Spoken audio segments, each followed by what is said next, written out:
Good morning, everybody. Ken Krell here from Sydney, Australia at 8:01 a.m. in the morning.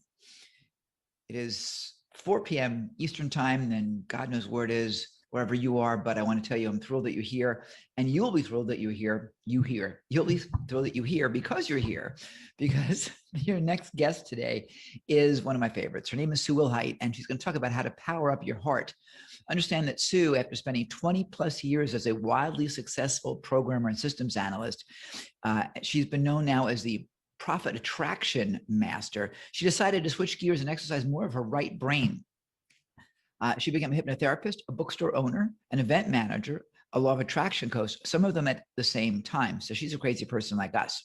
Sue loves to make difficult or complex subjects understandable and relatable. And if those of you like to confuse things like me, she is great to have around. She coaches and inspires practitioners and inspired practitioners as well how to earn six figures in their businesses, even if they're too spiritual to be rich. And that's a big challenge for many people. Ladies and gentlemen, the incredible, fantastic, chocolatey good Sue Wilhite. Hey, Sue. Thank you, Ken. All right, I am going to get my presentation up here. You are ready to go. I am, whoops, that wasn't what I wanted to do. Technology sometimes does weird things. So much for my technology. All right, let's try. Whoops. Okay, technology fail. It's okay. I deal with these all the time. Isn't it fun? I will admit that some of the technology fails that we've had have been Ken fails as opposed to technology fails. That was the human technology. Oh, that was a Sue fail. That was totally a Sue fail. Yeah, all right. I know. I hit the big yellow button. Click the share button. All right, here we go. Let's try this again. Present. There you go. Ta-da! That's it. That's it. That's it. All right. So today I'm going to be talking about power up your heart. Have you ever in your entire life felt like everything is too much to handle? Maybe you've had a moment in the last year where stuff has gotten a little bit, just a tiny bit overwhelming. Just knocked you out of the loop. You're feeling overwhelmed. You're having a meltdown. I am here to say that if you haven't had a meltdown at least once in the last year, I want to talk to you because I want to find out what's going on, because I've had at least 3 meltdowns, and it happens. It just happens. So what if you had a low battery indicator? What if you had something that when you are feeling tired, when you're feeling exhausted, that you just get one of these little things that flashes up that you get to plug it in and you can reset yourself any time? Well, I'm going to share a 3-step process that is going to allow you to plug in your power source so that you can activate your superpowers and have a better, richer life. And I'm hoping that in the comments, you're going to say yes to this, right? You want to say yes to having your batteries fully charged, ready to go, your superpowers up and running, right? I'm saying yes, yes, yes, yes, yes. Yes. Absolutely. So for those of you who aren't saying yes, you might be sitting back going, oh my God, this sounds really woo-woo. Oh God, recharging your batteries. Yeah, right. And some of others might be going, yeah, but when I'm tired, everything is so hard. Right? It's just so hard when you're tired to drag yourself over and plug yourself in. Well, as Ken said, I am here to tell you that you have gifts, talents, and abilities that you were born with that are easy for you and that you are supposed to be using in some amazing, magnificent way. And you have internal and external power sources, energy sources that you can plug into anytime, any place, anywhere, under any circumstances to express those talents, gifts, and abilities. Wouldn't that be cool? I mean, you've got to want that, she says. So I want to acknowledge and thank you for being here. I want to say that it's an amazing thing. You've shown up. You wanted a little more love. You wanted to power up your heart. And I want to thank Ken for putting on World Love Week on a dime. This is a magnificent enterprise. And he's recharging his batteries all the time to be able to do this 24/7. Oh my God, And yes. Oh my God, yes. yeah, right? So you are showing up. And I'm going to tell you just a tiny bit about myself so that I can kind of give you an idea of where I'm coming from. So as Ken said earlier, I miss positivity. I miss upbeat. I carry positive energy everywhere. And it wasn't always like that. When I was in IT, I had a great deal of stress, and it brought me to having an ulcer, hypoglycemia, depression, and other challenges due to stress and overwork. And I would routinely work until I was exhausted and then collapse and have a breakdown. And then I would recover, and then I would work until I was exhausted, et cetera, et cetera. And when I got the ulcer in particular, that motivated me to find a different answer, because the ulcer was going on 24/7 and it was painful and it sucked, and I had to take drugs. And I'm a big believer in not taking drugs. So I wanted to be off of this. So this introduced me to an entire world of complementary and alternative medicine and techniques that allow you, it allowed me to recharge my batteries, to get myself going, to keep myself going. And one of the techniques introduced me to the concept and the functionality of something called the electric universe theory. The electric universe theory says that we are all made up, surprise, of electromagnetic energy. And if you've had any chemistry or physics at all, this can't be too terribly much of a surprise, but the idea is that this electromagnetic energy and its ebb and flow impact our physical and mental health. And I feel it's my mission to share this with you. And it's why I'm here, to help you power up your heart and give you the energy that you want and that you need. So, one more question. Would you like to be able to use your gifts, talents, and abilities to the max in your business, be a force of good for your community, for the world? Oh, and be able to have, cash flow. That's a sort of a side benefit of being able to run your energy better, right? So you are a battery. You've all seen batteries, these little things, and you have a positive and negative pole. And I want to tell you a little bit about one of my clients, Carolyn, who is consistently tired. Before she came to see me, she had no energy. And with the no energy, she even had insomnia.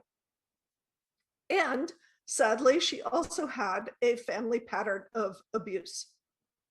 So her battery not only wasn't charging, but it was completely popped out of the contacts. You know how when you load a battery into something, it goes into its little contacts, right? Well, her batteries were not doing that. And so I was able to talk to her and train her and work with her on getting her batteries connected, getting her energy flowed together so that she is now sleeping better. She has more energy and she's able to do more with what she's got. So how did I do that? Well, just like a battery, you have a positive pole and a negative pole. And the positive pole is what's called the Earth star, and it lives about 6 inches from the bottom of your feet. And it should live there, but just like a battery, it can get popped out. And I'm going to teach you how to reconnect it. So it takes a little bit of paying attention to yourself and a little bit of visualization. So what you want to do is you want to just imagine feeling the area between your shins or maybe between your ankles. And I want you to just imagine that you can find a little ball of energy. And wherever you believe that it is, that's where it is. And when we get stressed, when we get upset, when we get low energy, and particularly when we feel threatened by something, the Earth star has a tendency to tuck in like a puppy's tail. And it goes up above the ankles into the shins. And the idea is to very gently imagine that you are taking your hands and you are just gently pushing the Earth star down, down, between your feet, beyond the plane of your feet, till it goes about 6 inches below your feet. And it might feel a little bit like it just fell into its little slot. And when you have that feeling, imagine that it is connecting to the electric field of the planet, the current of the planet. And that energy, that current is coming into the Earth star and running all the way up your body, all the way to the top of your head. So here's this electric current, and it's just flowing all the way up from the Earth star in its connection with the life force of the planet. Now, the other battery contact, the positive pole, and by the way, negative and positive in this case are just simply descriptions of what electricians and folks who are studying electricity and flow call it. They call it a negative and a positive pole. These are not judgments. It's not that the Earth star is channeling negative energy. Please don't go there. It's just about a name. The positive pole is above your head, and it should live about 6 inches above your head. So it's usually hanging around right about here when it's in place. Now, what ends up happening with the sun star is it has a tendency to cling to the top of the head. And I had a client named Alan whose Earth star was actually sun star was actually split kind of like a broken egg all the way over his head. And it was just like a collapsed balloon. And he was so much into his head that he wasn't able to make progress in anything. He was always getting frustrated because he was trying to think his way out of things. And when he was on, he was really, really good, actually. But he'd get into his head and his sun star would just collapse into his head. And it turned out that he had kind of an issue with his family having patterns of addiction. And the way that he coped with that was by getting into his head and trying to think things out logically because his heart was being hurt. So after I worked with him and got him to get his sun star above his head and activated, he was able to increase his paycheck, not once, but twice, and doubled the whole thing. So he went from about 65, 70K as a paycheck to about 130K currently. It might have gone up since then, since I worked with him, but it's definitely gone up. So when you get the sun star activated, things flow to you. So just imagine that you've got this sun star that is probably collapsed against your head, just like a collapsed balloon. And I want you to imagine that it is coalescing, that it's coming together, that it's becoming its own bright energy source, and it's living about 6 inches above your head.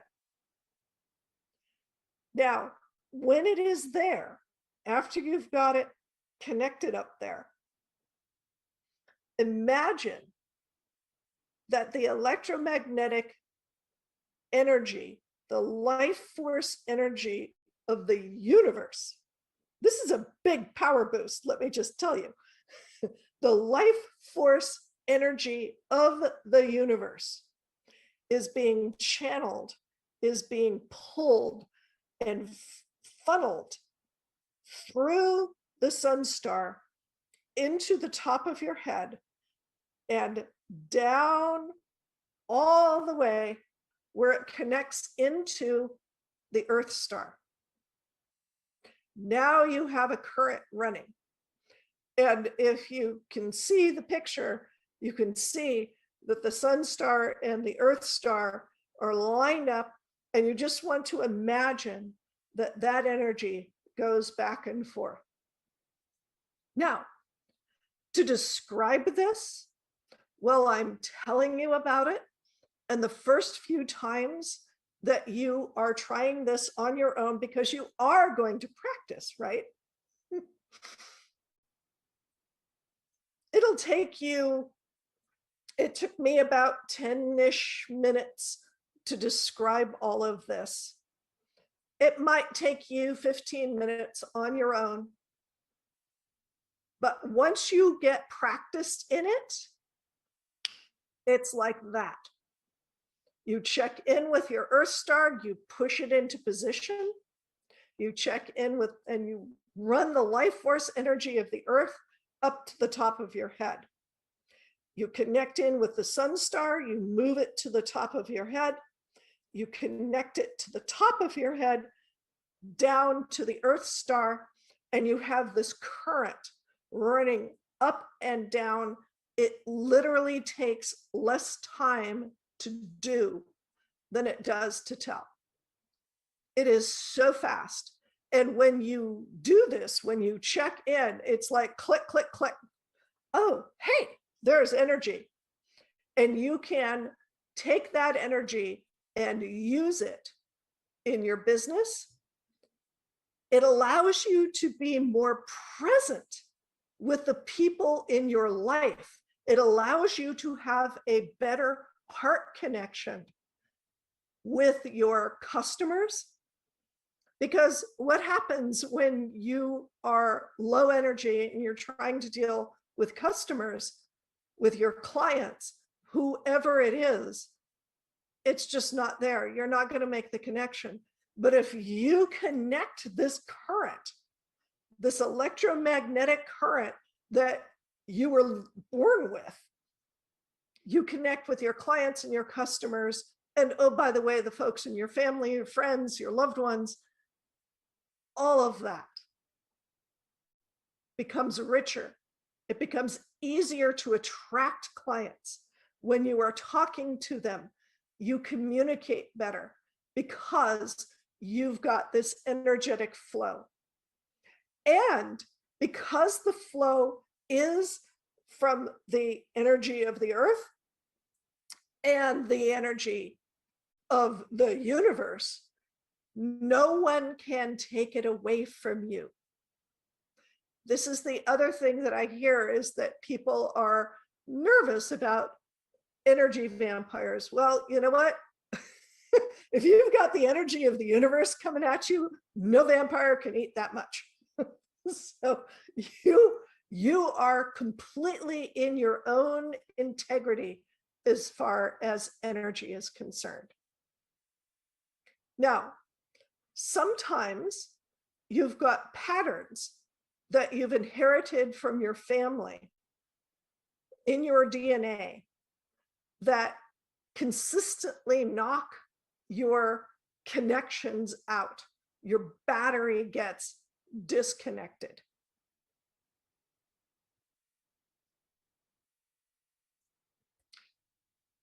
There are patterns: illness, poverty, abandonment, addiction, betrayal, abuse, and violence. These are 7 patterns of family dysfunction that get inherited through the DNA.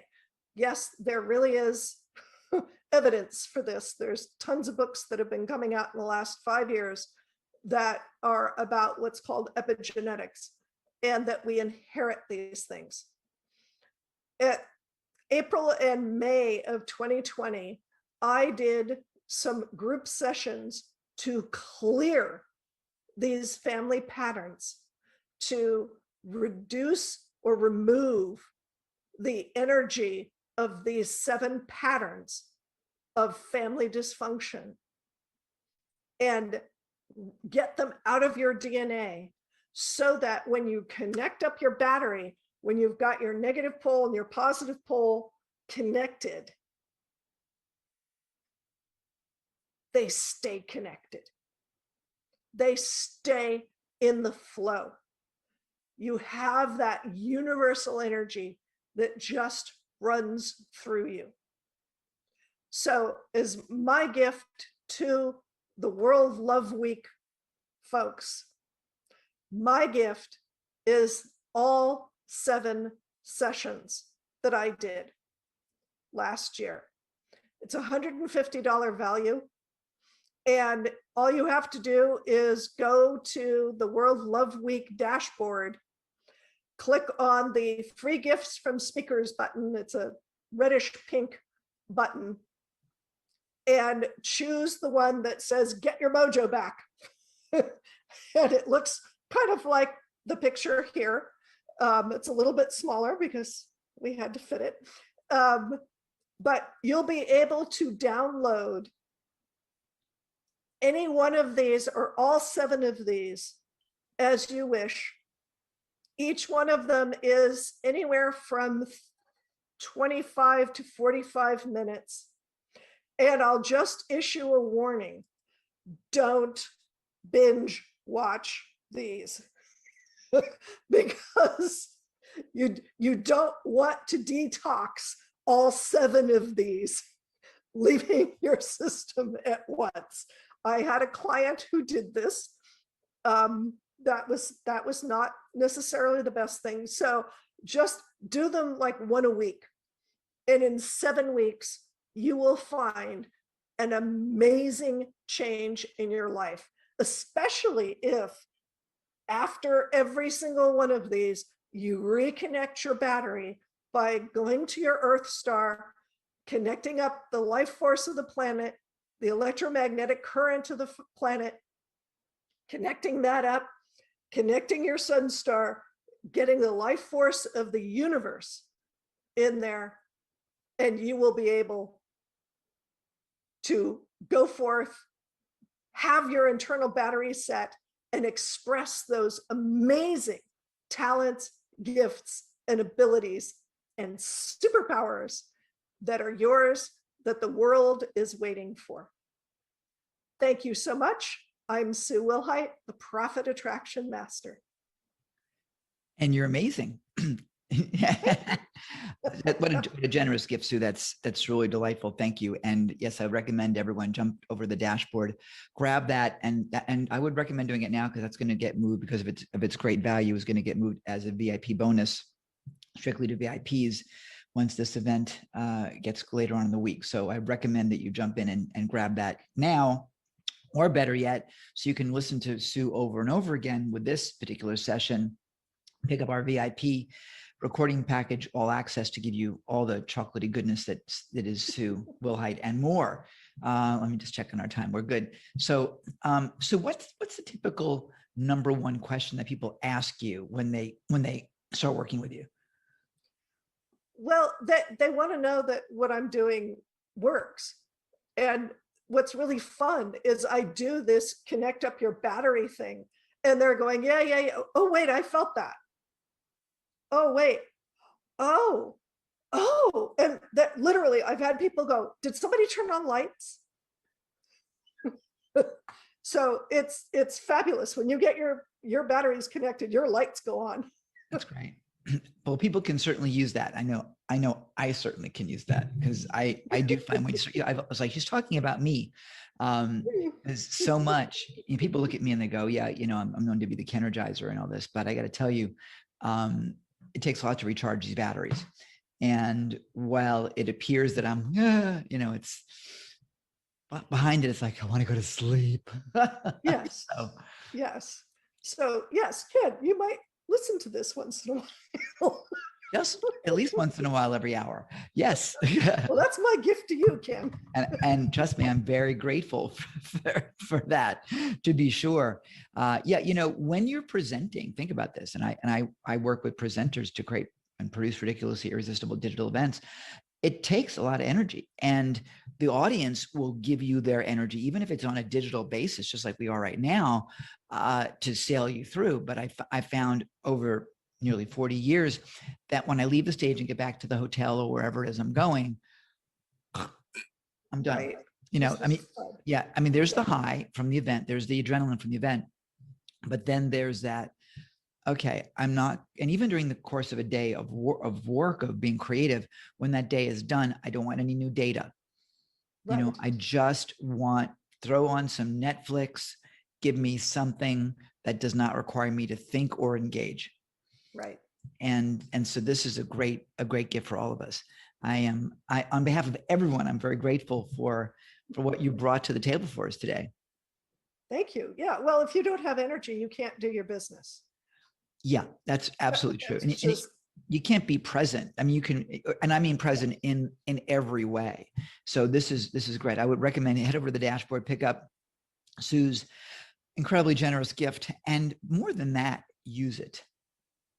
Yes. Use it, because just collecting stuff on your hard drive is really kind of meaningless. Yeah.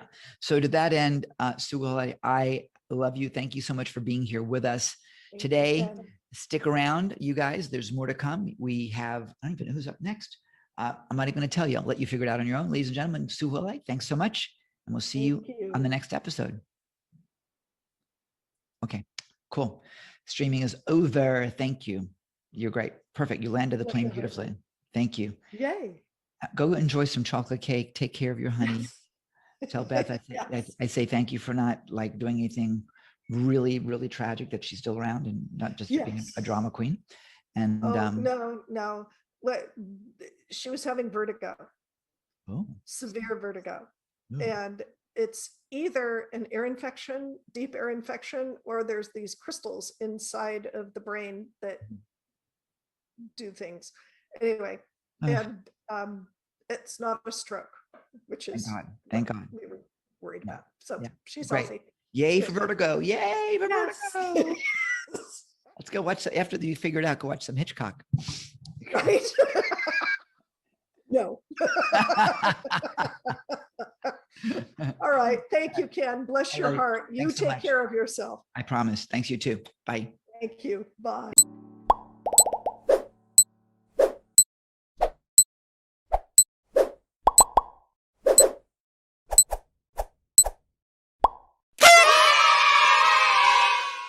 Hey everybody, Ken Krell here. Welcome to World Love Week. It is exactly 1:01 p.m. here in Sydney in the afternoon. It is whatever time was it, 9 p.m. on the east coast of the US. We are thrilled that you are here, and you will be super thrilled with one of my favorite people as your guest today. His name is Alexander Olave, and there's a song written about him, Olave. Well, that's a different conversation. But anyway, Alex is going to talk with you about the process of having an online business. And understand something, he's pretty cool. He's been featured in New York Weekly, LA Times, US News, and Medium. He is a business expert and venture capitalist, helping business owners and mainstream consumers alike recognize opportunity and potential in a world of innovating markets. Now, what the hell does that mean? We're going to find out in a few minutes. I will, by full disclosure, tell you that the registration pages for this event were produced by the incredible. Oh, what's that mug? Show me that mug. Oh, Viva Las Vegas. Viva. Oh, I thought it was one of our mugs. Get rid of that. I don't care about that mug. We sent you some personalized mugs. I thought you were going to bring on the old personalized. I should have. That would have been phenomenal. Next time. Yeah, it would have been. See how you are, but check it out. He's got the guitar behind him. He's got the Virgin colors behind him. You know, the Virgin brand. It's just he's all about it. And up until last week, he did have hair. It is not chemo. It is called using clippers. Alex, it's good to see you. Thank you, Ken, for having me, man. I'm really excited to be here. Well, I'm going to leave you to it because I unfortunately I have a pre-existing commitment to you to take care of right now. So the stage is yours. Everybody fasten your seatbelts. This guy knows his stuff. He's been helping us with building funnels for a while now. And he's been a speaker at our Pride events for many sessions. I've done many special sessions and bonus sessions with us and for us. So as far as I'm concerned, he is family and you will love him. So with that said, I'm out of here. Mr. Olave, take it away. Awesome.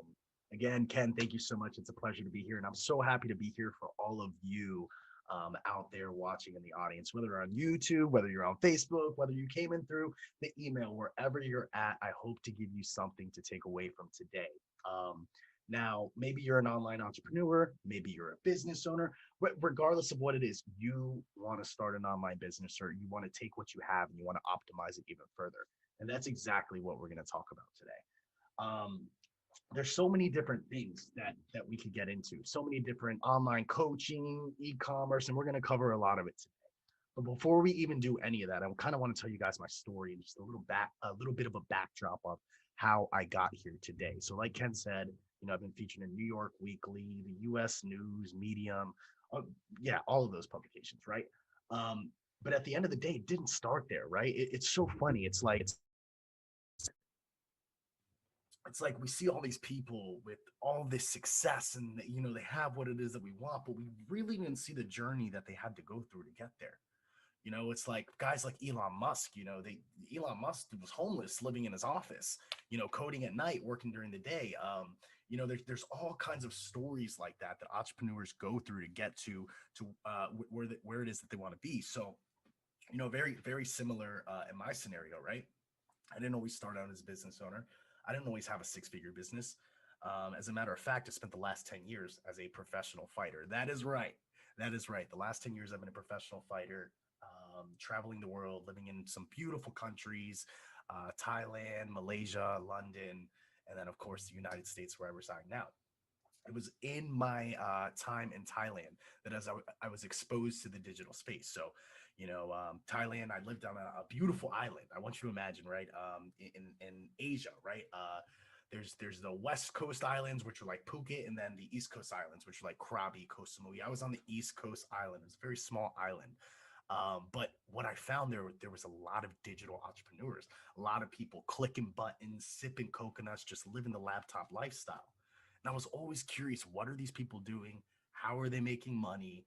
So, you know, there's a famous saying, and I want you guys to write this down if you've never heard it. Most likely you've heard it.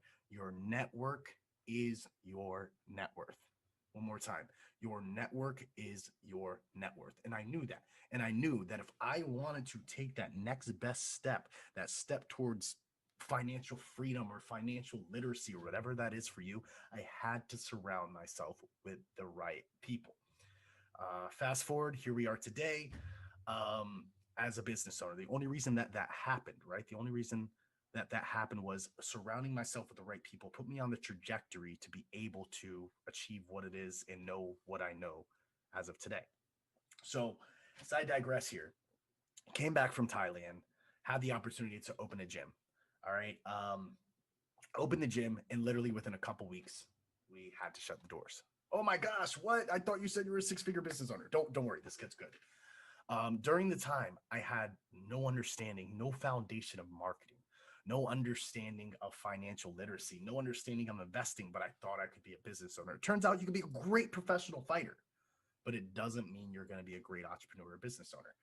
So again, a couple short months later, we shut the door for business and I lost everything. I had invested everything into this gym and lost it within a short couple months. And yeah, I ended up homeless, right? I ended up homeless, just moving to the desert heat of New Mexico, living in a tent for the next 3-4 months. Wow. How did you get there, Alex? I'll tell you this, self-pity is a dangerous drug. And while we're going to cover a lot of different intricate topics today and things that you can do to optimize where you're at, or maybe you're just starting out, we're going to cover a lot, but I want to start off with this today.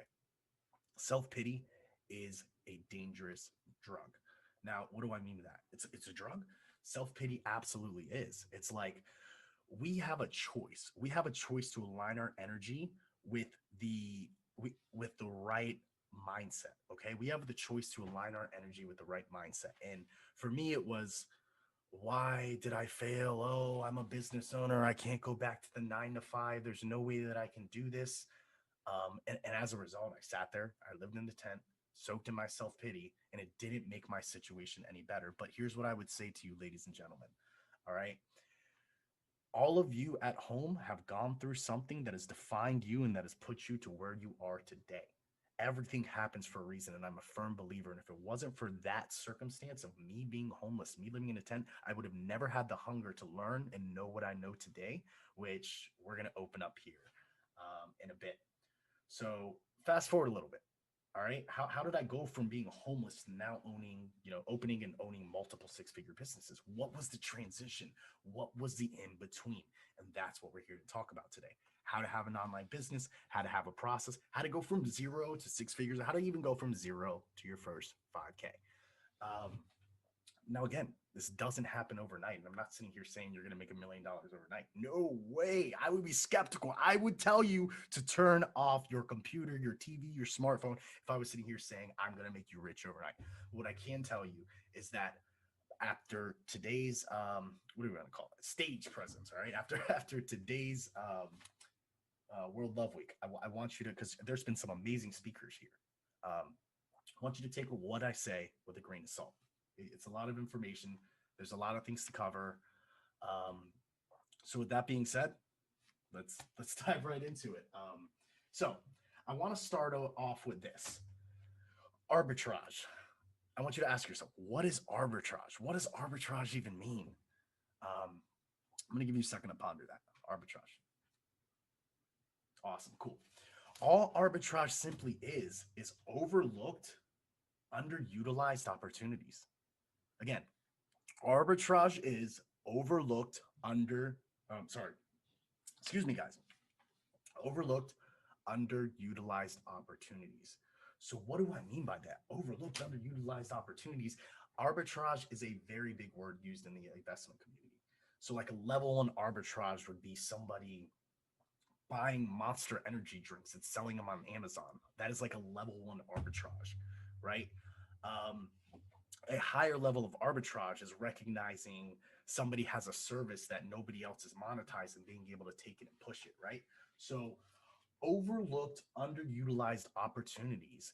Anytime you all have seen a fad in the market, anytime you've seen a craze in the market, it's someone got to that particular movement before anyone else did, and then spread like a wildfire. And the next thing you know, it's everywhere, right? So I want you guys to understand something. Arbitrage is essentially business in a nutshell. It's being able to recognize overlooked, underutilized opportunities. So, what opportunities exist around you that you can begin to tap into? So, let's say you're trying to start an online business, you're trying to sell something online, and you have no idea what it is that you want to do. And if you're like 9 out of 10 people, you're coming in the digital space with the very same ideology. You have no idea how to make money, you just want to know how to make money online, and you're not sure what to do. It all starts with arbitrage. Do you have a product to sell? Do you have an offer? Do you have an offer that's packaged and positioned to sell accordingly? So what do I mean by that? Packaged and positioned to sell accordingly. First off, let's talk. There's so much to talk here. I have an hour with you guys, and I'm so blessed to be here and just to be able to speak to you guys. Let's talk about this. Package, market, sell. All right. Are you packaged and are you positioned to sell? So let's talk about positioning really quick. All right. What does positioning mean? Ponder it. What does positioning mean? Oh, that's good positioning. What does that mean? There was an amazing I ordered Papa John's the other day. Why is he talking about Papa John's? I'll explain in a second. I ordered Papa John's the other day and I got the pizza box. And on the pizza box, you know how like they have all the creative things on the pizza box, and like, you know, on the pizza box it said get paid to sing in your car. Apply now to Papa John's. And while Papa John's could have said apply to Papa John's, we're paying $5 an hour, they positioned it. Get paid to sing in your car. That is the power of positioning. It's taking something, refining the vocabulary to it to make it sound enticing, to make it sound appealing, to position it in the right way that's going to appeal to your consumers.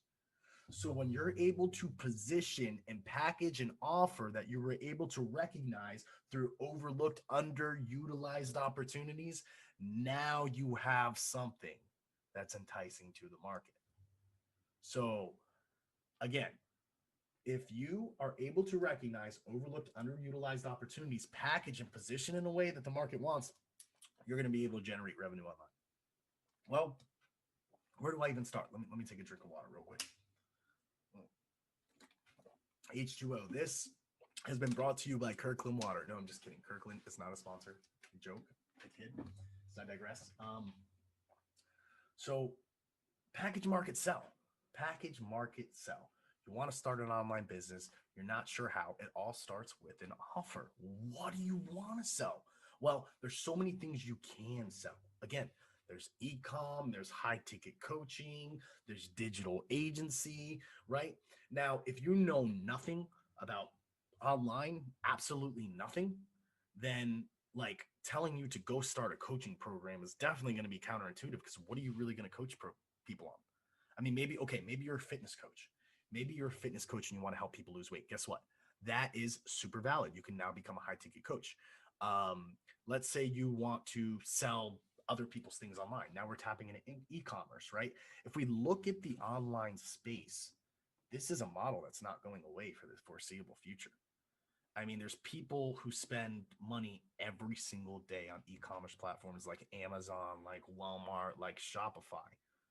So again, when you look around at the way that people are generating revenue online, they are literally, there's so many different ways and opportunities. So what is that opportunity for you? I want you to ponder that. Okay. Let's, if you have a pen, I want you to write with me. Okay. Let's say you can go on an e-com model, right? You can go agency model. I'll talk about each one of these models here in a second. All right. You can go e-com, you can go agency, you can go coaching. All right. And then I'm going to keep it simple for you guys, because again, there's so many things you can do. E-com, we're a reseller of goods and services. Agency, get this, check this out. At agency level, we're still a reseller of goods and services. Reseller of goods and services, the Monster Energy drink you buy on Amazon, right? The person who's selling that is just a reseller of Monster Energy drinks. So they're just simply reselling the brand on the platform, right? And getting compensated to do so. They're a reseller of goods and services. Everything that you buy is resold either through, bought at wholesale and then sold at retail. So if you can figure that out with a product, if you can figure that out with a service, if you can figure that out with something valuable, arbitrage, overlooked, underutilized opportunities, you're going to be able to make a lot of money online. So how do you do this as somebody who knows nothing about online business, who knows nothing about business in general, or maybe someone who's trying to optimize what it is that you're doing? How can you begin to take what you're doing and optimize it even further?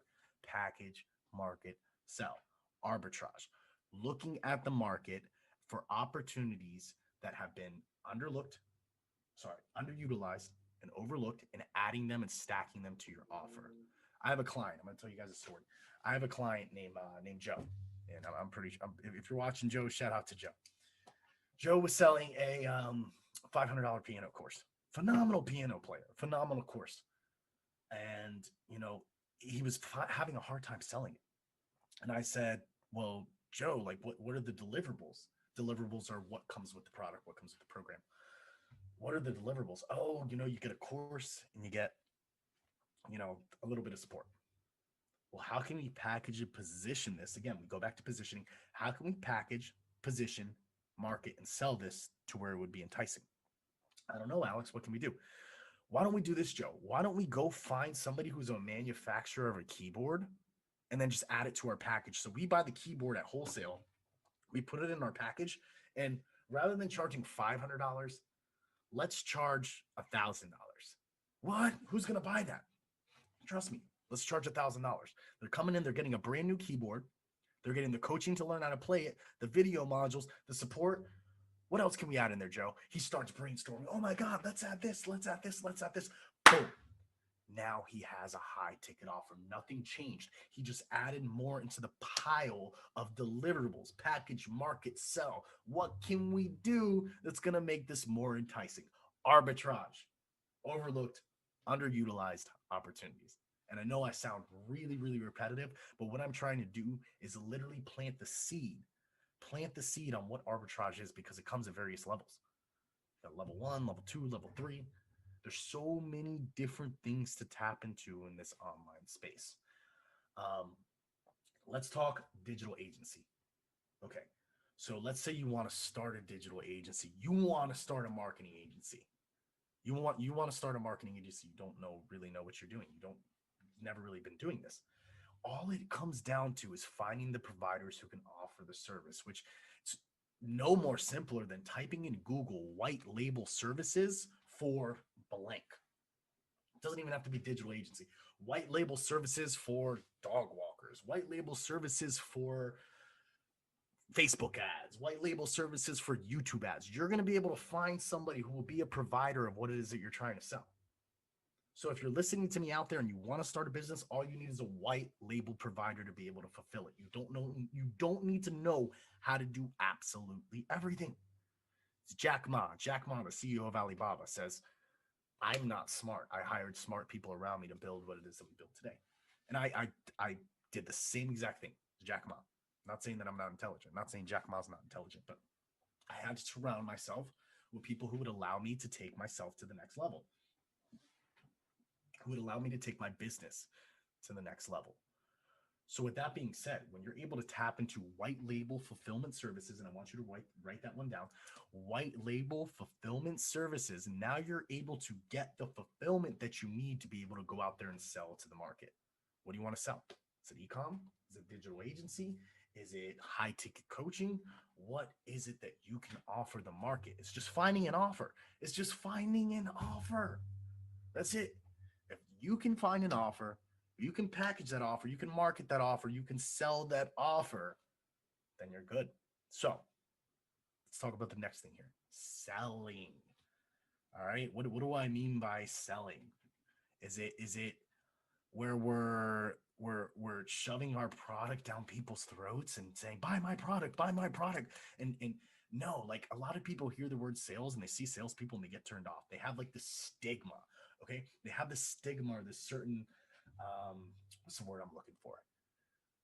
Certain I guess stigma. Let's roll with stigma. Okay, they have this certain label attached to them that they're salesmen and they're sleazy.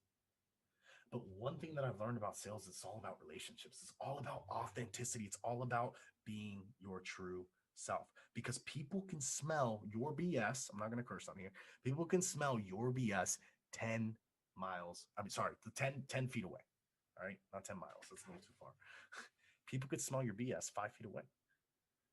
So if you're not showing up as your best self, if you're not showing up your most authentic self and you're trying to sell something, it's not going to work.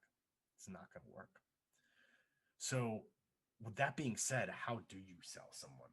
How do you have an online business in the social media age? What can you do? Like, how do you get clients? How do you get customers? Maybe you've got a business and you just need clients and you just need customers. Maybe it's that simple. Maybe you're in the starting phases. I'm going to make sure that my contacts information's here, and I'll give you guys my domain and my website at the end of this so everyone has it. Um,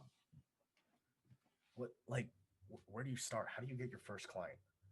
I remember after I had, gotten out of being homeless, I had become a job. I had gotten a job as a hotel manager. It was like my first job after living in the tent. I was actually still living in the tent, and I would go to work and shower at work and yeah, I was a hotel manager for several months, working the night shift, and I saved up enough money to buy a car and then moved back to the East Coast in Washington D.C. And I remember the day that I packed up all my stuff. I remember working overnight, starting my business, Analytics Consulting Group. That was the first business that I ever started. It doesn't exist. You'll probably still find it on LinkedIn or something, but it doesn't exist today. Analytics Consulting Group. And I remember starting analytics, being so excited, having an offer, but not knowing how to get clients. Where do I get clients? How do I get my next clients? I did the whole cold calling thing, went and bought list, beep, beep, beep, dialed. Hey, my name's Alexander Avlat. Click. Cold calling didn't work. Cold email didn't work. What was I doing wrong? Why couldn't I get clients? Why couldn't I get customers? And it was simple. I wasn't being authentic. I thought I had to sell. See, selling and closing are two different things. You want to close. You want to close. One more time. Selling and closing are two different things. I don't want to sell you on anything. I want you to sell yourself. I want to close you on it. I want to close you on why it is that you're selling yourself, why it is that you should buy this product. Does it help you? Will it help you? If I firmly believe that my offer can help you in your position, it's not a sell. I don't have to convince you of anything because you and I both know that this could potentially help you. And if not, I'm not going to spend my time trying to convince you. That's the issue that we face in the sales process. Is people want to convince. Like I had a guy who popped in my inbox the other day, didn't even build, and we're going to go in the stages of like how do we sell someone effectively, right? Didn't even like connect. There was no authenticity. It was just, hey, here's my services. Here's my price. Here's book a call with me. A, do you know if I even need your services? B, what makes you different than everyone else? C, why should I book a call with you?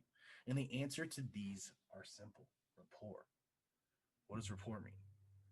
Rapport is simply the action of establishing connection and building trust and credibility in each other. So I'll give you an example of this. All right. If I'm building rapport, I'm asking you questions. I'm listening to you. I'm truly genuine and bought into what it is that you're saying. So how can we do this in a way? We don't have ad spend. We don't have money online to spend on Facebook ads. We're just starting out our business. We've got our offer. We've got our fulfillment team, but how do we sell it? This is where we get into something called organic prospecting. Write it down if you haven't heard of it. Organic prospecting. This is the act of reaching out to people, cold DM, direct message, reaching out to them, starting conversations. Where do I do with that? My friends list is filled with people that I don't even know what I do, right? This is where you have to start to expand your network. Your network is your network. This is where you really have to start to expand your network. It's like Facebook has a group for everything. I mean, I'm pretty sure you could find a group for everything on Facebook. You're going to be able to find most of your prospects in the groups of what it is that you're selling. If you're selling weight loss group on Facebook. If you're selling, agency stuff, Facebook ads, YouTube ads, digital marketers on Facebook, agencies on Facebook. You can find any customer that you're looking for, but how do we get them on the phone with us to close them? Got to build rapport. How do we build rapport? You got to reach out to them, message them. It's as simple as this. This same opener has made me 6 figures online. Of course, it's not a voice drop. It's writing in the text, but I'll tell you how it goes. I'm gonna use Ken. Ken's not here, but I'm gonna pick on Ken. Hey Ken, what's going on? I saw you in the GrooveFunnels community. I loved your post. If you don't mind me asking, what is it that you do? What's gonna happen? They're gonna respond back. Hey Alex, thanks for reaching out, man. Yeah, I'm actually a coach in the digital space. So now I get to build that rapport with them based off of what they do. Awesome. How long have you been a coach for? Man, like maybe the last 3 or 4 years. Very cool. What would you say, like, inspired you to do that? So now I'm really building rapport. Now we're building trust with each other. And through that process, I'm able to dig into their pain points. What do I mean by pain points? Pain points, the things that are bothering them about their business. Because again, they're letting me know if I'm prospecting, it's weight loss. I mean, if I'm prospecting in a group for weight loss is their problem. If I'm prospecting in a group for marketing is their problem. There's some kind of issue that they're having, and that's their pain. And you're just digging into it by asking them questions, listening, and responding back with you can help them with the solution. Eventually, you'll build enough rapport to get them on a booked call. And then from that booked call, you're going to close them. So again, it's not just being scripted. It's not just being salesy. It's being personable. It's being authentic. It's being your true and highest authentic self. That is how you're going to generate more appointments. So with that being said, right, let's go ahead and backtrack here, right? Arbitrage. We have been able to find overlooked, underutilized opportunities to now be able to craft out an offer. So we have an offer. Now we package it. Our packaged offer, we now position. So now it sounds good to the market. The market knows what he wants. The market knows what they want. So then we go and we capitalize on that. Now that we know what the market wants, we're positioned, we have an offer, we have something to sell. Now it all becomes about selling. Going to Facebook groups, finding the people, messaging them, reaching out to them, saying, hey, what's going on? Nice to meet you. Converting that into a booked appointment and closing them. Cool. Got it. We following the same page so far? I know I'm breezing through this, right? So now, you got the closes, you got, that now how do you take your company from, let's say you just sold, you got your first client. It's a $5,000 client. Because again, you want to make $100,000 a year. Like you can sell low ticket. You can sell that's where we get in the argument, like e-com, right? E-com, you're tapping into like more volume. So you're selling lower margin products. What does it mean by lower margin products? Well, break it down to you like this. The product, the Monster Energy drink at wholesale cost me $1. I'm going to sell it for $1.50. My margin is 50 cents. I made 50 cents on that. So with e-com products, you're dealing with, lower margin, higher volume. There's still a lot of money to be made in e-com, but it's a lot more lower margin products, right? So then you get into a model of drop shipping. Drop shipping, you're essentially, licensing out that product and then reselling it. Drop servicing is doing the same thing with services. So e-com, lower margins, more volume. Services, this is where we get into higher ticket. Because we're charging a service, we can now charge higher ticket. There's so many services. Me, myself, we sell a $100,000 offer. We give you 3 e-com stores. We build you 3 done-for-you e-com stores and for $100,000, right? There's people buying that because we have a market for it, because we positioned it, because we packaged it, and because we know how to sell it, right? So with that being said, when you are able to offer a service to someone, now you can charge something high ticket. And let's say you're trying to generate $100,000 a year, your first $100,000 a year. When you're selling something at $5,000 an offer, how many of those do you really need to sell in 365 days? Oh, wait, 20. If you sell something for $5,000 over the course of 365 days, all you have to do is make 20 sales. And if the only thing stopping you from making a sale is you're reaching out to people on social media and networking and actually taking the massive action to putting your offer out there, then the only thing holding you back is you. Everything else just requires research. What do you want to sell? What do you want to position? What do you want to offer? What do you want to package? The rest is just taking the massive action to go out there and sell it. So by the end of this call, I'm going to have something super, super special for you. It's going to allow you to tap into all of this. All right. Whether you want to sell e-com, whether you want to sell digital agency, it's phenomenal. It's revolutionary. It's life-changing. and it's something that's going to be launched here in April, I believe. So you guys are getting like a first insider access look at what this is. So let me backtrack, okay? I'm not going to get myself excited here. I mean, if you see like a black eye, it's because I still am an active martial artist, okay? Maybe you guys didn't even notice, but I still am an active martial artist. I do train on the daily. So if you're like, why does he have a black eye? There you go. So now we know how to sell. How do we go from I just closed my first $5,000 offer to six-figure company? All right, let me tell you this. There's no magic sauce in how someone goes from $10,000 to $20,000, 20,000 to 50,000, 50,000 to 100,000, 100,000 to a million. I'm going to say this. Because I'm super passionate about this. Right now, the cryptocurrency craze, right? Don't get me wrong. Bitcoin, like it's pumping, and it's at like $47,000 from where it was at like 3K earlier in the year. But people don't understand that they can get those same kind of returns by reinvesting their money in their business. What do I mean by that? Well, I mean, if you made $5,000 and you go and you spend all of it, how much did you make? You made zero. But if you made $5,000 and you reinvest 3K into ads, which are going to get you more customers coming into your funnel and now book more calls to generate more closes. Now that $3,000 maybe makes you $20,000. It's all about reinvesting, compounding your reinvestment. If you were to just reinvest right back into your business, you'd be at six figures in no time, right? Nobody likes to invest. It's like, let me take that back. Let me take that back. The people who are serious about their business know they need to invest and love to invest. The people who aren't really serious, they don't like to invest. So it's like, how much are you willing to grow your business by reinvesting? How much are you willing to part with? Because remember, you're not losing any money. You're reinvesting, and all of this is tax deductible at the end of the day. So, like, where are you reinvesting your profits? Are you reinvesting them back into marketing? And this is where you have to be able to diagnose your process. This is where you have to be able to diagnose your process. So I'm going to get real intricate here in a second, but it's all about reinvesting. You start selling, you start making money, you're generating that revenue. Where are we reinvesting it? Cool. It's awesome. We made $20,000.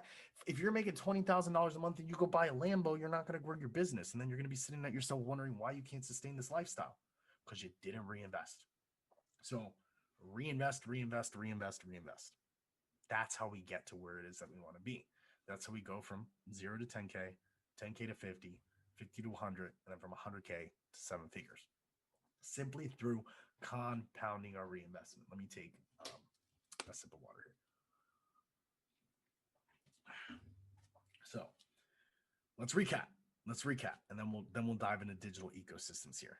What is a digital ecosystem? I'm glad you asked. All right, so came here, you want to start an online business, or maybe you wanted to optimize what you were doing. You understood that you needed to tap into arbitrage, recognizing, right, overlooked, underutilized opportunities. Once you've been able to do that, you know what's in the market, you know what the market wants, you go find a white label fulfillment partner who's going to be able to fulfill what it is that you do, unless you can do absolutely all of it and you're Superman. All right. Once you have that white label fulfillment partner, now you package, market, sell, position it accordingly. So now you know you have something sweet that the market wants. Once you do that, now it's all about the sales process. Once you reach out to people, you generate that sale, reinvest the revenue. Now you begin to start to grow at scale. Okay. Now, digital ecosystems. Let's talk about it. I'm going to share my screen here.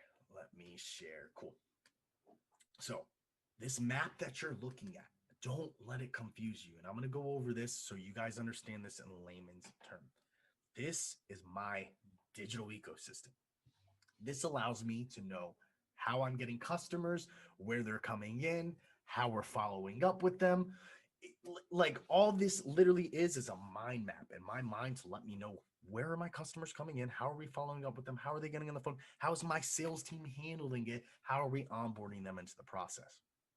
Okay, so if you're like wanting to start a digital or if you're wanting to start an online business, or you're wanting to optimize what you currently have, excuse me, you need to have a couple of areas dialed in. And this is all you really need. Okay. This is any digital platform. This is any process, right? All right. I'll break it down like this. You need traffic. All right. You need traffic on the front end. This is where you get your points of entry. This is where people are going to see you. Then you need something evergreen that's going to allow you to scale your time. You can't reach out to everyone, who comes into your process.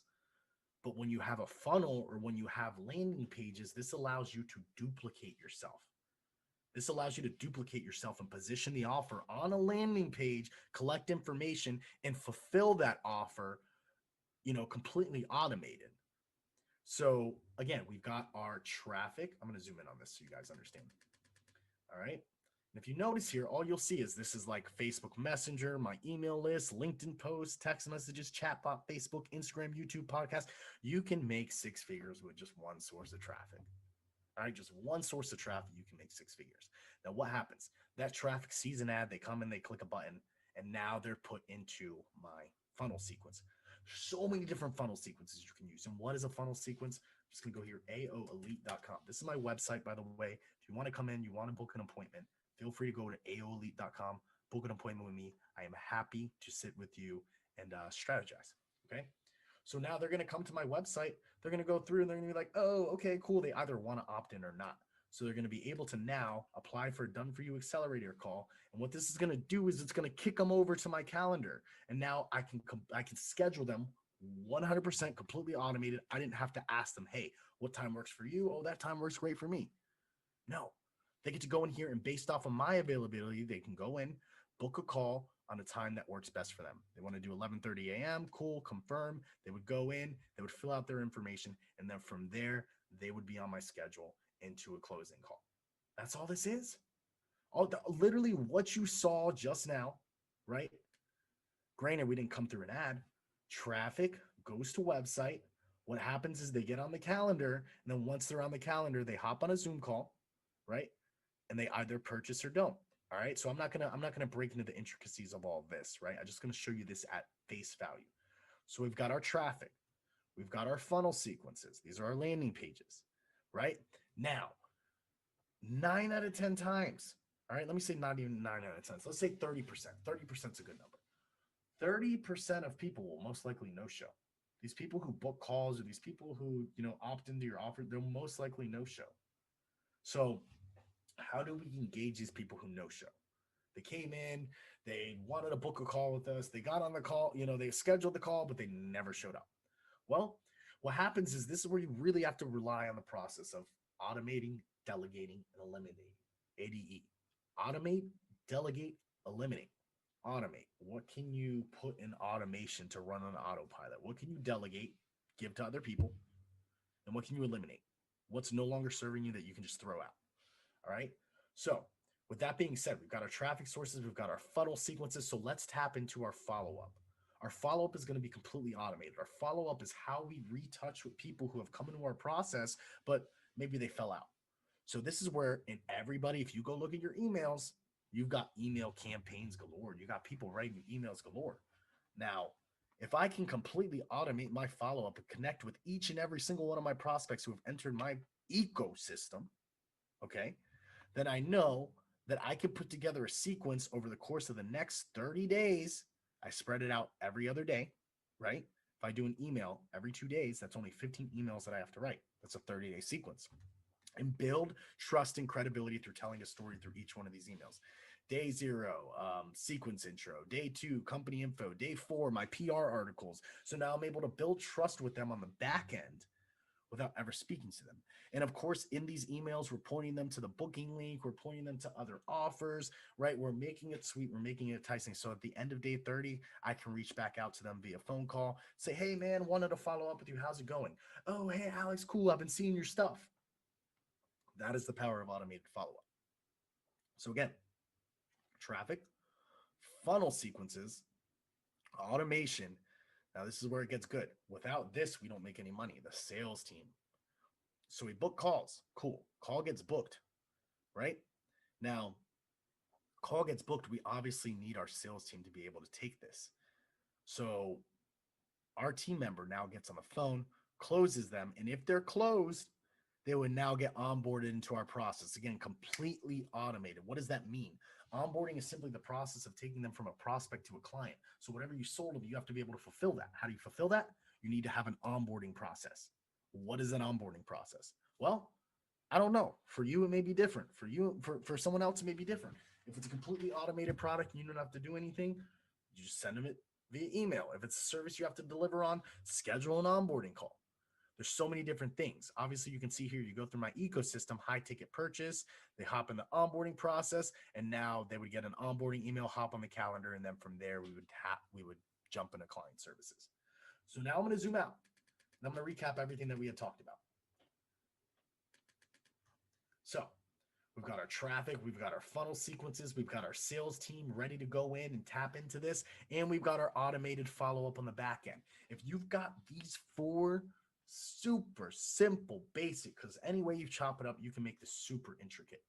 If you've got these basic elements in your process, that's it. This will make you a simple 6 figures. This right here will make you 6 figures. Like just a simple landing page, something like this, to where you can send them to your front offer, right? From that front offer, get them on a booking call, right? I'm not on my front offer, but so get them on a front offer, get them to a call, and from there, get them on a call and close them. It doesn't get any more simpler than that. And honestly, I don't know what was stopping me, maybe my own action, from actually implementing this. When I started to implement this, literally my first week, I made $37,000 from literally not knowing how to make money online to learning the secrets, which was just appointment booking, just being able to reach out to my own people and get them to book appointments. We're able to generate $37,000. I mean, if you go to the website, you're gonna be able to see massive amounts of social proof on what we're doing. Again, some of the publications we've been featured in, some of the results that we're generating for clients on the e-com side, right? To, you know, what we're spending for clients on ad spend. I mean, we spent over $25 million in ads last year, you know, so excuse me, guys. Let me take a sip of water here. So with that being said, the only way that any of this was possible was being able to recognize overlooked, underutilized opportunities, being able to partner with the right fulfillment teams who would allow me to do this, to where I can leverage their social proof. I can leverage everything that they're doing. I know they can get people results. Those are the kinds of people that I want to partner with. And those are the kinds of people you should want to partner with too. So I would challenge you. I would challenge you today. Today and going forward, I want you to recognize any opportunities that you can go out there and resell. And if, like, for me, you know, being a venture capitalist, we always look for opportunities. We always look for ventures that we can invest in. What do I mean by invest in? Well, let's say I see someone and they're selling something, and I know I can package, position, and market that better. So I'm going to approach said business owner. I'm going to say, hey, said business owner, I see what you're doing. I love it. If I can make it better and I can sell it for you and actually make you more money, would you be cool with that? Sure, absolutely. I'm open to the conversation. No one's going to turn that down. And essentially what we do is we find people's offers. This is what we do in AO8. We find people's offers. We help them convert better by package, positioning, market, and selling, you know, different variations of arbitrage, other opportunities that they perhaps didn't see was on the table, make their offer better, and therefore allow them to charge more. Now, as we're doing this, obviously we're taking it, you know, we're taking a split from it. But if you're able to find a great fulfillment team, or if you're able to recognize opportunity in the market and know that you can make something better, package, position, market, and sell it better than the business owner is doing, they're going to completely take you up on that offer 100%. So there's so many things you can do. You can do e-com, you can do agency, you can do consulting, you can do coaching, you can do so many different things. I want to make sure I'm not going over time here. So many different things. Question is, what do you want to do? What do you want to do? I'm going to stop sharing my screen here. And actually, I have something exciting that I want to show you guys. Let me see. Let's go back here. Cool. Ask yourself the following. I know I've talked about a lot today. We're coming up on our last 15 minutes. I've talked about a lot today. And if anything you leave here today, you leave here knowing it's a lot more simpler than you're making it. You may be complicating it, saying you want to start a business. You think you need all these things. When I started online, I didn't have a single website, I didn't have a single landing page, didn't have a funnel, didn't have a social proof. I literally had myself, my authentic self, to go out there and sell what it is that I was selling. You got to start somewhere. You can't be afraid of failure, and you got to play the numbers game, right? What these 6, 7, 8 figure companies are doing is they're relying on data to make their decisions. They're relying on their KPIs, their key performance indicators, to make their decisions. What does that even mean? Okay. That means my KPIs are going to be a list of numbers that I'm tracking to know that that is health, like the growth of my company is being sustained in a healthy way or not so healthy. So, what do I mean? Let's say I'm generating $100,000. Cool. Of that $100,000, how much of that was profit? Or of that $100,000, how many appointments did we need to convert to generate that $100? How much did we pay for that appointment that generated X amount of revenue? Right? It's looking at these numbers to make your decisions. Oh man, maybe my cost per appointment was $15 and that's really good. Now I'm going to dump $20,000 back into the business because I know $15 got me one booked appointment. So now if I throw $20,000 back into the business, I know I'll get X amount of appointments. And vice versa. Let's say my appointments are costing me $80 an appointment. Well, I'm going to pause my ads, figure out what decisions to make, and then turn them back on. That gets a little bit more complicated. That gets a little bit more intricate. And I do teach all of these various solutions and how to grow and scale your online business. With that being said, there's so much to tap into. And if you're out there and you're trying to find an offer, or you're trying to start an online business, or you want to optimize what you already have, I have a solution for you.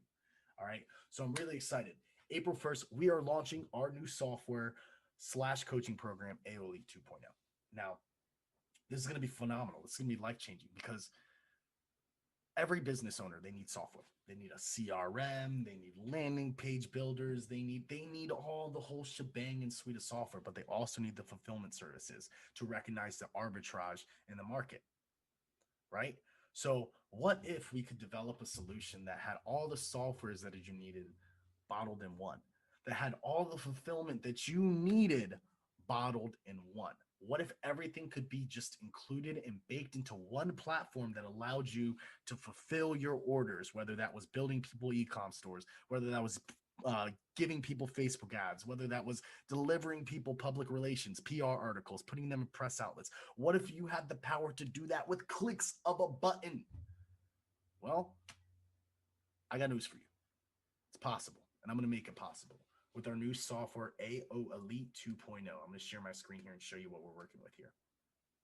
Da, da, da, da. Beautiful. So coming into the software, I want to show you guys essentially like what we have here. Like, what can we do with this, right? So when you guys are going out there and you're trying to find the right fulfillment partners, it can get messy. It can get really messy because you don't know who to trust. You don't know who to deliver on. You don't know if they can get the job for you done. So what I've done is I've essentially just shortcut everything for you. Let me go here. Sorry. I'm gonna reshare my screen. All right. I have shortcut everything here for you. So essentially you need the fulfillment services. Guess what? We're going to provide these fulfillment services for you at scale. Let's say you need to run Facebook and Instagrams, customer rush pack, agency jumpstart consulting, funnel building, Google and Bing ads, HIPAA compliant, everything that you could possibly think that a business needs. We're providing these white label fulfillment services right here in our very platform. Okay. This is not available to the public right now. You cannot buy this software right now. It is 100% completely off the market. The only way you can get it is right here on this this particular live.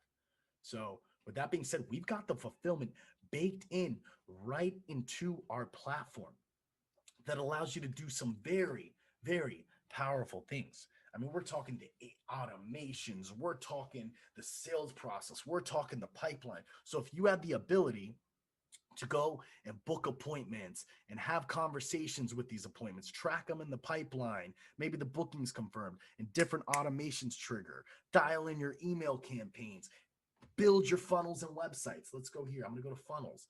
All right. So now I can build, let me see, go to my template library, or I can create a new funnel. There's so much I can do in here, from building landing pages, building websites, building membership portals, booking my appointments. Listen, there's so many different softwares out there. And if you were to go buy all these different softwares and bundle a calendar and a CRM and a funnel building site and, Twilio, to do SMS converse, like, I can literally at the click of a button message all of my prospects in my pipeline. Now the software is new. We don't really have anybody. Actually, you know what? Let me see. Who do I have? Who do I have here? Let's go to opportunity. Let's go to conversations here. Not sure I have any conversations in here right now. Cool. Hey, mini test. So now I can go through, I can send SMS or emails to my clients that I'm talking to. I can go to the opportunities in the pipeline.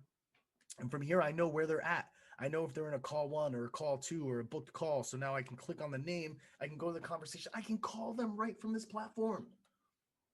I can do all my calling, all my prospecting, all my emailing, all my text messaging, all my sales tracking, all my website building, all my scheduling, and yes, all my fulfillment services baked in one platform. Now, if this seems all too good to be true, guess what? It's reality. I'm literally going to flip the online coaching, consulting, and agency space on their head by providing an all-in-one platform for you guys to utilize. Now, you're probably wondering, like, how much does something like this cost? I'm going to stop sharing my screen. And I was not, let me just say this. Let me reiterate. I was not prepared to come here today and make an offer, but I want to make this possible for you guys to tap into the very same infrastructure, the very same fulfillment pieces that I'm using right now to generate over 6 figures a year. All right. So what does something like this cost? Well, sure. If you were to go and package a position, maybe you would pay, let's say ClickFunnels. ClickFunnels would be $1,200. I'll write this out for you guys. ClickFunnels would be $1,200 a year at $97. All right. Plus add Calendly at the basic level, right? 15 times 12. I'm not a mathematician here. I'm going to make this sweet though. I'm going to make this sweet. All right. Let's say 15 times 12. Again, I didn't claim to be a mathematician now. It's 180, right? So that's 1,200 plus 180. So we're at 1,380 right now in systems for the year, okay? 1,380. What else do we have? We've got, you need your calendar systems, you need your funnel building, you need your CRM. All right, so let's say a nice CRM will probably cost you $250 a month. That is going to be another 3K. All right, so now we've got 1,380. That's $4,300. Sorry, $4,400. 4,380 is the number I'm looking at. There we go. That's the number right there. $4,400 a year in software. I'm going to save you, right? You guys don't have to go out there and invest in booking systems. You don't have to go out there and invest in a funnel builder. And I'm going to make it sweet. I'm going to give you the fulfillment to make your money back. I'm going to give you the fulfillment to now have an online business, to have a digital agency, to have a coaching program, to have a PR agency, whatever kind of agency you want to start. I've got the tools. Not only that, I'm going to bake in the coaching on exactly how to use it. Now, usually this would go somewhere, anywhere between $15,000 and $20,000 for everything that I'm offering here. I'm going to give it to you guys. Okay. I'm going to give it to you guys today, lifetime access for the entire lifetime of the software. I'm going to give you lifetime access today. Drum roll, please. For 2,000, for 2K, you're going to get lifetime access to all the systems that you ever need to run your online business, to the fulfillment teams that you need to produce the results for your business. Oh yeah, and the online coaching to make sure you know what it is that you're doing, to make sure you understand your client journey, to make sure you understand your ecosystem. What if by the end of next year, or by the end of this year, 2020, you could be closing $50,000 12-month packages? What if by the end of this year, you could be closing $5,000 high ticket coaching? What if by the end of this year, you could build an e-com store? What if? The answer lies with you, my friends. The answer lies with you. It is literally your decision. It's up to you and how you play your cards. But trust me, if I can do this, if a homeless man can do this and become a multiple 6-figure business owner, yeah, I'll drop it right here. if a homeless man can do this and become a 6-figure business owner, you guys can do this. So I'm gonna give you guys the steps here. This link's gonna be posted on Facebook. But again, if you have any questions about this, I was not prepared to make an offer today. So, you know, what I'm gonna do is I'm gonna send you guys to my landing page here. If you guys are interested, I want you to go ahead. I want you to book a call with me. I'll be happy to hop on with you. I'm super, super excited to just be able to launch this to the public and give you guys the help and the service that you need, providing you the fulfillment, providing you the CRM, all the software and the systems you could ever need, and to personally give you the coaching. Again, this is a $15,000 to $20,000 offer. I'm gonna give you guys lifetime access for 2K. So here's the deal. How do we do this, right? Again, I don't have a landing page. This is being released in April. I'm releasing it to you early right now. All right, so how do we do this? All right, I want you all to go to aoelite.com. And again, you can read our landing page, look at our social proof, but the idea here is I want you to get on. I want you to book a call with us. Come here, put in your email address, apply for a Done For You accelerator call. Either me or my team members will be there waiting to speak with you. And again, I'm really excited to be able to help you and possibly take you to the next level. So that's all I got. And Wow. again, I did not expect that. thank you so much, man. I did not expect that today. Wow. So very cool. What's the biggest question you expect people to ask you about this, Alex? The biggest question that I expect people to ask me about this. Mhm. There's so many questions, man. Where do Well, you got just shy of 4 minutes. So you tell me. Oh man, okay, let's go. How do I know what offer to pick? How do I know if I want to sell e-com? How do I know if I want to sell digital agency? How do I know if I want to sell high ticket coaching? Well, I make it simple. What do you know? And if the answer is you don't know anything, let us just pair you with a proven leveraged offer that we know is going to sell. That's awesome. Go out there and sell it. We'll teach you how to sell it. Again, I'm going to provide you the coaching to know how to sell it. I'm going to provide you the fulfillment to be able to deliver on those results. And I'm going to provide you all the software you ever need for the rest of your life. That's very cool. I'm waiting for, after we're done with this, I want to see the demo of this. This is cool. So backstory to this, you guys, just last night, I mean, like not more than 12 hours ago, Alex was like, you should hear what I'm up to. I'm like, okay. I didn't expect that you would hear about it before, right now. That's pretty cool. So what was the motivation for you to jump into this fray that is so filled with Infusionsoft Active campaign and so many others? And you've got 1 minute to tell me. Absolutely. It was the fact that none of these platforms have the baked in fulfillment with it. None of the platforms have the ability, like, yeah, you've got the software to be able to make it go live, but do you have the sales team to support it? Do you have the infrastructure to support it? And that's essentially what this is. That's neat. Yeah, because, most people don't have that infrastructure. They don't have those resources. They have the idea, but everything else. They've got everything else. They've got all the, I just talked to a lady today, as a matter of fact. She has all the pieces she needs to make 6 figures. She just didn't have the systems, the processes. That's it at the end of the day. So. Yeah. And that's the critical part. I mean, an event like this, for example, is all systems and processes. It totally is, making sure that we're live on the right streams, making sure that when we're not live, the replays are played at an appropriate time, making sure that things are posted properly to the Facebook group, to the dashboard, and so on. There's a lot of mechanics going on. And right now our team is manually doing a lot of it. But once you set up the automation, it's great, which is kind of cool, which is really kind of cool. So to have tools like that, I think it's fantastic. I mean, absolutely fantastic. And I couldn't be more excited to be part of your secret internal launch to World Love Week. That's very cool. And we're excited about it.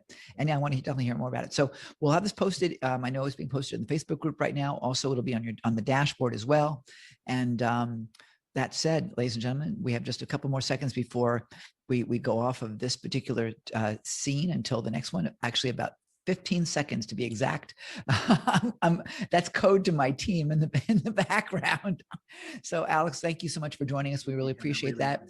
Absolutely. And stay tuned for more of World Love Week. I stand for love. Do you? Hey, this is Captain Lou, and I stand for love, baby. Do you? Do you? Do you? Do you? Yes. Do you?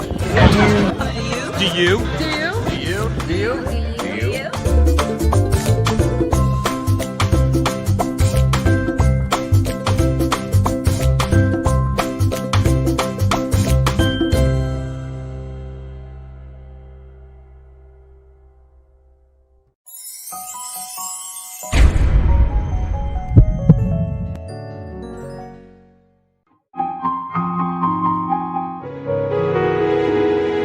Ladies and gentlemen, boys and girls, I am super excited.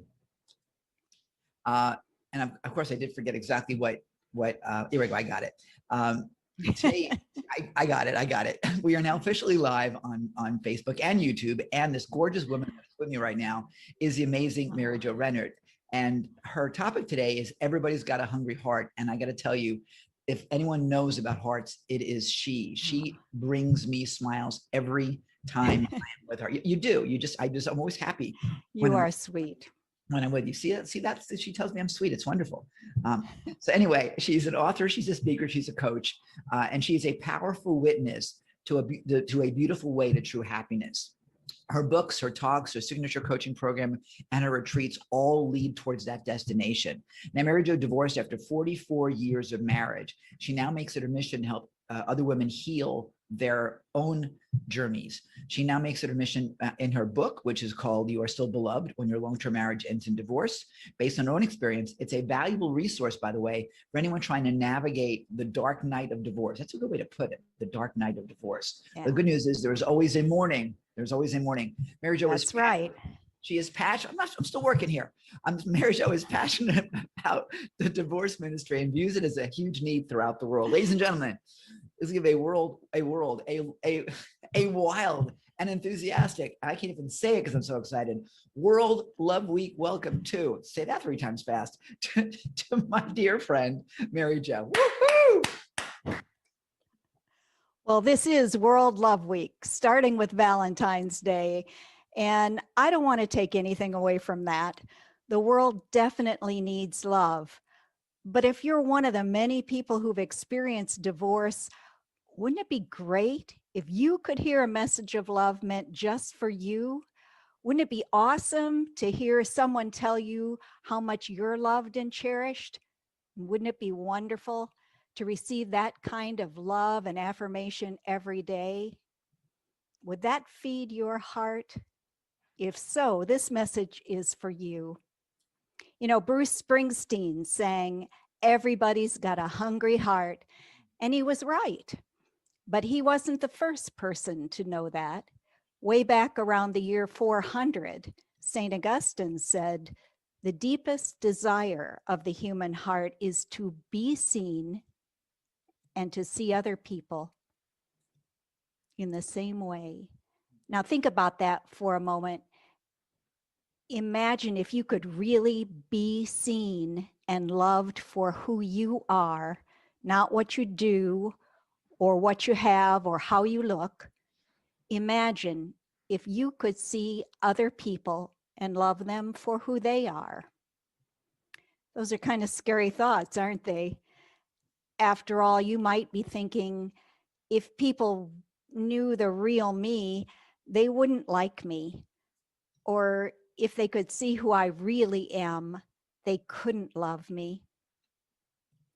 My name is Mary Jo Rennert, and I believe you're one of a kind, created by a God who loves you beyond measure, regardless of what you've done or failed to do.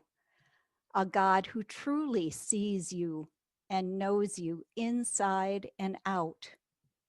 I believe you're meant to shine as a unique expression of God's love in the world. And I also believe there are no coincidences.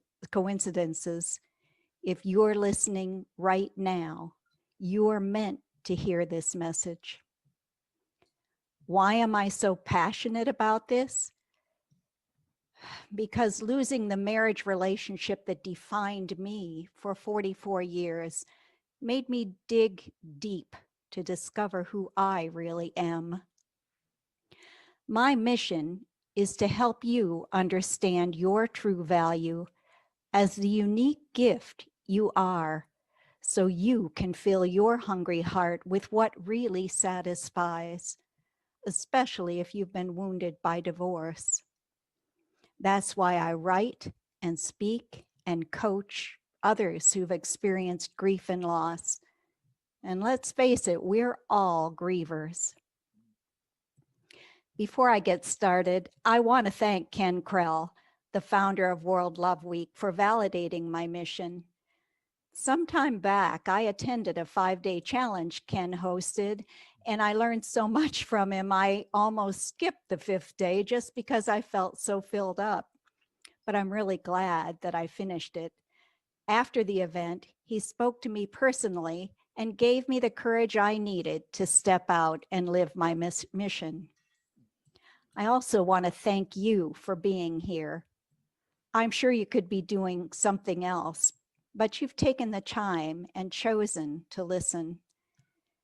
If you've been through a divorce or any other type of loss, I want you to know I think you're very brave, and I applaud you for taking part in this. What I'm going to share with you today will help you know you can survive tragedy, reclaim your joy, and satisfy your hungry, aching heart. Each of us has a story. We can listen to each other's stories and compare them to our own and consider ourselves better or worse off than someone else, but that's not always helpful. Every person, every relationship, every marriage, and every divorce is unique. Each of us grieves in our own way. We can't heal or soften our grief by comparing ourselves or our situation to others. However, we can find consolation in knowing that others who've experienced divorce have survived and eventually even thrived. There is life and hope and a new day after the dark night of divorce. I'm not speaking to you as a therapist or a professional counselor.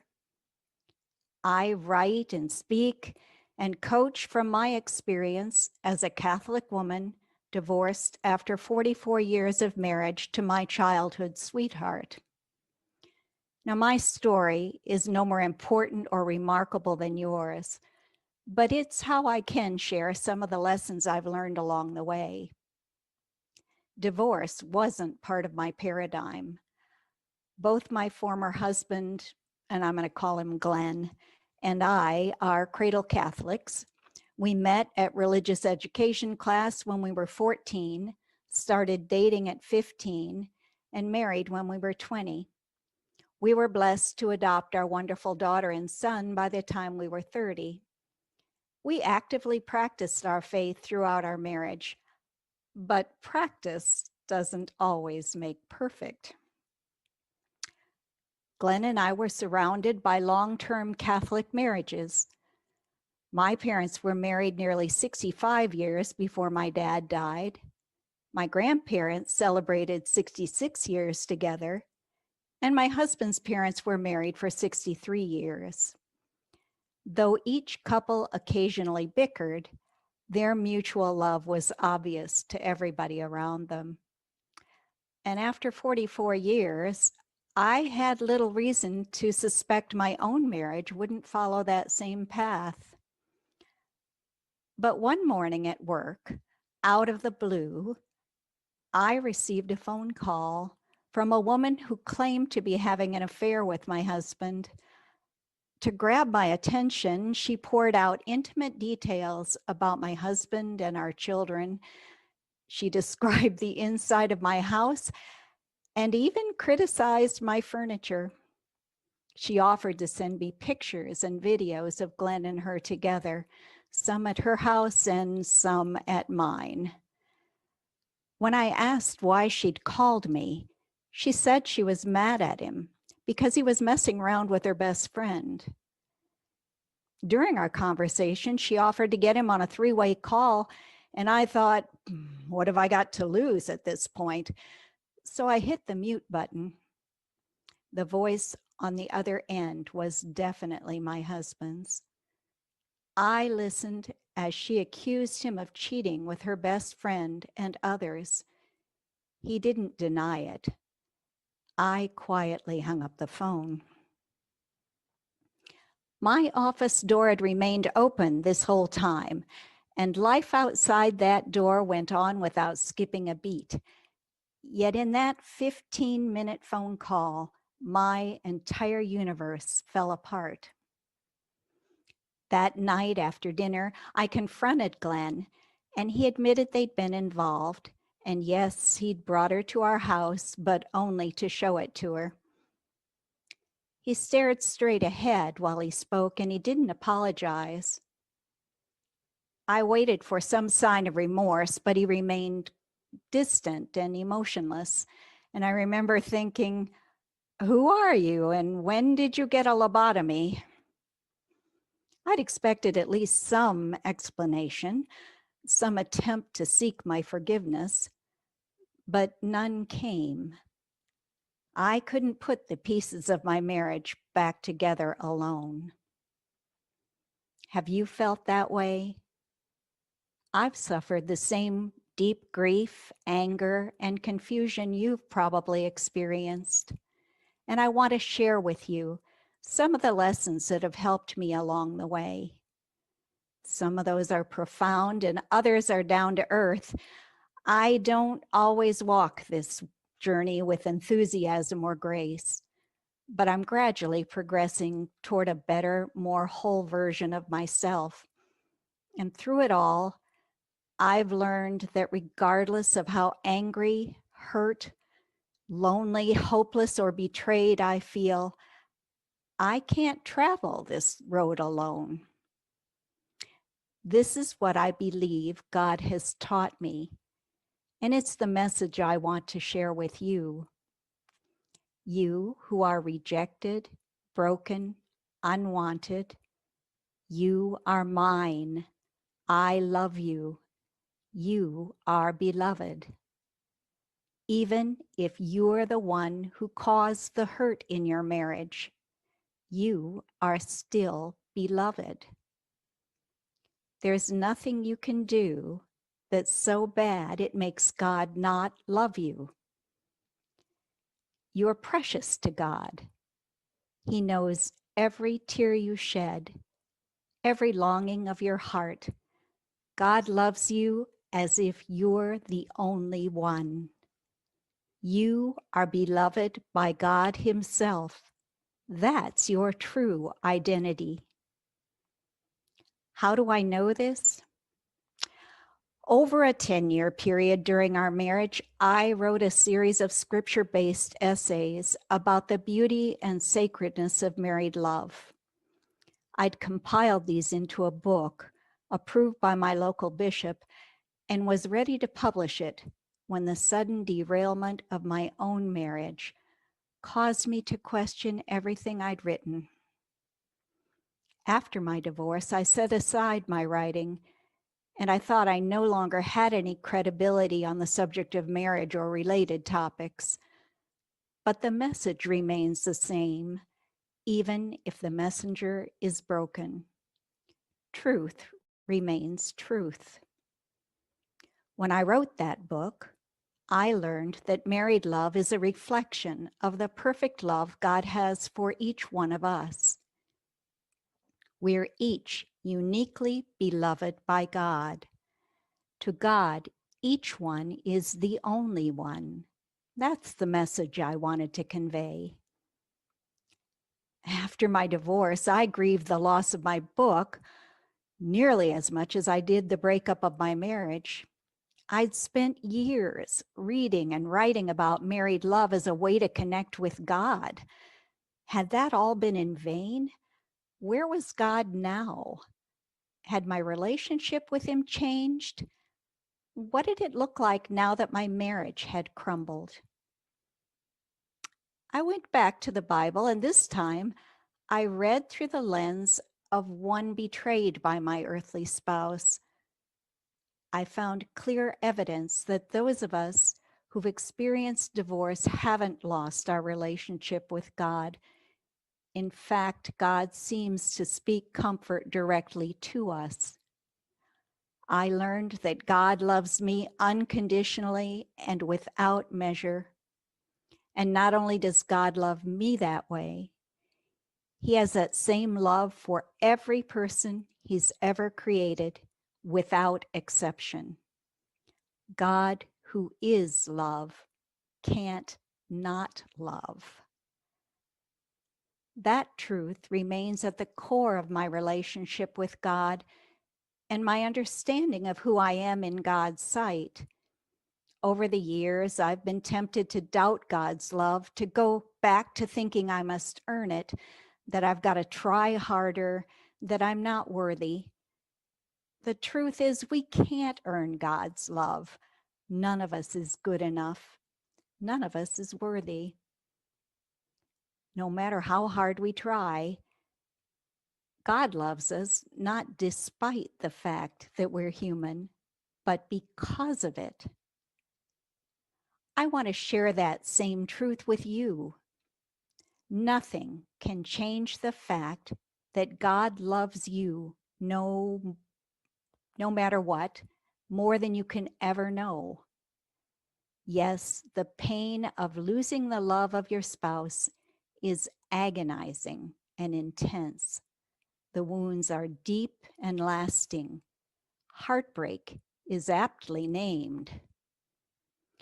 It would be nice if peeling away your spouse would reveal this shiny new layer of God's unconditional love to comfort and console you. I wish it were that easy. The process of healing after divorce is more like the formation of thin, fragile scabs and tender pink scar tissue that can easily be torn and disrupted.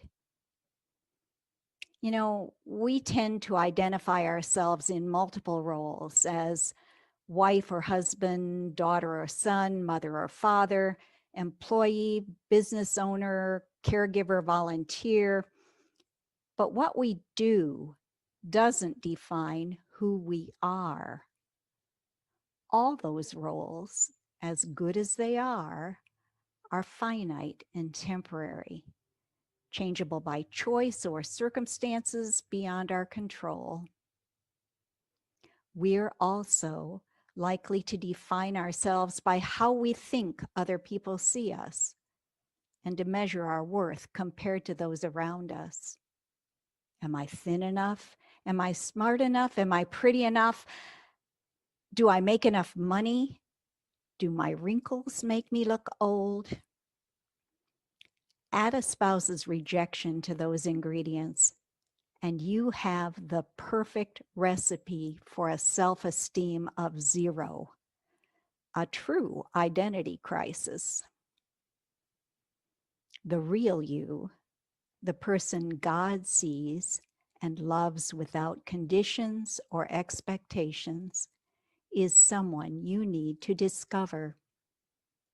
Although your divorce strips you of a major portion of your identity, it leaves room to discover or rediscover who you really are. Who are you at the essential, unchangeable core of yourself? This is a truth we must each discover. Most of us have spent a lifetime wrapping layer upon layer to shape and reshape ourselves to fit various molds at different stages of life. The adult we become seldom resembles the child who began that journey. The bare, raw condition in which you find yourself after divorce can be an opportunity to peer beneath those layers and allow some aspects of that child to emerge, free from the expectations and constraints imposed by your marriage. Think of it as a gift in ugly packaging. That's why it's helpful to have a coach to walk with you, so you can discover how to heal from your divorce and move forward with your life. A coach can help you gain clarity about your current situation and the obstacles that stand in the way of your recovery. A coach can help you find those next steps to free yourself from grief, discover who you really are, and reclaim your joy, regardless of how long it's been since your divorce. So to wrap up, I'm going to give you 3 actions you can take to help feed your hungry heart. Number 1, recognize how unique you are. In all the billions of people who've ever lived, there has never been and will never be another you. You are not a mistake or an accident, regardless of the circumstances of your conception or birth. Your life has a purpose no one else can fulfill. Even if you don't see any meaning in your life, you may be the ancestor of someone who will change the course of history. You're here for a reason. Number 2, seek beauty in everything. You may not have received a fancy Valentine card, a dozen red roses, or a box of candy, but the one who sees your heart and loves you unconditionally paints the sky every day just for you and wants to delight you with an ever-changing masterpiece. Remember that the next time you see a beautiful sunrise or sunset. And finally, number 3, take charge of your thoughts. I know how easy it is to play negative scripts in your head over and over again, to play the blame game. For a long time, I allowed myself to get caught up in imaginary conversations that always sent me into a downward spiral. Was it me? Why didn't you love me? What's wrong with me?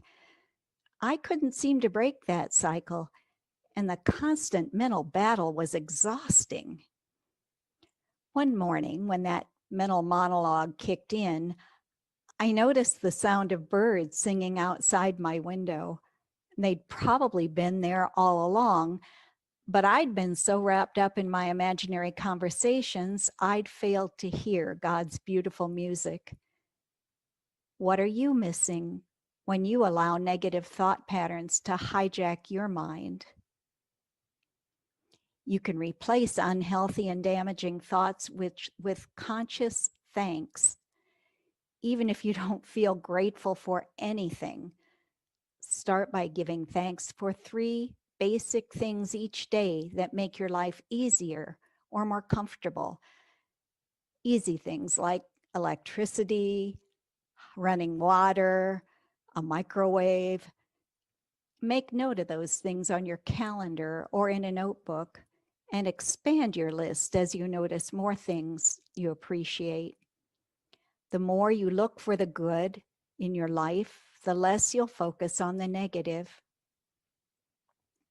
Those 3 actions, recognizing that your life has purpose and meaning, seeking beauty in the world around you, and consciously taking charge of your thoughts, can make a huge difference in your life beginning today. If you found this message helpful, I have a gift for you. On the dashboard, you'll find a link to download a chapter from my book, You Are Still Beloved. And I invite you to keep listening to World Love Week as we help you feed your hungry heart. Wow. All I can say is wow. What you just saw was magnificence, you guys. I want you to watch for this woman. I want you to follow this woman because she is a force of nature and she can change the world of so many. I am blown away. I've not seen you speak before or watched you or in action like this. I know you in a different way. And I got to tell you, you are such a superstar. So I just want you all to know that the way Mary Jo presents herself is love in action. And I want whatever comments you have that you're making in the Facebook group right now, make as many of them as you can. Share this with as many people as you can. we all have stories. We all have our stories of betrayal, of loss, Yeah. so much. Mhm. And I think the big word there is betrayal. We trust, and sometimes that trust Yeah. is misplaced. And to me, the big lesson, and I see this with so many, is that if we let that betrayal continue for us, in other words, if we don't go past that and recognize this was a singular experience, that it is not your life is not Yeah. completely betrayed. It is this instance Mm-hmm. and someone else, not you, then you can move forward. Exactly. Yeah. Yeah. That's, and it's not always easy, but how many people do we see that are afraid to enter into love again because, oh God, it could happen again. Well, if that's your energy, guess what? It will. It will, exactly, because you have to be open to loving and to receiving love. And you can't allow yourself to be defined by an experience like divorce, like betrayal, like the loss of a relationship, because you live there. Yeah, for sure. I know people, and it's funny, I heard a TED talk not long ago. If you feed your brain those negative thoughts and you concentrate on that all the time, you get endorphins from it. It becomes addictive, and it happens very, very quickly. And that's why you'll meet people years and years later after they've lost a relationship, whether it's death or divorce or whatever, and you can hardly break those people out of that pattern. Yeah, it is. And the victim side of it is, Yeah. well, it's disempowering. It's a significance piece. It's mine. I was a victim. Okay, time out. Time out. But accepting accountability for it, to say, how is it that I created this? What is it about me that created this situation? That's where you start to get your power back. And it took me a couple years before I would even go there. Yeah. Oh yeah. Well, the anger is I will tell you that there's still things from many years ago that I don't want to use the words hold on to, but I guess it's true because I still remember it, and so we do need to move past, just for ourselves, because the other party, and I don't know the other side of your situation, certainly, but those other folks, they've long forgotten you. They moved on. They're doing their own thing. They're just in their own space. So why are we still dragging that? There was an old Zen thing, and I've got to watch our time here. And I'm going to say this song, I'm going to repeat this story in probably the least eloquent way possible. But there was a Zen master that I needed help being carried across a stream or something. And this person helped him across the stream. And then as they walk continuing, the guy said, "Gee, was something," and said, "I don't know why you're still carrying me. You stopped carrying me when we got to dry land. Why are you still carrying me in your brain?" Mm-hmm. And I'm saying it wrong, certainly, but that's the whole idea. So why are we holding on to all the negative stuff when these people, we're punishing ourselves for something that's not even your own fault? And that's the tragedy of it for so many of us. And we need to release that in whatever way. You've got great ways to do it. And being in gratitude is a fantastic way to manifest that, recognizing that every day is a blessing. There are people around that absolutely love you. And you, Mary Jo, in the groups that you're involved in, and you're in one of mine, is you're surrounded by love, and we adore you. Pam Heath says, another thing is drinking poison, hoping that the person drops. Yeah, exactly. Yeah, because that forgiveness thing's a whole different. That's another chapter in my book. But I need to read that chapter. Because you allow that person to hold power over you. Yeah, exactly. You think you're controlling them by not forgiving, but if we don't forgive, that person still has control. Yeah, it's absolutely true. Absolutely true. Mary Jo, I adore you. Thank you so much for being here with us today. Pam Heath says, I want to be Mary Jo when I grow up. And I can totally see why. Thank you, Pam. we are blessed to have you with us. Thank you again so much for being here and for being so accommodating to our schedules. And ladies and gentlemen, the incredible and rock star Mary Jo Grimley.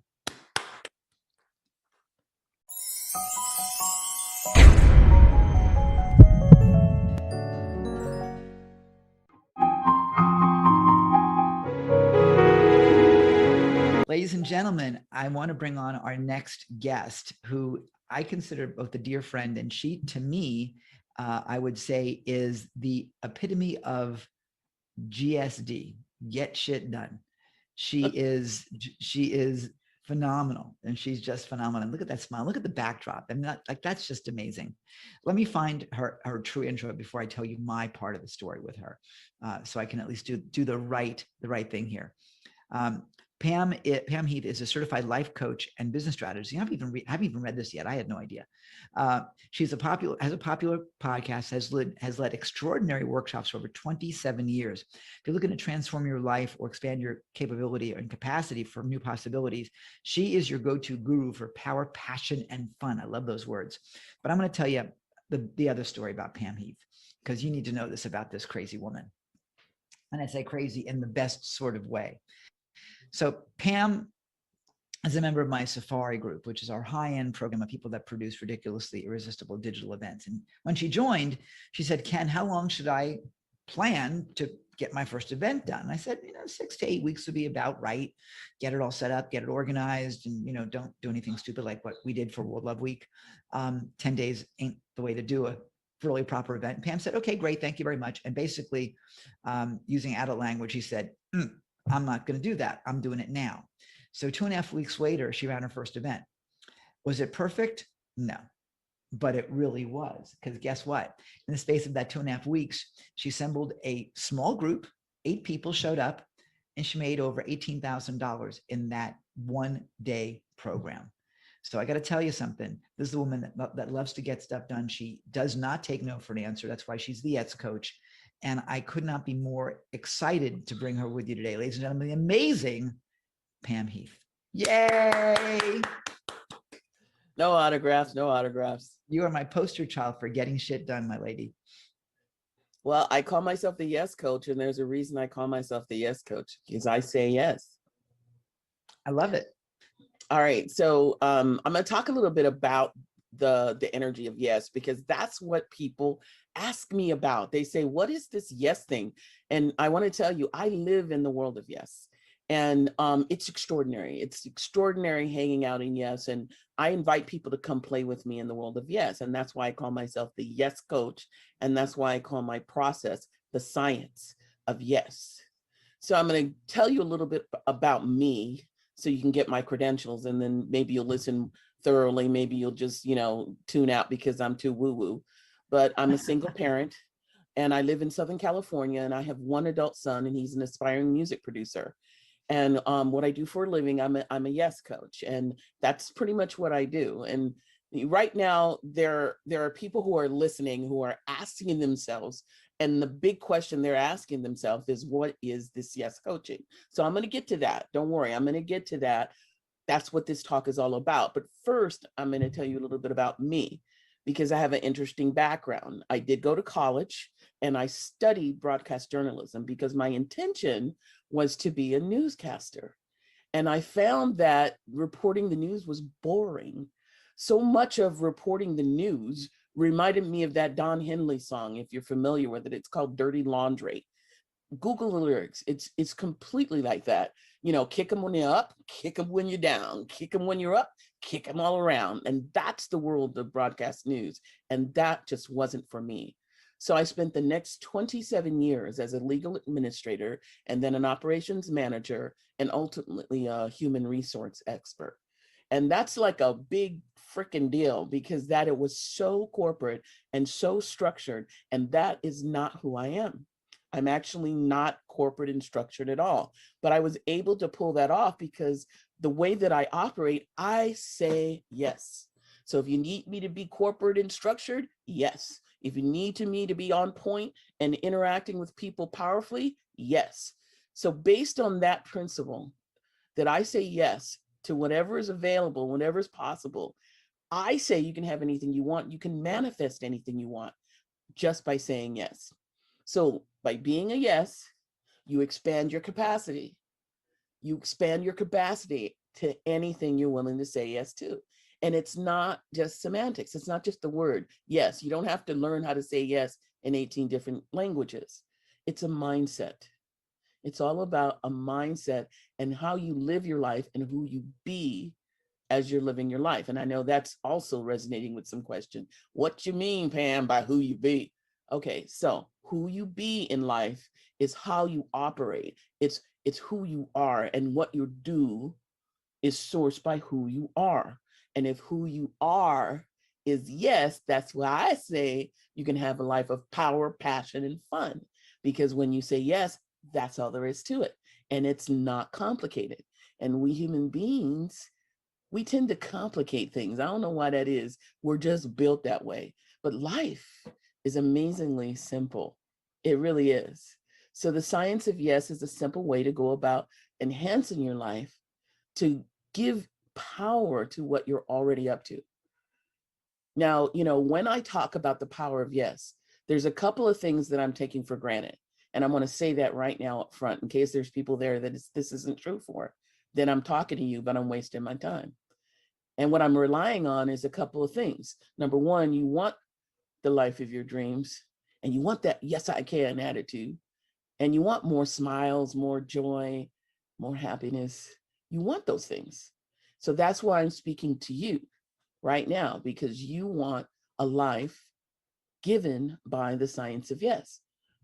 That's you, right? I'm talking to the right person? Okay, well, let's find out. So why do I call my process the science of yes? How come exactly? Well, in order to answer that question, we're going to have to look at the definition of the word science. So I'm about to read to you straight out of the dictionary the definition of the word science. Now check this out. The intellectual and practical activity encompassing the systematic study of the structure and behavior of the physical and natural world through observation and experiment. Now I'm gonna read that again because that was a mouthful. That was a mouthful. Now, I'm not gonna expect you to memorize this. I'm gonna read it one more time, okay? The intellectual and practical activity encompassing the systematic study of the structure and behavior of the physical and natural world through observation and experiment. Bam, the science of yes. So what you want to get clear about around yes is that you know what you want in life, and you know through observation and experiment the actions you have to take to have those things. So doing what you always wanted to do in life, you have to take charge, say you want it, and then go after it. And that's why yes is a science, because through observation and experiment, you are busily, actively, aggressively going for what you want. Going for what you want because you say you want it and you're committed to having it. And so you take it on inside the science of yes. Hey, didn't know that, didn't you? So already you've learned some things. So when you take on yes, you are actually going with the flow of the universe, because I say the universe resonates at yes.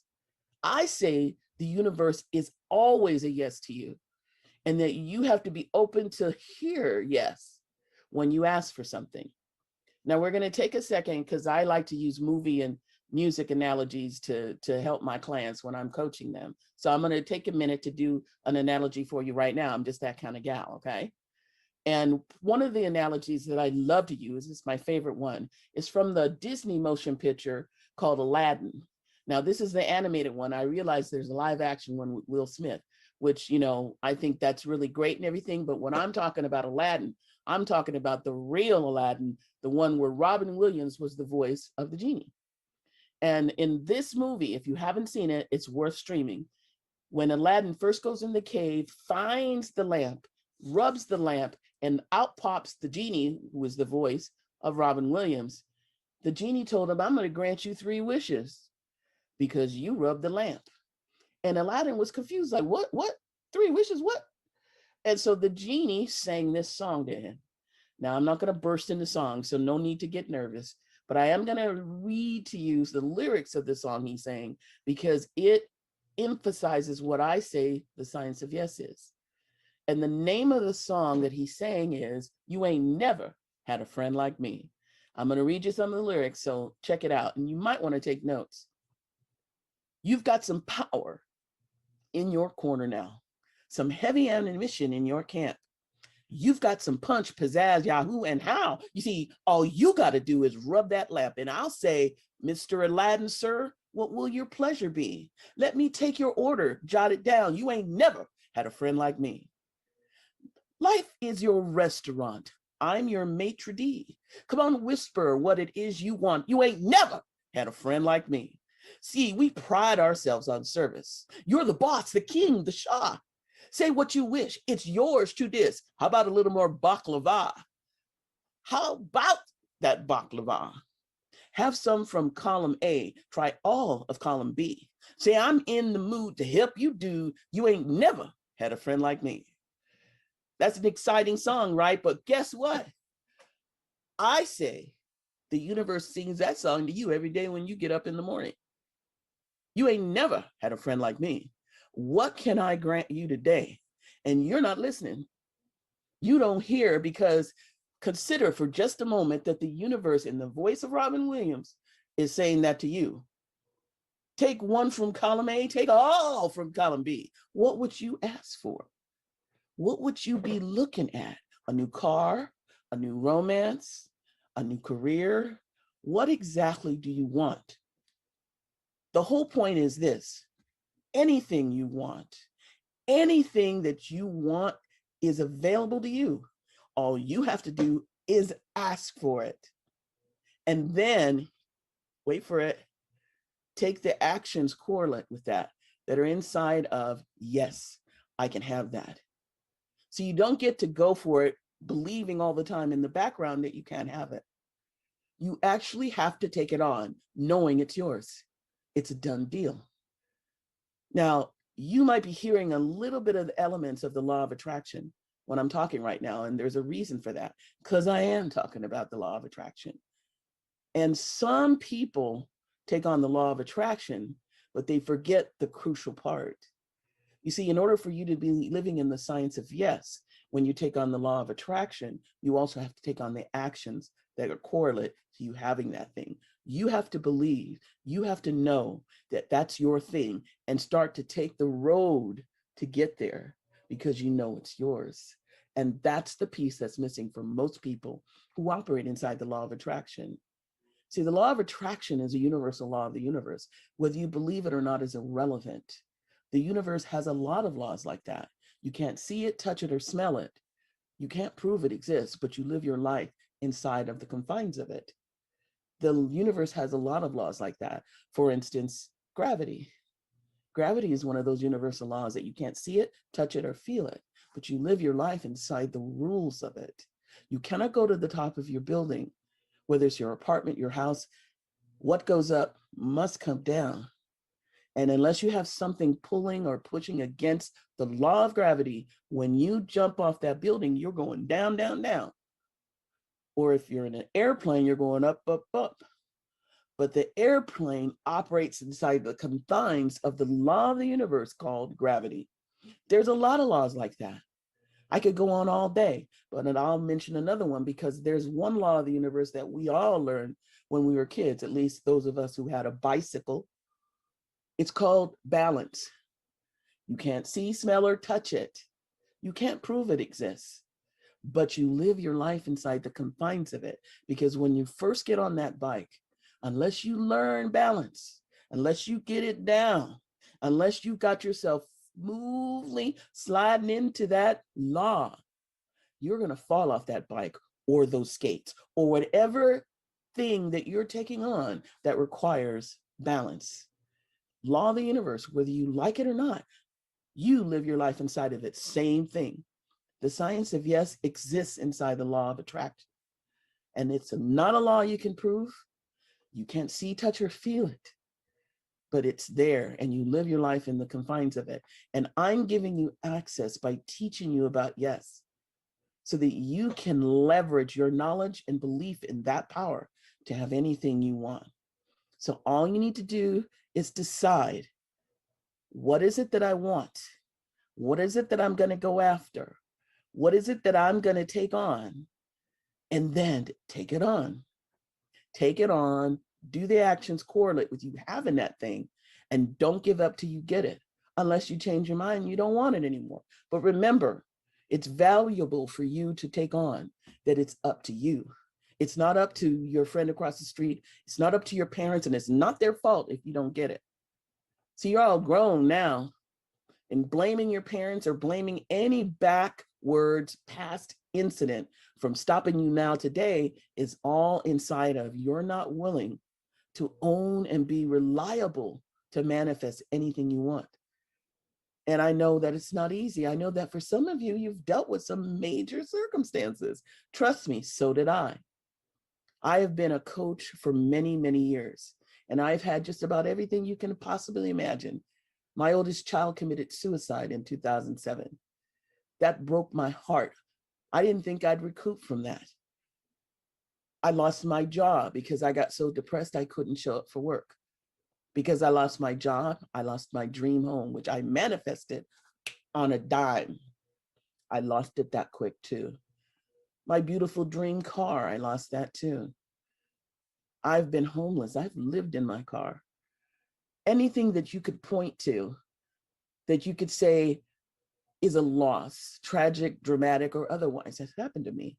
And yet here I sit, surrounded by hearts on Valentine's Day, wishing you a happy Valentine's Day, loving life and loving the process I call the science of yes.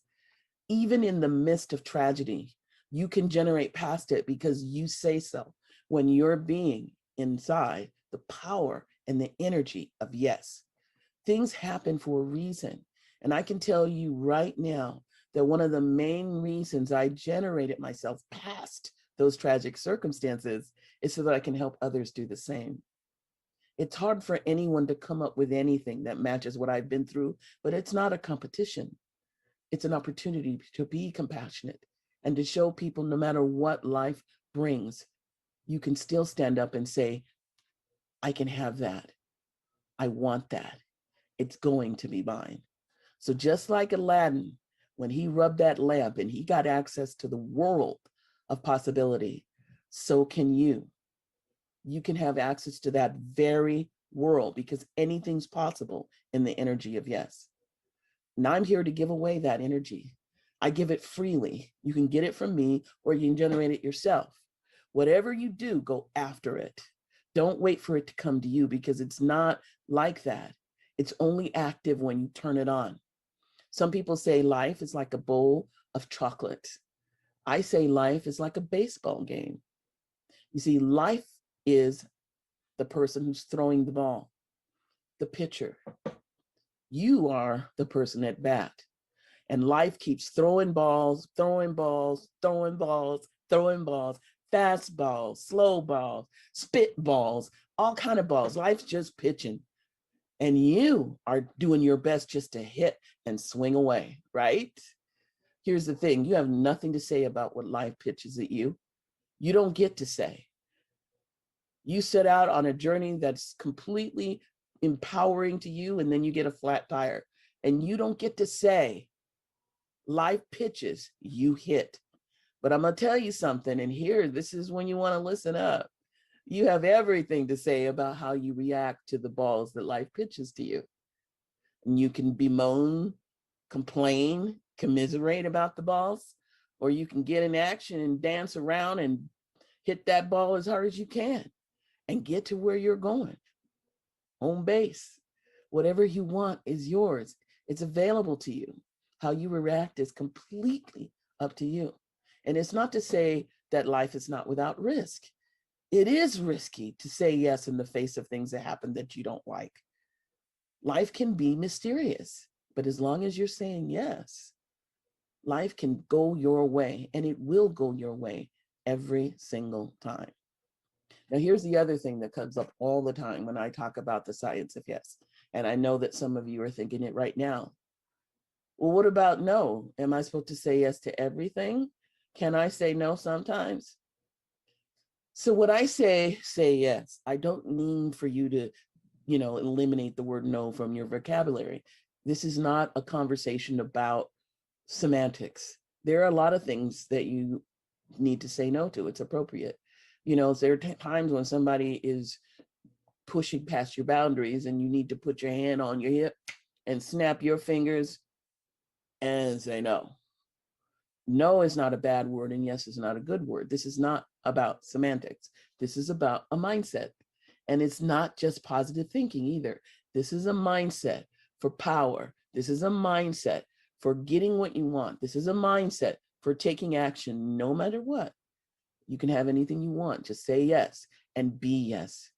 So while you're crafting the life of your dreams, you're going to have obstacles. So when I talk to you about being of a positive mindset, it doesn't mean nothing bad or nothing untoward is going to happen to you. It doesn't mean obstacles are not going to take place. But what I'm saying is don't try. My favorite celebrity, Yoda, has this saying, do or not do. There is no try, just do it. Now, I could say to you, say no. Say no to stress and stress-caused illnesses. Say no to unemployment and being a victim to your circumstances. Say no to emotional abuse and toxic relationships. I could tell you these things and I could call my process the things to say no to, the science of saying no.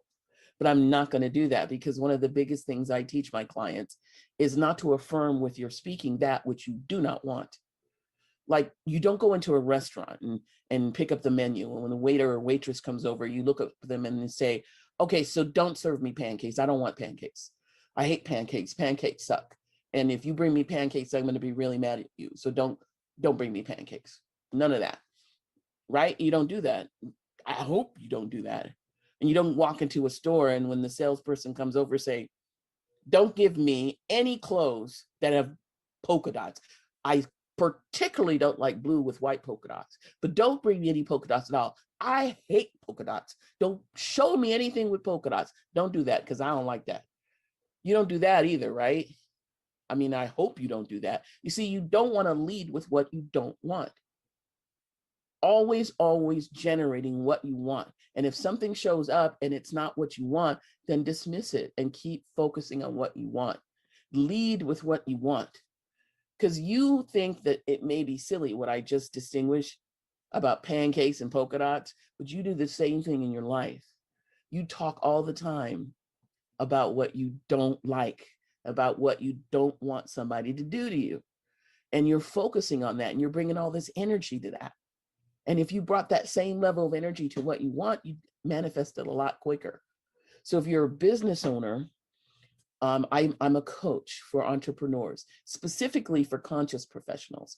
Like, in other words, spiritually motivated or mindful people who are up to big things. They're creative, they're transformational. Those are the entrepreneurs I work with best because you're very, very intuitive and do things creatively. And it's hard for you in a structural corporate world to actually generate success and abundance. So my key is teaching you all the things that you can do to compete in a world that's very corporate when you are very transformational and spiritual. So for my free gift, I'm giving you an ebook that I wrote on how not to make the mistakes that people make when they're marketing their business. And I'm also going to give you a free consultation call where I'll go over those techniques with you and those strategies with you so you can bring those strategies for marketing to your business and make more money and get more clients. Would you like that? And it's all inside the science of yes. So inside the science of yes and the power of yes, you face life with a different spirit, the spirit of yes. And, I can help you with that. There's a lot to be concerned about these days. There's a pandemic on. We just had, a president that leaves much to be desired as far as printed people go. And we have a whole new outlook on how we're going to live our life now that we're social distancing. And now that we've, seen that a global pandemic can rock our world. It's easy to understand why people are despondent and depressed right now, but you don't have to be. You can be inside the world of yes and say that anything you want, everything I want is available to you. And yes isn't a Buddhist mantra. I'm not trying to get you to say yes, yes, yes, yes, yes, yes, yes. But it wouldn't hurt to say yes. There's things about that, when I was young, and we won't discuss my age right now. And if you try to, I'll deny it. But when I was young, there was a song called High Hopes. I think Frank Sinatra sang it. And it was all about this little ant who would move this huge rubber tree plant. He was committed to moving, and oops, there goes another rubber tree plant. High Hopes is about what you can take on for yourself and your life and everything you're up to. All your plans, all your things that you want to take on have everything to do with your attitude.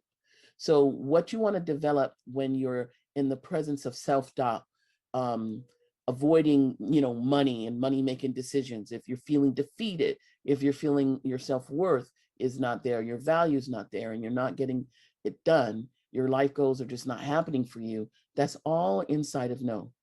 And you want to bring to yourself your yes mentality. You want to bring yes to the forefront. I can help you do that. So, I'm giving away that ebook for entrepreneurs. If you're not an entrepreneur and you just want advice, I'm a certified life coach as well. But remember, it starts with you. I can support, coach, and empower you, but it starts with you taking on the science of yes and being willing to live your life inside of it. And that pretty much is my shtick on the science of yes. If you have any questions, feel free to reach out to me. I'll be happy to answer them. So what's your favorite word, Pam? Yes. You are an incredible inspiration. And I'll tell you, as I said when we first began this segment, when Pam said, how long should I allow to get started on this journey? And I told her 6 weeks, and she's like, okay, good, we'll do it in 12 days. And it's miraculous. It was maybe a couple of days more than 12 days, but she took action, and she doesn't understand what an obstacle is. To her, it's just a revolving door. You just push it and it goes out of the way.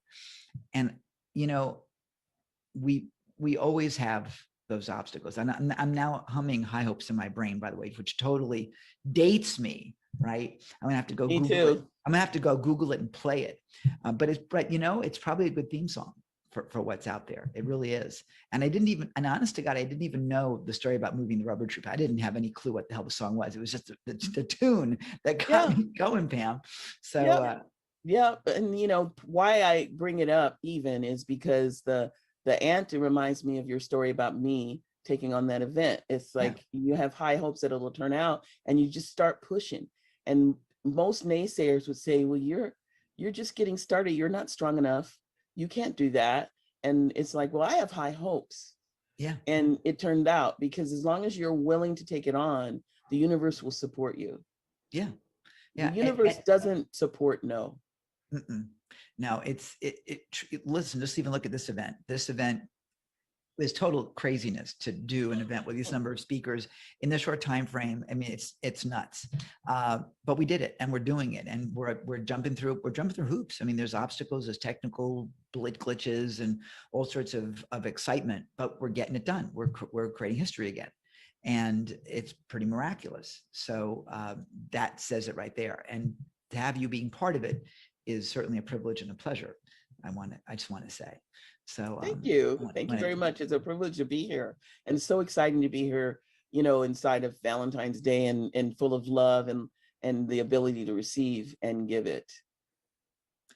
It's, when we first created World Love Week 6 years ago, and I've got to watch the time. We have less than a minute left before the next segment starts automatically. Our technology is working beautifully on streaming, which is terrific. I probably shouldn't have said that to jinx anything, but when we first embarked on this, the whole mindset was really, let's make the world a nicer, kinder place. And I was inspired by one person who created World Love Day, or actually Love Day at his place of business. And that was the guys at Mindvalley. And I was like, how can we make that bigger and better? And I was like, well, hell, love isn't about a day. It really should be about forever. Let's call it Love Week. I got the domain. And then we said, let's, World Love Week just seemed to work. So there we go. So Pam Heath, a pleasure and honor to have you with us. Thank you. You'll Thank you find for Pam, having me. you'll find, easy for me to say, you'll find Pam's gifts on the dashboard. Just click the link to go grab those. I recommend that you get them. And she used the word ebook, but I got to tell you, there's massive wisdom inside of that content. So go grab it right now, read it, implement it, and say yes. Pam Heath, thank you so much. I love you to pieces. Happy Valentine's Day. Thank you. Take care. Awesome. Oh, So thank you. You hear yeah. me? You sound great. Yeah, you're terrific. Okay, let Awesome. me get you properly introduced, and then we Okay. can get rocking and rolling, because you are in for a treat, you guys. If you've been thinking about how you can monetize some of the things you do in your business without selling something to people, by creating an audience, then this is the woman you want to be hearing from, because she's going to talk with you about how to quickly find sponsors for events that you do and for other things you may be involved in. Sheila Faragajema, first of all, is a dear friend of mine. We've been working together. We've been friends for a lot of years. She, through her company, which is called Connected Sponsor, she helps event promoters monetize their events by building longstanding relationships and partnerships with sponsoring companies. Today, she helps others do the same by teaching her frameworks that she spent the last 10 plus years developing and perfecting. Bottom line is, she's kind of like I'll say a miracle worker for profit.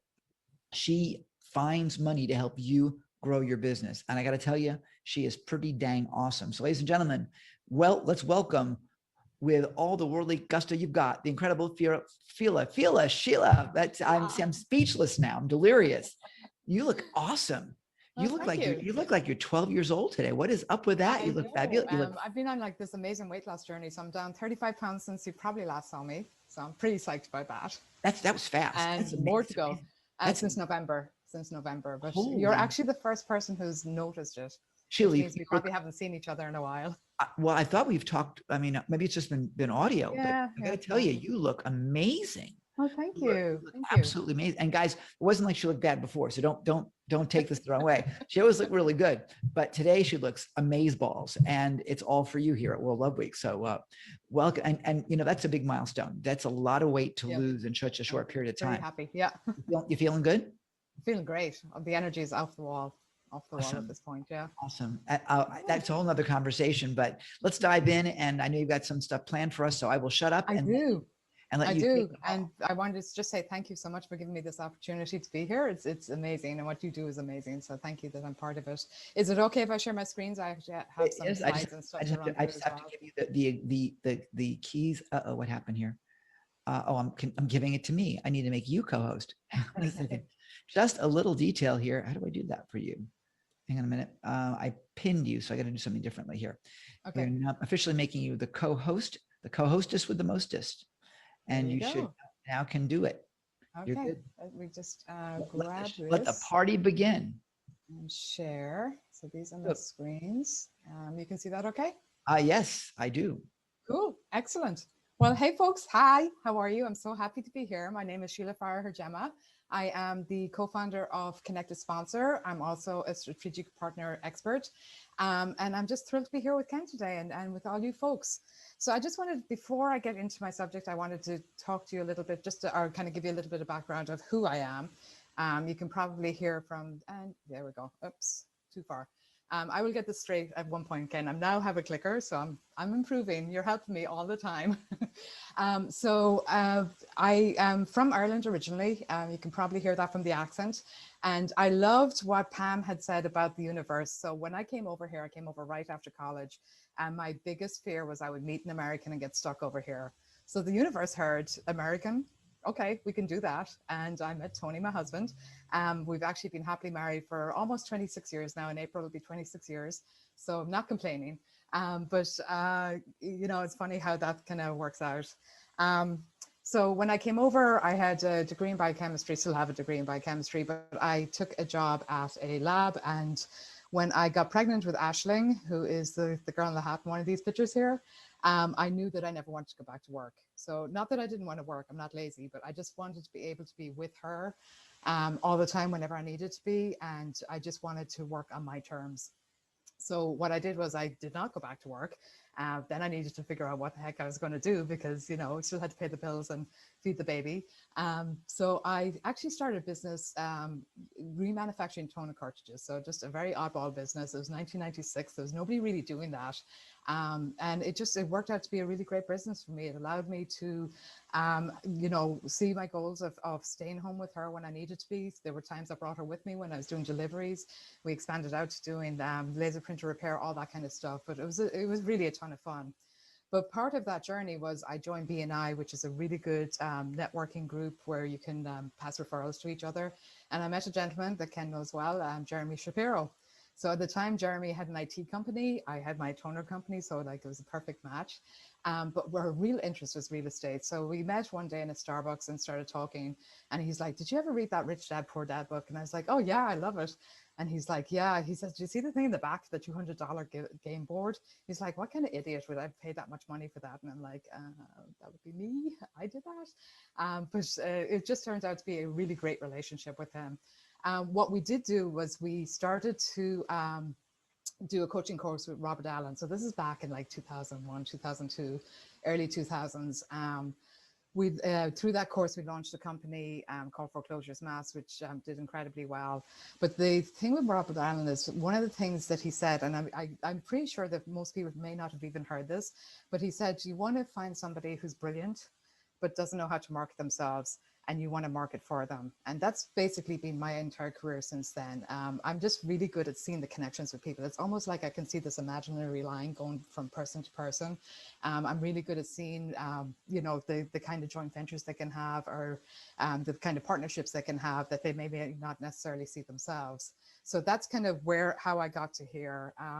Through doing that, I actually had the lady in the picture here, Deanna. I had a business with her called Affiliate Mastermind Group for about 4 years, where we thought on that and, you know, mastermind and stuff as well. And when Deanna, she got hired by a large digital marketing company here in the States to run their events. And when that happened, she asked me to come in and help out with the events as well. And that really kind of started this business for me. You know, it wasn't something I expected. I was just kind of helping her out. And what happened was other people started seeing what I was doing, and they asked me, you know, can you do this for us too? And I says, okay. And before I knew it, I'd organically just kind of grown this business through word of mouth, which was pretty cool. So I'm going to get down to the meat and potatoes now. I don't have a lot of time here. I think I have about 20 minutes. Hopefully I'm going to fit this in this, but I do have a gift for you at the end. It is a one-pager, something I'm very excited about. I love one-pagers. You're going to see that. It's going to help you to figure out if you want to bring sponsors into your brand, how to do it, where to find them, that kind of stuff. So you'll get a lot of that at the end, but I'm going to push through just a couple of the different ways that I do it for myself. So the first thing I wanted to talk about is having a database. Ken will agree, this is probably the most important thing that you can do in your business. When you have a database, when you have a list, you can literally turn it on. You want to nurture it, you want to constantly give it value, but you can turn it on anytime you need to, you know, promote something. If, you know, if you're having a bad month, you can go out and sell something to that list. And it just really is very important when we're in this kind of information marketing space. What I have found is that anytime I talk about sponsorship, the question I get is, you know, how can you find sponsors? It's so elusive, it's so hard to find. And honestly, when I started, I felt exactly the same way. I had no idea what to do. It was just, it was very overwhelming to me. So what I did was I just started thinking, you know, well, let's just have a conversation with people who may sponsor and just see what they want and see if we can figure it out like that. So I'm going to go through like the things that I used. I'm going to go through maybe about 4 or 5 frameworks. I don't really have time to do more than that. But like I say, you'll have that link at the end as well. So the first one is follow your checkbook. This one was straight out of BNI. When we used to, in BNI, we used to have what we call visitor days. So we're always looking to grow the membership. And one of the suggestions they made was, you know, follow your checkbook. Who are you paying money to right now in your business? And these might be good visitors for BNI. So I thought about this and I was like, well, that would probably work for sponsorship as well. So if you're running an event and you're teaching what you do, who you pay money to do what you do, maybe these would be good for your students as well. So this one I have the entire one sheet that we're going to give you at the end. So we can you can just look at that more. It's way more in depth. I'm just going to kind of skip over it a little bit. The next one I want to talk about is referrals and brainstorming. So, you know, just talk to other people. They will give you ideas. Sometimes entrepreneurs tend to be in this like silo on their own. They don't think they can ask for help because they think that if they do ask for help, it's going to seem like they don't really know what they're doing, or they're, you know, that they're not really very effective in their job. But that's not the case at all. I mean, just ask for help and referrals.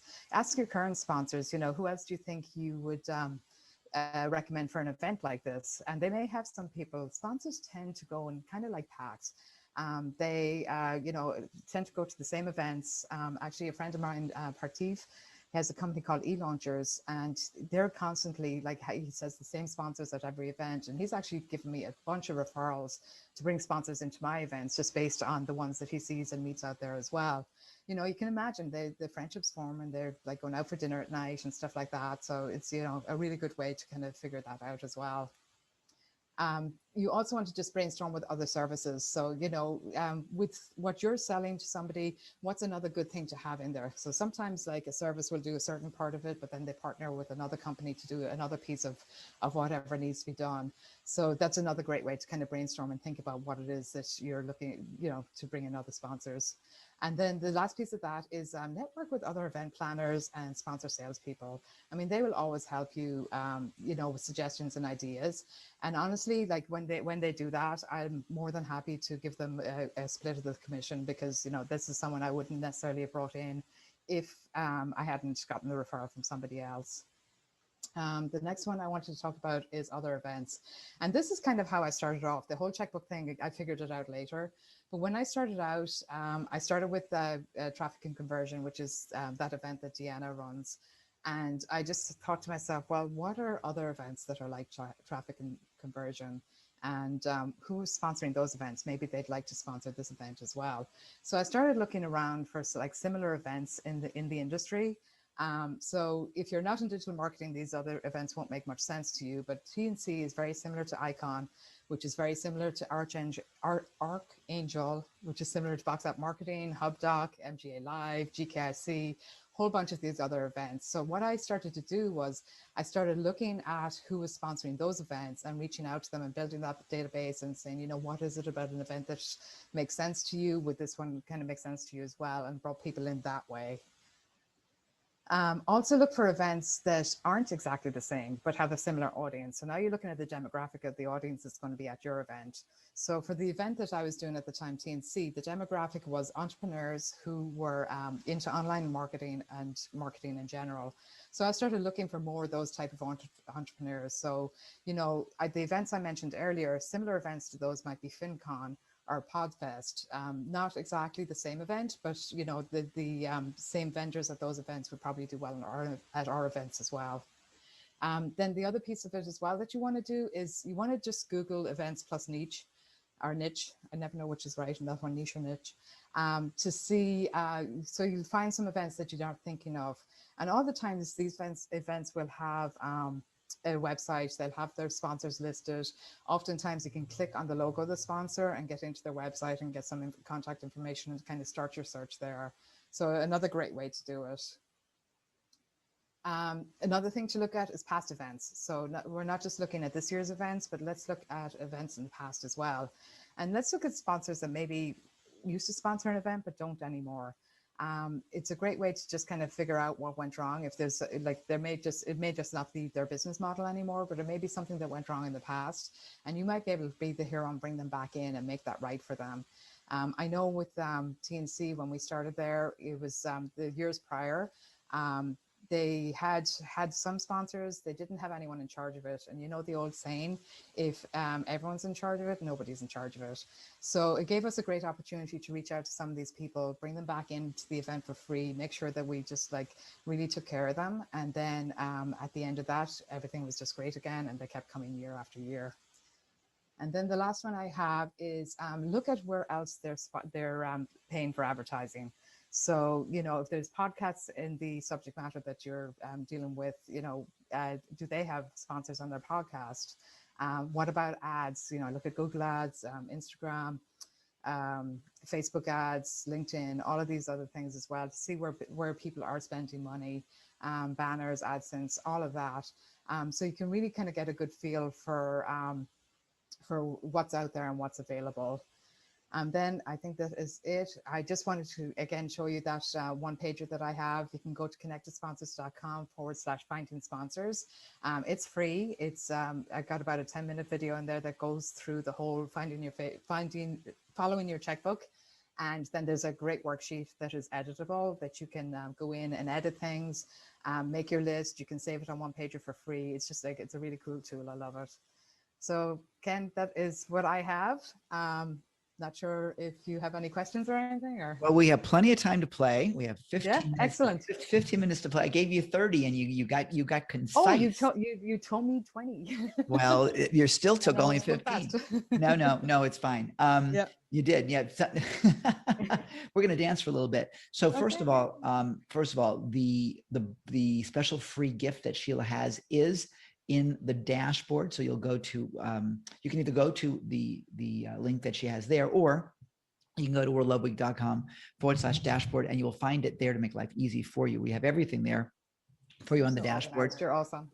Well, we do our best. And additionally, if you would like a recording of this and you want to consider joining us for our VIP All Access Pass, which is also available on the dashboard, you'll see an upgrade to VIP button there.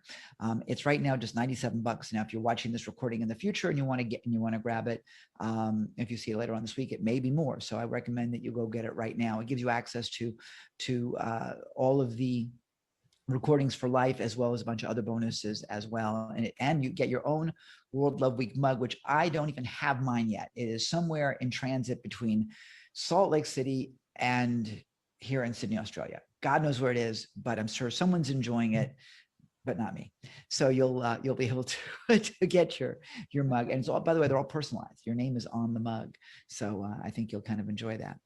Anyway, so Sheila, tell us, since we have some time to play and you can relax a little bit, tell us your most fun sponsorship story, the one that may be the hardest sponsorship you've ever gotten, but that's turned into the best. It was probably my first, okay? Because you always remember your first, right? Some of them you want to forget, but that's another conversation altogether. Yeah. So like, you know me, Ken, I'm pretty introverted. The first time I started doing calls to people for this, I was like pretty terrified. So I had a call with Infusionsoft, and they are a pretty big company, a big CRM. They're called Keep now. And I was just like terrified, and I got on the call with them and we talked about the whole thing, and they ended up saying yes. So that's actually, they've pretty much sponsored everything I've done since then as well, which is great. I just love those guys. So that is one of the funniest. Some of the kind of weird ones, we had like an issue once with a sponsor who just wasn't happy with the space, which was, you know, sometimes you're looking at a floor map of a hotel and the space looks like it's good, and this was just like not going to work out for them at all. So they were very angry, justifiably. And so Deanna, like, is a hero with things like this. She organized a popcorn machine to be there for the whole 3 days of the event. So like all the time you could smell this popcorn, and it just drove traffic to their event like gangbusters. So they're like off in a corner that looked like it would get traffic, and it didn't. As soon as she put that popcorn machine in there, she got like the traffic was insane there. So that was always fun as well. But yeah, there's, having the, whoops, you were just breaking up there for a second. Try it one more time. I said there was definitely some fun stories. Your connection went wacko. Either yours or mine just went wacko. Maybe mine. I'm not sure. I'm hearing you perfectly clear. So maybe it's me. Let me just check. I don't know if everyone's hearing. It may be you, it may be me. I can't tell. But all of a sudden, you went. Oh, then it was me. Oh, it was you? Okay. Apparently it was me. Thanks, Pam. It's always my fault. It's. Well, welcome to internet land. I know. So now we're not in a physical event space. Right. God knows when it will be. So I don't know if you have some thoughts on attracting attention or sponsor scenarios. I do. So what we're really trying to do is we're trying to make it as live as possible. Where obviously, you know, people are in their living rooms in front of a computer. It's not the live, there isn't a hallway anymore. So you actually did a really good job with this in your event recently, Ken. I really enjoyed it. I was one of your sponsors. So you had the rooms there, like we had people coming into the rooms, and it was such a great thing because like I was actually sitting right here in this exact spot, and I had the Zoom on and like nothing happened, and next all of a sudden it was like ding dong and someone comes in and it's like, oh my God, that's great. And then they'd leave, and or they'd be there, someone else would come in, they'd leave, and it was just like continuous people coming in. But I thought it was a better experience because it was way more one-to-one. It wasn't like people just kind of going by in the hallway and dropping in for a second. Like it was more actual conversation. So I thought that was great. So the whole thing of, you know, creating those experiences for people, creating what do you call it? Sorry, I'm just worried about my computer here. Looks like it's fine. Creating those appointments for people as well is just a really great way to do it. And yeah, you just want to make it as live as possible, have them interacting as much as possible. You know, it's still the same scenario. Like what you're looking for with your sponsors is you're looking to have, like, you're teaching people something in the room, whether the room is the Zoom room or the actual ballroom, and you're looking for them to walk out and have every single resource they need to be successful. So that's like the ideal sponsorship, and everyone's winning in that. It sounds cliche, but everyone's winning. So you know, your students are getting the resources they need, your sponsors are getting loads of leads, and then you as the event promoter is getting money to make the event even better and adding more to it. So what's better than that, right? Yeah, it's true. And thank you for your feedback on what we did during our Pride event. Oh, it was amazing.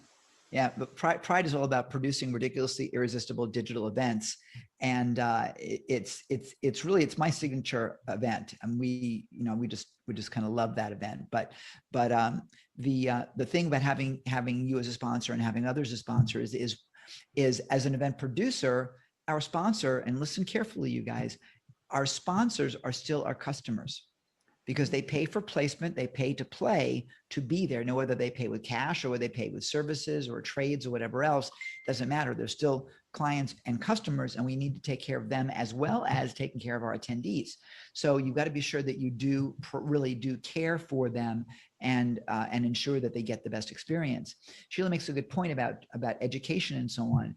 If you're going to do a event, and I've been both a sponsor, aka exhibitor, as well as a producer, and you really got to watch the way you show up.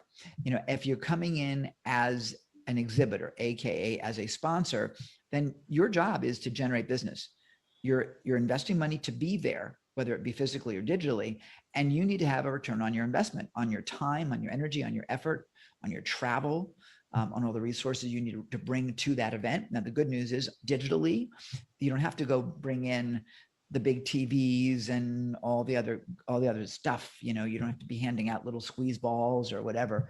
I will tell you, I do miss all the free T-shirts. I got to say, I've had some really great T-shirts from events lately. Some of the blockchain events have had really great creative T-shirts, and I'm bummed I haven't had any in over a year. But they were, to me, my experience is most of that stuff's a waste. And the reason I say that is because I will grab a T-shirt and I'm gone. And there may be 10 or 12 other people or 3 people or whatever at that booth, and no one's got to talk to me. And typically I don't want to, I can be, as much as people don't believe this, an introvert as well. And I don't want to talk to you unless I know it's something specific to my needs. I don't want to feel like I'm being sold. I don't want to be pushed. And that's my sense of it. It just doesn't feel good to me. So I grab my stuff and I will follow up with you later if I'm interested. Now, of course, the reality of following up later is how many people really do. Right. So in the digital arena, they come into your chat room, they come into your breakout session within Zoom, for example. We have breakout rooms specific for each sponsor. It's much less confrontational. It's much easier and much less intimidating to be in that room and have a conversation with someone that's really giving you value, not selling you. Because at least within our events, our sponsors, in order to keep the integrity of our event together, are not allowed to sell. They're there to teach, educate, lead, generate, build some rapport, and then follow up after. And it eliminates all of the creepy. And that is actually the best way to sell, Ken. Like any salesperson will tell you, if you can build value, your sale is made. You don't even have to, you know, go for the close and ask for the 5 no's or any of that, like stuff that you learn. But the other thing I wanted to say about sponsors as well is, like, they are your customer. I totally agree, but they become your partner and your friend. You know, there's sponsors that go to events year after year after year, and they wouldn't just not go. I actually interviewed Dave Woodward a couple of days ago and he was talking about TNC. He's like, we don't even care about the ROI there anymore. We go there because it's a great event and because we get to just meet with that's funny. Meet with the is that really going out to everyone? That's very distracting again. No, that was just between us. It's just, Oh, right. just between us. Everyone.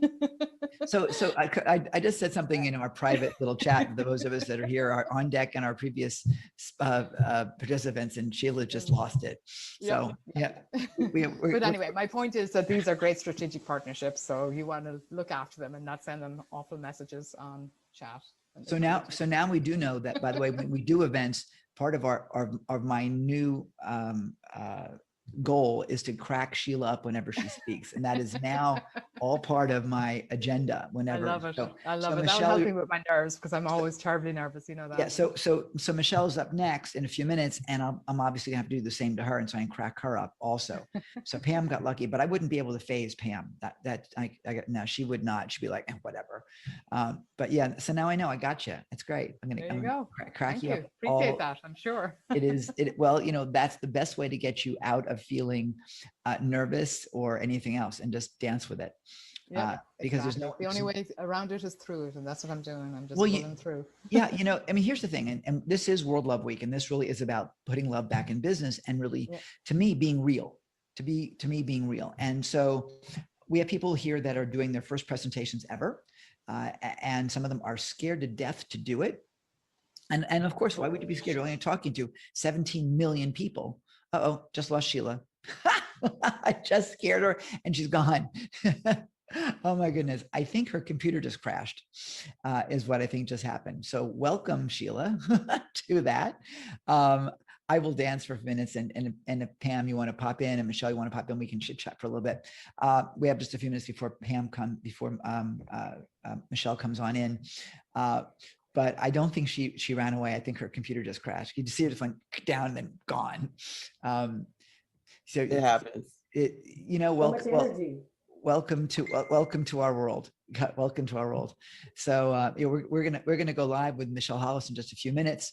But you are watching World Love Week, and it is live, and it is crazy, and it really is about bringing back that feeling of fun and joy and love in business, in relationships. And I think the biggest piece of this, having been doing events for nearly 40 years, and I kid you not, I mean, I'm only 39 years old, so how the hell I did that, I don't know. My mother had some miraculous deception or conception or whatever the heck it is. And it was certainly a deception in the inception. But here's the thing. We do live stressful lives in just about so many different ways. We do. And I think the best thing that we can do to serve in our communities, whatever community it is to add an element of fun in whatever way. And I tend to do it by being cheeky. Other people do it in different ways. But at the end of the day, we have two major drivers: to be loved or to love. It comes down to that. So much fear comes into play because we have a lack of either of those. And so, right. So in whatever way we can share compassion, we can share our hearts. And if we can learn to be vulnerable. Yes. And that's a really, for many people, difficult thing. There's a TV show that unfortunately has been canceled a couple of years ago, and I'm going blank now on who the stars were, but I think it was called The Newsroom. And if you haven't seen it, I believe it was on HBO, not HBO, forgive me, on Netflix rather. You want to see this show. And the guy that played the lead was a newscaster with a pretty significant ego. But the fascinating thing is that when he did something stupid, and he would do things and it wasn't a comedy that way, it was a drama, but when he would just be, for all, a dick, that's a technical term. And someone would ask him in a scene in this show, he actually said it was because I really felt insecure about this, that, and he just went right to his heart and like, here's why I was He such a kept it jerk. real. And that was like, wow, how can you ever be mad at somebody truly long when they've come from their heart and said, I was just afraid. I just felt vulnerable and I lashed out and I'm really sorry. I mean, that's just like being human. And I want to celebrate That's the clearing conversation. Yeah. Yeah. I call that being authentic, real. because a lot of times people front, they fake it till they make it. But nobody's impressed with that. Nobody is ever impressed with that. They're more impressed when you tell them what's wrong with you, because then you just validated the things that are wrong with them. Exactly. Giving them permission to keep it real too. Yep, exactly. I stand for love. Do you? Hey, this is Captain Lou, and I stand for love, baby. Do you? Do you? Do you? Do you? Yes. Do you? Do you? Do you? Do you? Do you? Do you?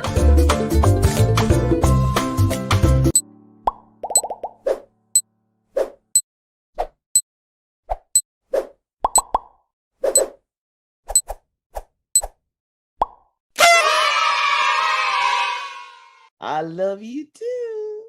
And there you have it, ladies and gentlemen. It is just one big love fest here at World Love Week. You are watching World Love Week, and our special guest this afternoon, this evening, this morning, wherever you are on this amazing, amazing planet, is the one, the only, the outrageous and chocolatey good Michelle Hollis. And that is to quote a technical term from the incredible Dean Hankey, who always says that everything amazing is chocolatey good. Today, you're going to discover, it's true. Today, you're going to discover why words, the vehicle to attracting abundance, need a tune-up. And the speaker you see this gorgeous woman you have in front of you is Michelle Hollis. She is the CEO of Vision Board Music. She's a law of attraction coach whose mission is simple: to remind you of how to create a life of ease by silencing your inner critic. And tune into your true voice so you can use it powerfully at all times. At Vision Board Music, the belief is that every voice gets to be heard and every purpose gets to be fulfilled. Known as Trey, did I pronounce that right? Trey. That's what I meant. Trey in the EDM and underground hip-hop scenes. She is a singer-songwriter, and she's graced the TEDx stage in Kentucky and owes her personal and professional development to music, which is her teaching tool. Ladies and gentlemen, boys and girls, humans of all persuasions and destinations, and wherever you are on this planet and beyond, the incredible Michelle Hollis. Yay! I am so excited. I'm so glad I get to say hi to you, Ken. Hi. I've been watching you all week and it's been a blessing. Thank you all so much for having me. And I love love. Love is the answer, folks. I mean, if you just remember that, we damn near could just wrap this up and go home. But we're not going to do that, of course, because there's a lot of questions. So I'm really happy to talk to you today. And yes, what I'm talking about is why your words need a tune-up. And let's think about something. First of all, music is everything, because the frequency of life is everything, because everything's in motion. So everything matters. Everything is matter for that fact. But let's just, Ken, let me know how this sounds, if it sounds like horrible. I can't even hear it. You can hear it? It's really, I know what a tuning fork sounds like, but it's really, really light. Well, then we ain't gonna do that. So you gotta be ready to pivot. You know what I'm saying? We're gonna dance, babe. Okay, but you can hear my voice fine? You sound so sexy. This man, cut him a check, y'all, cut him a check. No, I was kidding. Okay, so let's just jump into it, because I don't have a lot of time and I love to talk. So first of all, sticks and stones may break your bones, but words will never hurt you. We all remember that phrase. There's a small problem with it, and that is that sticks and stones break your bones. Words do hurt. Maybe not the actual word, but it's all about the energy behind it. Because you see, we live in a vibrational universe, and things are always moving always in motion. What goes up must come down. As above, so below. You know, it's a fractal existence in which we live, from the inside down to the atom, all the way around to the universe. And so everything that happens in life, it's the energy behind it, not necessarily what we see, not necessarily what we say. So what I'm going to talk to you about is why your words may need a tune-up, because see, your words are the vehicle into which you can actually shift into a rapid warp speed towards abundance. But what makes all the difference in the world is your energy behind the words that you're using. So let's say, first of all, let me introduce myself. My name is Michelle M. Trey Hollis. I'm with Vision Board Music and Vision for the Soul, and we be in harmony. And really everything be in harmony. It's called a universe because you and I verse into one. It's all one verse, one song. And that's how we view the life experience. And we're so happy to do that. So when I was thinking, how can I express love in the most simple way that you can use words to empower yourself to step into a vibration of love quickly? And words are the quickest way to do it. Because let's think about this. Speaking of the vehicle, when you get into your car, what's the first thing you do before you go anywhere? You turn on the radio, or you tap into a satellite, whatnot, you know, or you're tuning in. You're tuning in. And you cannot tune in to 100 AM and expect to hear what's on 95.5 FM. That's science 101. We all know this to be true. And like my great friend and comrade and colleague Pam talked about with the law of attraction, that's what it's all about. Because we live in a vibrational universe, and sound is vibrational. Light is vibrational. So when you think about, you get into the car, you're going to tune your radio. You want to make sure before you do anything else that you got it on the jams you're trying to roll to. And that makes such a difference in how you're going to experience your day. Now, what does this have to do with business, and what does it have to do with my business? Well, we here at Vision Board Music are of the belief that every voice gets to be heard and every purpose fulfilled. And with that, we offer you today an opportunity to check your vehicle, which is your vessel, your body, your surroundings, and see where you just might need to make some adjustments, make a tune-up so that you can get to where you're trying to go quicker. And it makes it so much easier. So one thing that you've got to consider is that if love is the fuel to where you're trying to go, because the love is vibrational and this universe is vibrational. If love is the quickest fuel, the best fuel to get you to where you need to go, then words are your shift. That's how you get the opportunity to, I like to say, holy shift into a better place, and to be able to do it quickly. The reason that this is important, let's say, let me tell you a little bit about myself. I've been through the ringer, as I'm sure many of you have out there in life. Just like Ken said earlier, life has a way of being hard, of being extremely difficult. But the good news is that it's only as difficult as we decide to make it. It's only as how they say the struggle is real.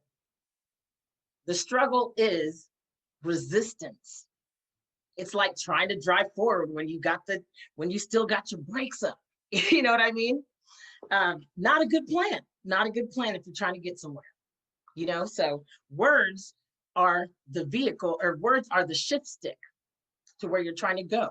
So if, let's say the emotional guidance system, for instance, this is all law of attraction based as well. I know Pam talked about how powerfully that she uses it and manifests things in her life, and it is possible. And it is so much more simple than it seems. And so what I what I like to say is, okay, Abraham Hicks, we talked about The Secret. Pam talked about The Secret, the book, The Secret, that really blew that this thought process and the universal law of attraction out of the water. People really started grasping it. They started understanding that, wow, if you ask and believe, you can receive. You got to tune your receiver, though. That's the problem. That's another issue on top of what Pam was talking about. That's another issue that people are having nowadays, is that we talk ourselves right out of the blessing that we expect and that we've asked for a lot of times. And so these are the things that we get to work on. And that's okay, because it's really easy. And because it's so deceptively easy, we tend to not do it. We tend to cuss people out when we're driving. We see someone cut our path, we want to cuss them out. That's not a good plan if you want to get somewhere safe and you want to be in peace of mind as you enjoy the journey. These are all things that are very conscious decisions that we must make in our everyday life and as we're traveling. I'm just checking the time because I want to make sure I'm good. Okay. So these are all very important things in the road to life, on your journey, on your entrepreneurial journey. An entrepreneurial journey is a spiritual journey, no doubt, because it's going to cause you to expand your thinking. It's going to cause you to have to really pay attention to what's going on around you. Because if you're an entrepreneur, you are driving. You don't have time to sleep in between where you're going. You got to be conscious of the breaks that you're taking on your way to where you're trying to get to go. And most importantly, you get to really, really think about enjoying the journey. You got to be prepared. When it comes to needing a tune-up, when you're taking any trip, you want to make sure that you have everything that you need to be successful, especially a map. You don't know how you're going to get to where you're going. First of all, you don't know where you are. That's something pretty important. So you know where you are, and then you say, okay, where am I trying to go? How does that relate to your person? How does that relate to the person that you are and you being who you be? How that relates is that you need to know exactly how you feel, because your feelings are the vibration. Your feelings are the vibration that lets you know if you are on path or not. It's your GPS system. So, emotional guidance system. This is a concept that was presented by the amazing Abraham Hicks. I am a full believer. And listen, I saw The Secret. I saw The Secret. I'm not going to date myself because it's been out for a while. But I saw The Secret back in the day, and it's been decades. Let's just keep it real.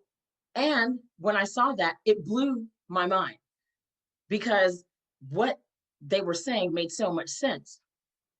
And so what they talked about is the emotional guidance system. It lets you know to check in, to pit stop. Hey, if you're not feeling good about something, using your intuition.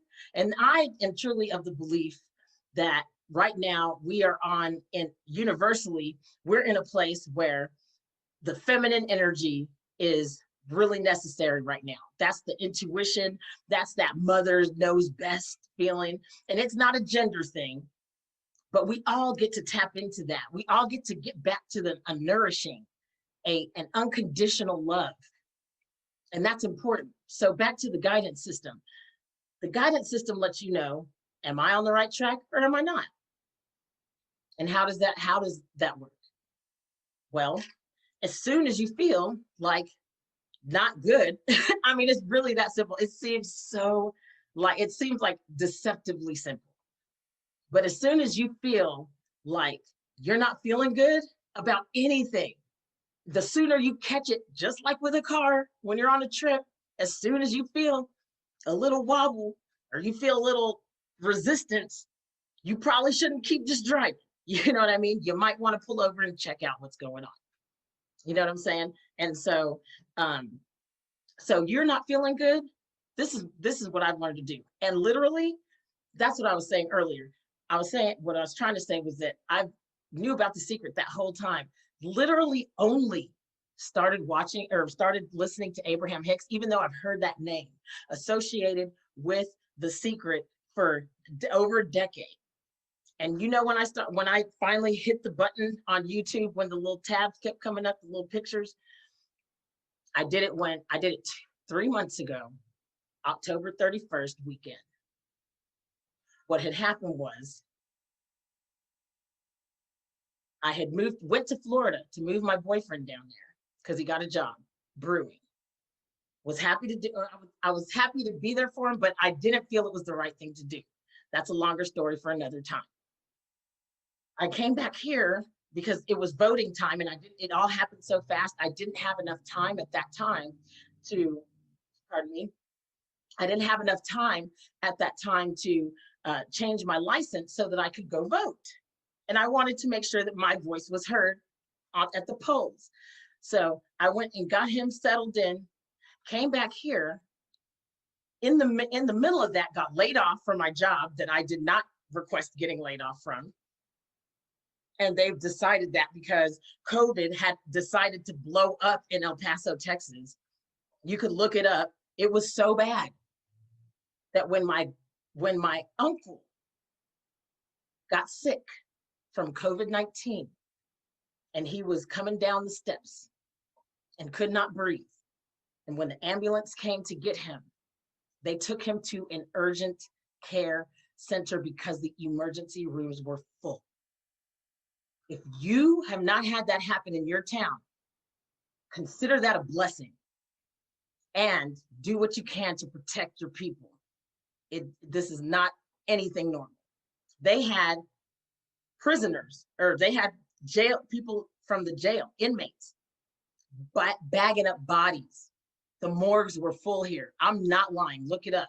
In October, the end of October. So no, it's not again. So I come back to that after being laid off.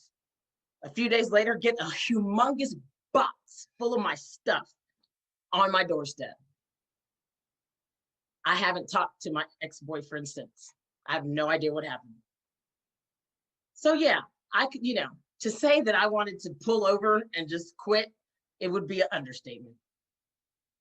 But I knew that I had an obligation to my uncle, because I knew that what I had inside of me to help every voice be heard and to participate with my family and to share my knowledge and my love and my vision with my family, I had massively failed. Because perhaps if I had talked to my cousin, my younger cousin in her 20s, that went out for her birthday because of all the misinformation, all the noise, the white noise, the static that's going on, the feedback that's happening around us. Conflicting information. She goes out, parties, comes home, effectively spreads it throughout my uncle's household. And I thought, man, if I would have been having these conversations with companies, with my families, then perhaps that would not have happened. So every voice is important, especially yours, because there's something that is going on from your vantage point that we can't see, and that you get to talk about, that you get to empower the situation in a positive way. And it makes all the difference in the world. So we get to clear those critics out of our head or challenges, like for me was drug addiction and alcohol use, that stifle, squelch your throat, your voice. makes you feel shame, guilt, all the things that really are barricades and blocks to moving forward. But only you know what yours is, if you have one. And if you do, don't pretend it's not there. That's not a good plan. And it won't get you anywhere. Okay. So anyways, the reason that, so as all that's going on, something inside of me said, okay, maybe I should check out this Abraham Hicks after all. You know, maybe they got something good to say. And whew, game changer, bro. I figured out that, hey, it's all me. I have things to heal. There's shit to do. I've got shit to do. I can't stay still. You know what I mean? And so that's what, from that point forth, it's been a journey. But what I was coming to when I was saying that about checking your engines and checking in and tuning up, when you feel like there's something wrong, don't keep pressing through. You need to take that emotion out and go, hey, emotion, pretend this is the emotion. Hey, emotion, what are you doing here? What is that? You set it aside, and then you let the emotion speak to you. That's called clearing. When people say you have an emotional block, that's what that means. Don't drive over it and blow out your tires. You know what I mean? You need to check that engine, see what's happening. And the power in that is that when you open up your heart, when you open up the hood, open up your heart, and let the energy flow through, you get the opportunity. The universe will deliver you the answer. There's not been one time since I've been doing this. And this is 3 months, bro. Like, it's not, I literally just started listening to Abraham Hicks in October of 2020. So I know if my life can change dramatically in the midst of everything that I was going through, I know that the same thing can happen for you. So it really makes me excited to share this and to help empower you to check in and your words. Let's bring it back to the words. Your words will get you there quicker, or it will shoot you in reverse so fast that you won't go anywhere but backwards. So say good words, speak life into your situations. Listen, some people think that God in the beginning was the Word, and the Word was God, and God spoke it out. And that's what started life. Some people think it was a big bang. Vision board music feels like that's the same thing.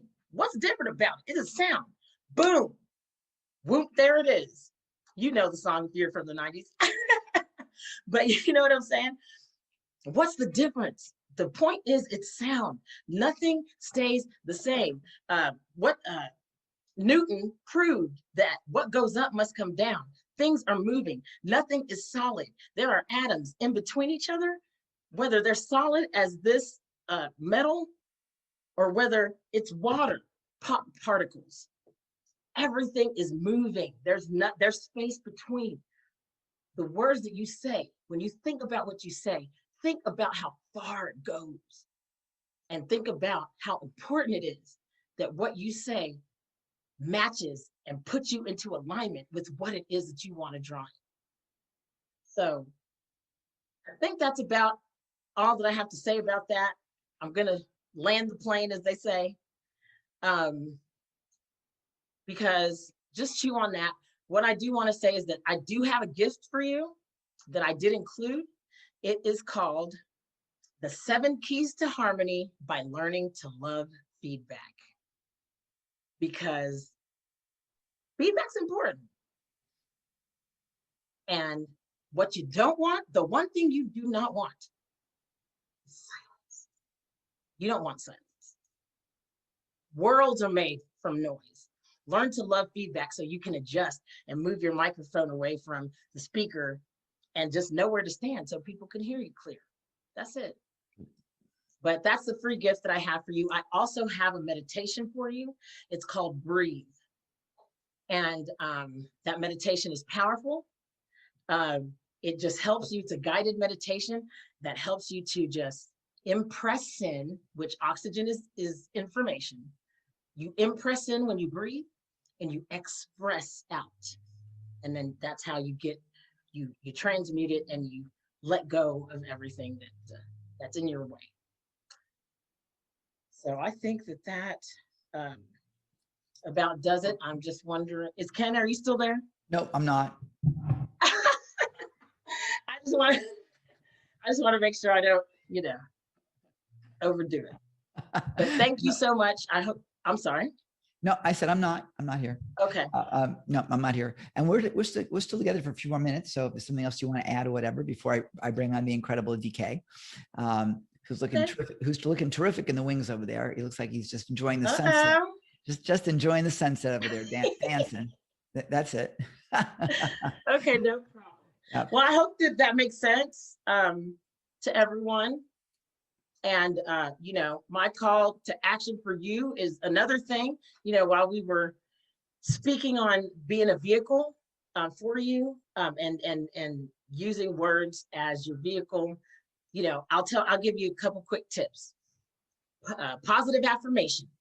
That's something that you can do. It's free and it can change the way that you interact with your world. There's a book called Love Yourself Like Your Life Depends on It. I can't remember the name of the author, but powerful. All he did to change his vibration was to say, look in the mirror and say, I love myself. I love myself. I love myself. And anytime he had a doubtful energy that started to rise, he just would say, I love myself.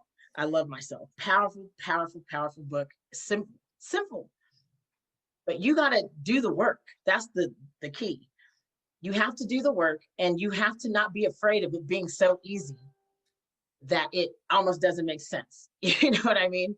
But it does make sense. I said, Ken, I decided that I'm now an ambassador for the Counterintuitive Intelligence Bureau. I just made that up. I love it. I love it. But it's true though, because it's, what's that? Should write that one down. Yeah, because what most of the times to have a breakthrough in life, what you have to do is it's counterintuitive because it seems so deceptively simple. Yeah. And I'm going to jump in on something because I do want to take a little bit of exception to one of the things that you said, which is where we get into dialogue, because I did hear you. And I do want to make a statement. And that is that as much as we want to do have conversation and we do want to have communication, there is massive power in silence. And this is something that I learned from me.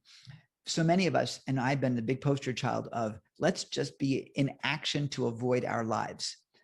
If I'm just doing something, then I don't have to face me. I don't have to face my own demons and my own stuff. So what Lily Tomlin said many years ago, and I bought a greeting card of this that was on my wall for years, it went from my early 20s, for fast acting relief, try slowing down. And there's a book called, that's the title is Stillness is the Key. And I'm going blank on the author's name. He's a famous author too. He's great. But Stillness is the Key. And I'm going to recommend that when the guacamole hits the fan, then what you do is you sit your ass down and just breathe, and you're all about the breath and to do the meditation. That stillness will help some of those demons show up, and it may be uncomfortable for me to sit still. But I got to tell you, when I'm in that state, magic stuff happens. We wouldn't be here today if I didn't do that, if I didn't sit still. And whether it's taking a walk or taking a run or just baking a cake in that stillness, that's where magic just sort of happens, and your mind can empty of all the crazy stuff, and then it just can get easier. So I did want to just add a little bit of clarification to that, because I think that's really critical. You can't do the meditation unless you slow down. I agree. That's why I say pull over, pull over and check it out. Pull your ass over, baby. That's exactly right. That's exactly right. And apparently I discovered that the word ass it stands for anterior superior spine. So there we go. We're just talking about technical terms. Now, I love that. Whether that is true or not, I don't know, but that's what I was told many years ago. I'm going with it. Well, you know what they say, a belief is just something that you repeat to yourself over and over. There you go. Exactly right. So it works. Exactly right. Exactly right. This has been a joy, which was certainly not at all unexpected. I'm thrilled to have you with us, and looking forward to seeing you again. I know that at some point you may be hosting some of our sessions later on during the week. We'll see how that can work out. Ladies and gentlemen, the incredible, the amazing and incredibly motivated. Look at that smile. I mean, good grief. That's just amazing. The just delightful Michelle Emtre-Hollis. Thanks so much, Michelle. Thank you so much. You all be blessed. Thank you. You keep on loving. There you go. Appreciate it. Good to have you with us. I stand for love. Do you? Hey, this is Captain Lou, and I stand for love, baby. Do you? Do you? Do you?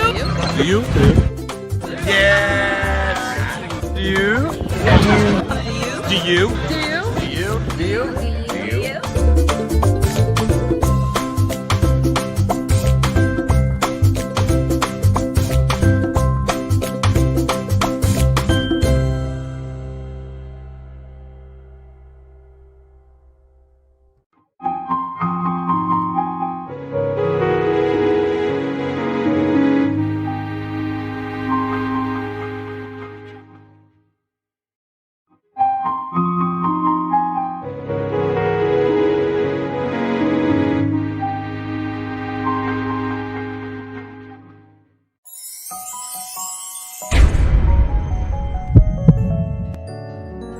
The delightful face you're looking at right now is the incredible DJ Warner, who will be going live with us in just a matter of seconds. Let me go find his introduction, which is something you want to not miss for 1 second, because it was so well written. I didn't even write it myself, actually, but he is pretty awesome. Are you guys ready? Just put a big thing in the chat. Tell me you are ready to rock and roll, because we are going to do this right now. World Love Week continues with the incredible DK Warner right now. Ladies and gentlemen, our next guest, I'm excited to have him on board, because if you have been dealing with any element of stress over the course of the past life that you've been living, but certainly over the past year and however many months, as things have been certainly challenging, and even if they've been the best year ever of opportunity, stress is, well, let's put it this way, diamonds get made from stress. So today we're going to talk about more love and less stress. And I want to introduce you to the man that they call Mr. Calm. He's the author of 3 books on marketing, customer service, and stress elimination, having personally mentored over 200 executives and professionals, who loves to help overstressed professionals acknowledge the stress that they're carrying, activate their own inner peace to achieve potentially more success than ever before in their professional and personal lives. Welcome, please, will you?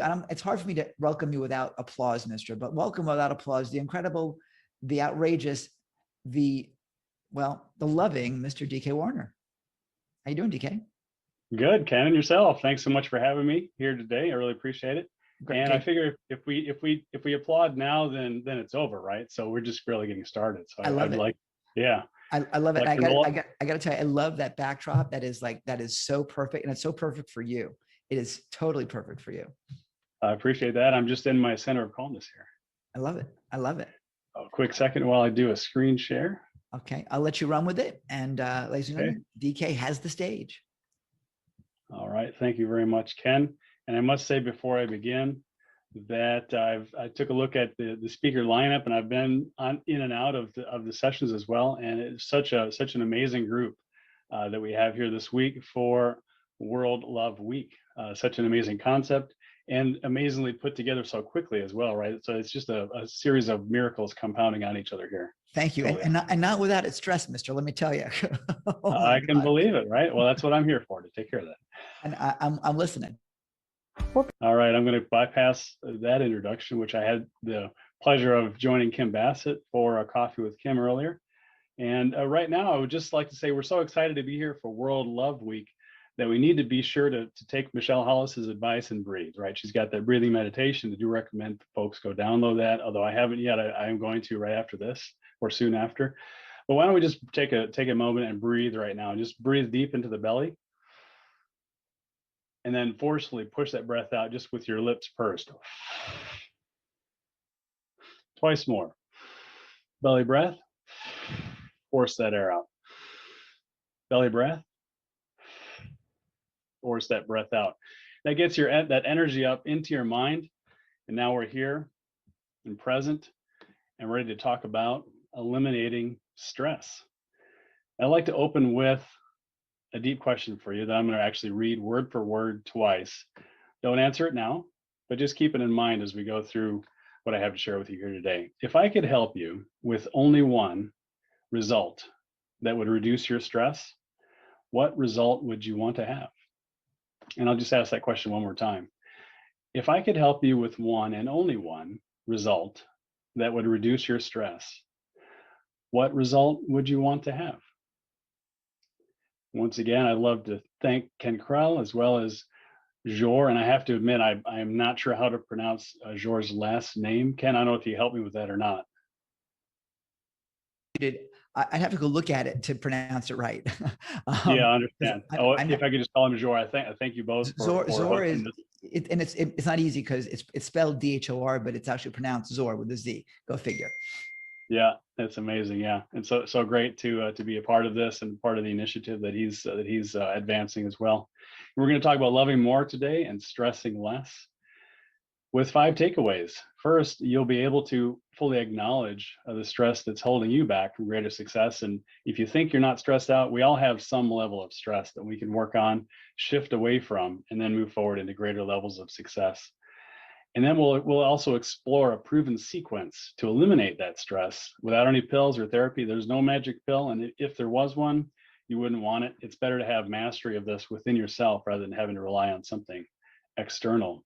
And you'll be able to, once you remove that and eliminate it, that stress, learn how to apply your full potential to opportunities that are most likely right in front of you.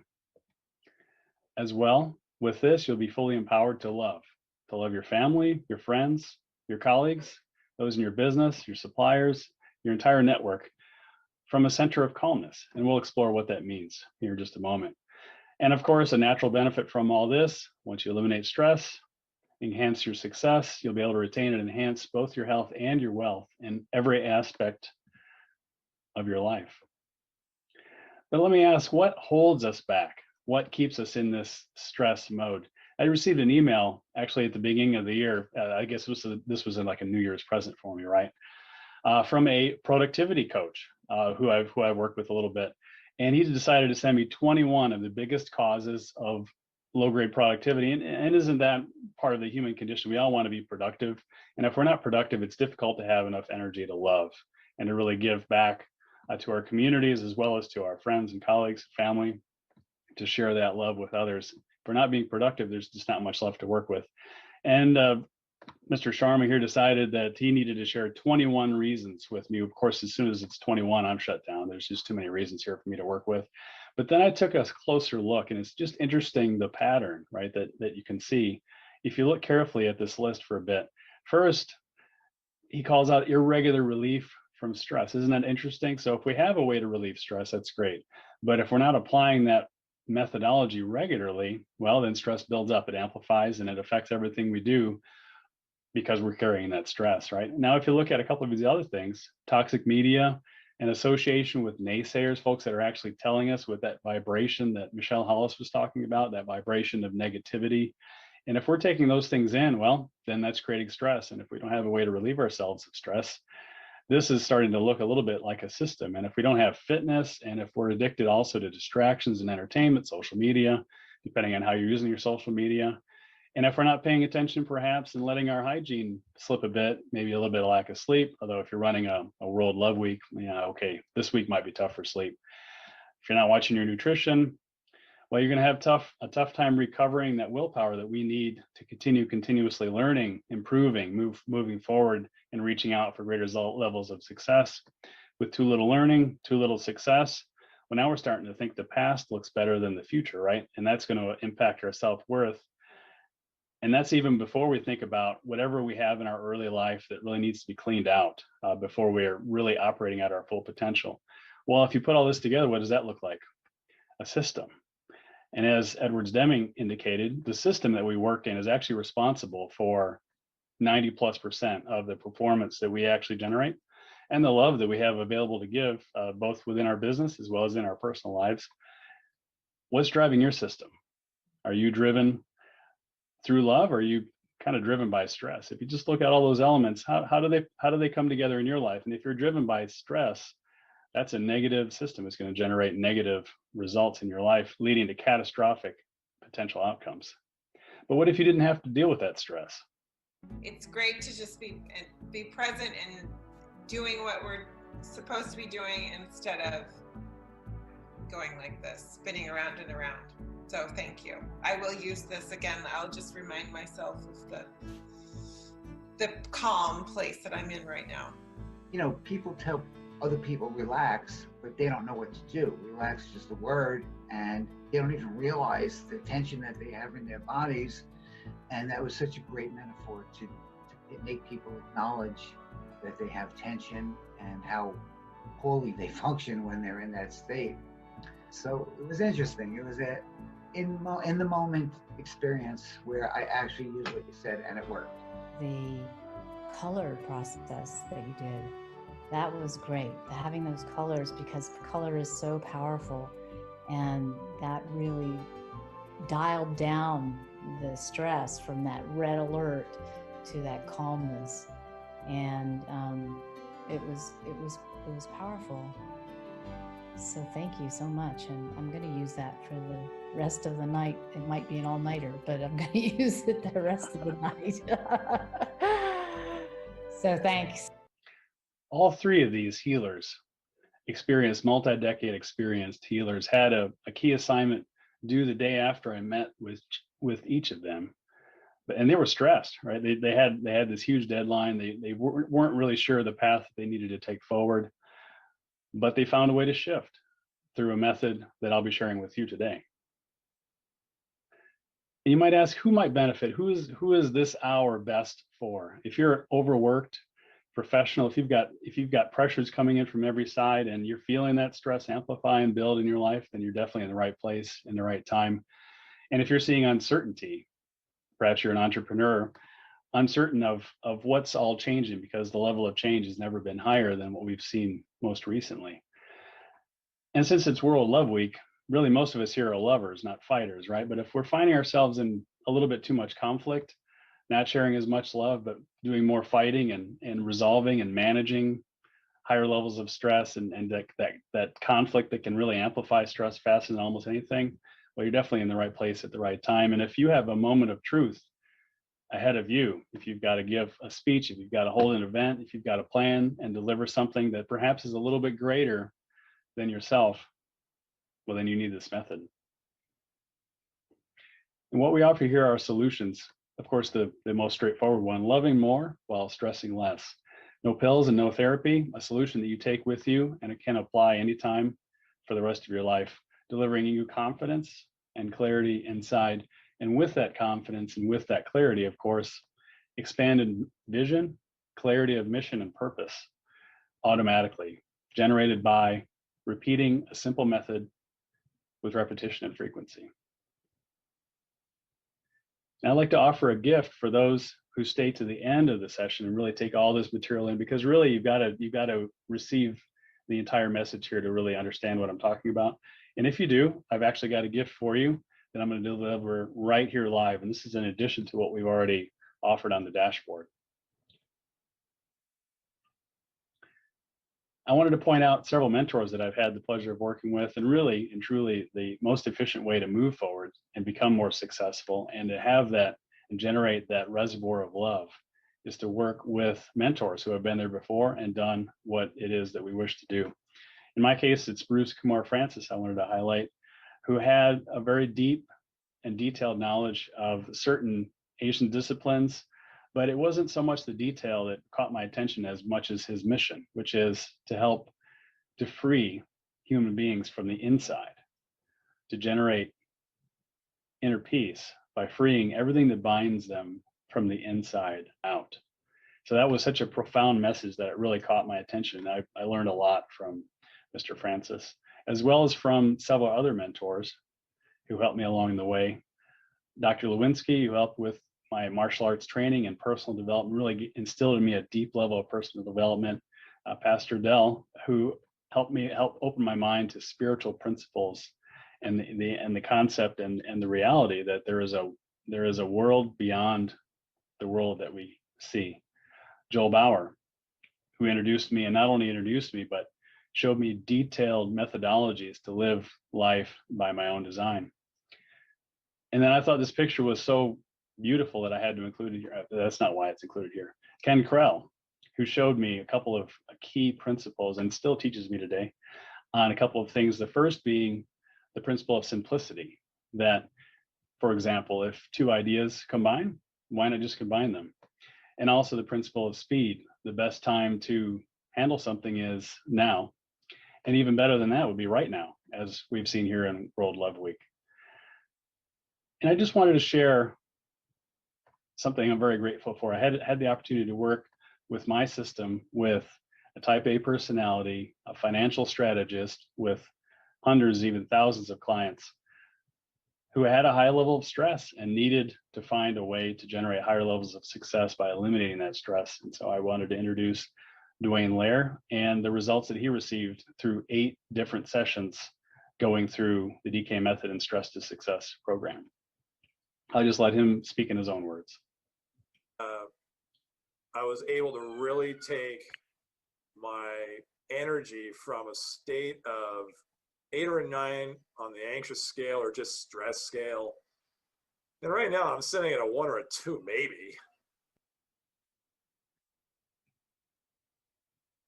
If I can be perfectly at peace when I'm hearing yelling to get ready every day to the kids by my wife, and then I say something like, is love, gratitude, and just focusing on what you really want. It's just more and more all the time. It's so obvious that we can get stuck in thought patterns, or we can just replace them with new ones, right? And then you shift into a blissful day. I never use the term bliss, rare.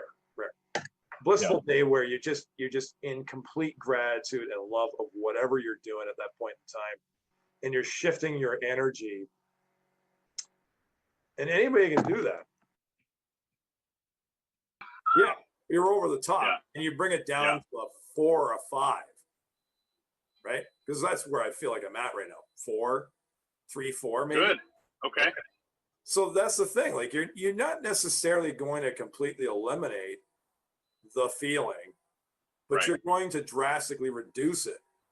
And people need to know that that's okay too.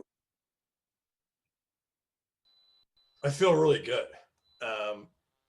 I feel like I couldn't do anything more. Or if you just sit all day and do that, okay, sure. But that was amazing. I've got them in a box. I don't want to do that, but I've got them in a box of, I'm a teacher. I know what I'm doing. You're going to listen to me, or that's that.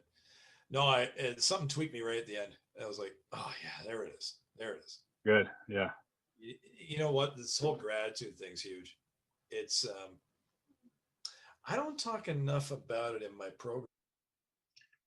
Key takeaways here. First, that Dwayne was able to take his stress level down from as high as a 10 plus when a family member of his actually was undergoing surgery, down to a 4 or 5 at that time. So even under heavy stress, he was able to find his way toward a higher level of inner peace and greater potential for success. And of course, when under garden variety levels of stress, he was able to take that stress level down to 1 or 2, which is like a very low baseline that a lot of us never even find at all. And not only that, through 8 days, Dwayne was able to find sensitivities and different perspectives on the challenges that he faced and the stress inputs. And he was able to find different solutions to deal with those concerns differently. And he took on the concept, and more than concept, the engine of gratitude to move forward and generate the energy to progress toward success. Now, my journey along this line started when I was only 2 years old. I was actually in a bit of an accident on the back of a bike with my dad that for whatever reason, I wasn't seriously harmed as far as I know. Of course, I mean, that was a long time ago. But at that time, something happened, right? Something tweaked in my mind. I started having panic attacks, chronic anxiety, and that's something I carried with me for decades. And I, like most, I'd managed it, found ways to suppress it, but it found ways in and around whatever methodologies I came up with at first. And it formed a sort of emotional prison, right? I became introverted, very quiet, always having to put a lot of energy into managing this baseline level of stress that was generated by this childhood accident. And as I progressed and went through and accomplished things in education, accomplished things as an engineer, moved into management and found higher levels of corporate opportunities in corporate management, eventually I reached a point where I was in a toxic corporate environment. I'm sure a lot of you folks out there have experienced or know what I mean by that. But I wasn't equipped to handle that kind of emotional pressure. And so eventually it overwhelmed me, right? I was totally shut down. It was all I could do just to drag myself into work each day and work it out. And I had to even find an escape at lunch. So it was like half days, right, that I was working with. Completely overwhelmed. This picture is super accurate as to how I felt every day, dragging myself through the mud of that particular assignment. And I needed, therefore, a transformation method, something to completely clear that out and move forward. And I didn't even know what transformation was at that time, but I was at a crossroads. Either my career was going to go down the toilet basically, or I was going to find a solution. So I determined to find a solution, and then spent thousands of hours of careful training, study, as well as the mentorship that I've been super grateful and thankful to have received. And I found my answer. I found out that starting actually from a simple experience at the ocean, that I could generate a level of internal peace that I had never felt before in my entire life, as far as I could remember. And not only that, but I could repeat that. And as I began developing and distilling that process through the mentorship, through the careful study, and thousands of hours of specialized education, instruction, and study and development, I began to see stress and anxiety and overwhelm differently. And once I put this together into something I could teach others, distilled it down into a process that I could transfer to somebody in just 10 minutes time, well, I began teaching it. And that's what I'm here to share with you today. It's a solution for pain, right? And if you're feeling today a little bit too stressed to really feel the love, that's already coming to you, through this method, you can enjoy having that inner peace restored, which is actually the source of your own love and eventually wealth. If you're too stressed to give the love for those who you know deserve it, you'll have an instant solution that's available to you any place and any time, nothing external required, completely inside. And if you're too stressed to have the vision, to see the love that's possible, through developing the mental clarity that'll come with the Stress to Success program, clarity will be yours, along with that vision, which will translate into a mission that will drive you to action to achieve that success and be able to give the love and see the love that can be developed and generated through the solutions that you offer. My method is 3 simple steps. Anybody can do these. I have had the good fortune of sharing these with quite a few clients now. And this simple 3-step process, it works every time for those who implement, for those who take it seriously. The first method we can actually explore right here and right now. If you have a piece of paper with you, a piece of scrap paper or a Post-it note, simply pull it out, get out a pen, and simply write the word results on it, just in a completely relaxed fashion, right? Just go ahead right now and just write the word results. Go ahead. Probably felt pretty straightforward, right? No big deal. Well, now what I'd like you to do is, on that same piece of paper, write the word results again. But first, before you do that, tense up all of your muscles in your face, your neck, your shoulders. Just kind of do one of these, like wrestling moves, right? Where you tense everything up in your upper body, but don't overdo it. And once you've tensed everything up, including your fingers and wrists, write that word results again. How did that feel? Pretty weird, right? And it's that tension that we're talking about. The tension that even though we applied it deliberately here, well, it's not deliberate. It's something that we accumulate over time. And that's the tension we're bringing into every new situation. And the more we wish to love, and the more we wish to move forward, and the more success we wish to generate, well, sometimes that stress continues to rise, and then we're carrying and having to carry this boulder of tension through all of those new experiences. And the result is a lot less success than we could have. And these tensions can be activated by all kinds of different things, right? Potential potential failure, COVID-19, childhood anxieties, just being watched and judged all the time. There's so much of that going on these days. Internal conflicts with your family, opportunities to speak in front of an unfamiliar group. Just think of that moment right before the speech begins. Now, if you have as much experience as Ken, I don't think this is a problem, but for most of us, there's a little twinge at least of stress that can show up right before the speech begins, right? Or what about if you're trying to start a new business online and you only have to do about 32 different steps, which aren't in order? There's overwhelm, right? They can easily creep in, and this affected me for many years before I found my way.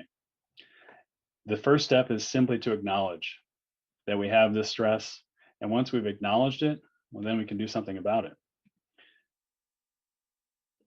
I want to share a little extra step and beyond because of your result. Imagine when you acknowledge your stress and tension and you release it, all the stress and tension are gone, just like bubbles. It disappeared out in the universe. So thank you for your method. So once we've acknowledged the stress, we can perceive it. It's not hidden from us any further. Step 2 is to activate mind-body masteries that we all have, but we just haven't been applying them in the right sequence. And there's two steps of this that I'd like to call out to your attention right now. And these are the core and the crux of the DK method for eliminating stress, overwhelm, anxiety. The first is to deal with the mind. The mind often will generate what I call a thought tornado, right? Where it's all these thoughts are just whipping around, and they can generate enough power to actually destroy the ideas in your path and the concepts and all the things you want to work on moving forward. Well, with a tornado like this, you're going to be hidden in the cellar and not able to move forward on anything, right? What if there was a simple method to clear that out so that the road ahead becomes clear and the skies are clear? And similar to that, the emotional stress that we can carry that's often triggered by the smallest provocation, the smallest frustration, raging waves at our emotional center. And what if through a simple process, we can calm those raging seas and just allow that to be a still, smooth pond of pure emotional relaxation and calmness. And this is the gift that I found for myself, and it's what I'm sharing with you here today. Imagine being able to manifest inner peace from the inside without relying on external inputs, without relying on who you're with or what you're doing, or even necessarily receiving love, but just being able to, if you will, just clean out your inside, right? Just take that internal, all those internals that are happening, and manifest this complete and total inner peace, a center of calmness that's so powerful that it actually begins to affect your outside environment. And people love that, right? Folks that are calm, people love to be around them. They're not adding them any stress to their lives, and they're actually helping them cope with their own stress. Wouldn't that be a powerful ability and skill to have? And that's what I'm offering to transfer to you. Being, for example, in traffic and getting angry is not a good thing, for example. And this is going to help me to get over these moments when my emotions take over, because I have something that is going to keep me under control and where I can keep control over my life. So Derek, I'm really grateful for that, because I was looking for a whole bunch of time for a solution for that. And you gave me a solution that will potentially even save my life. What's the consequence of not dealing with stress?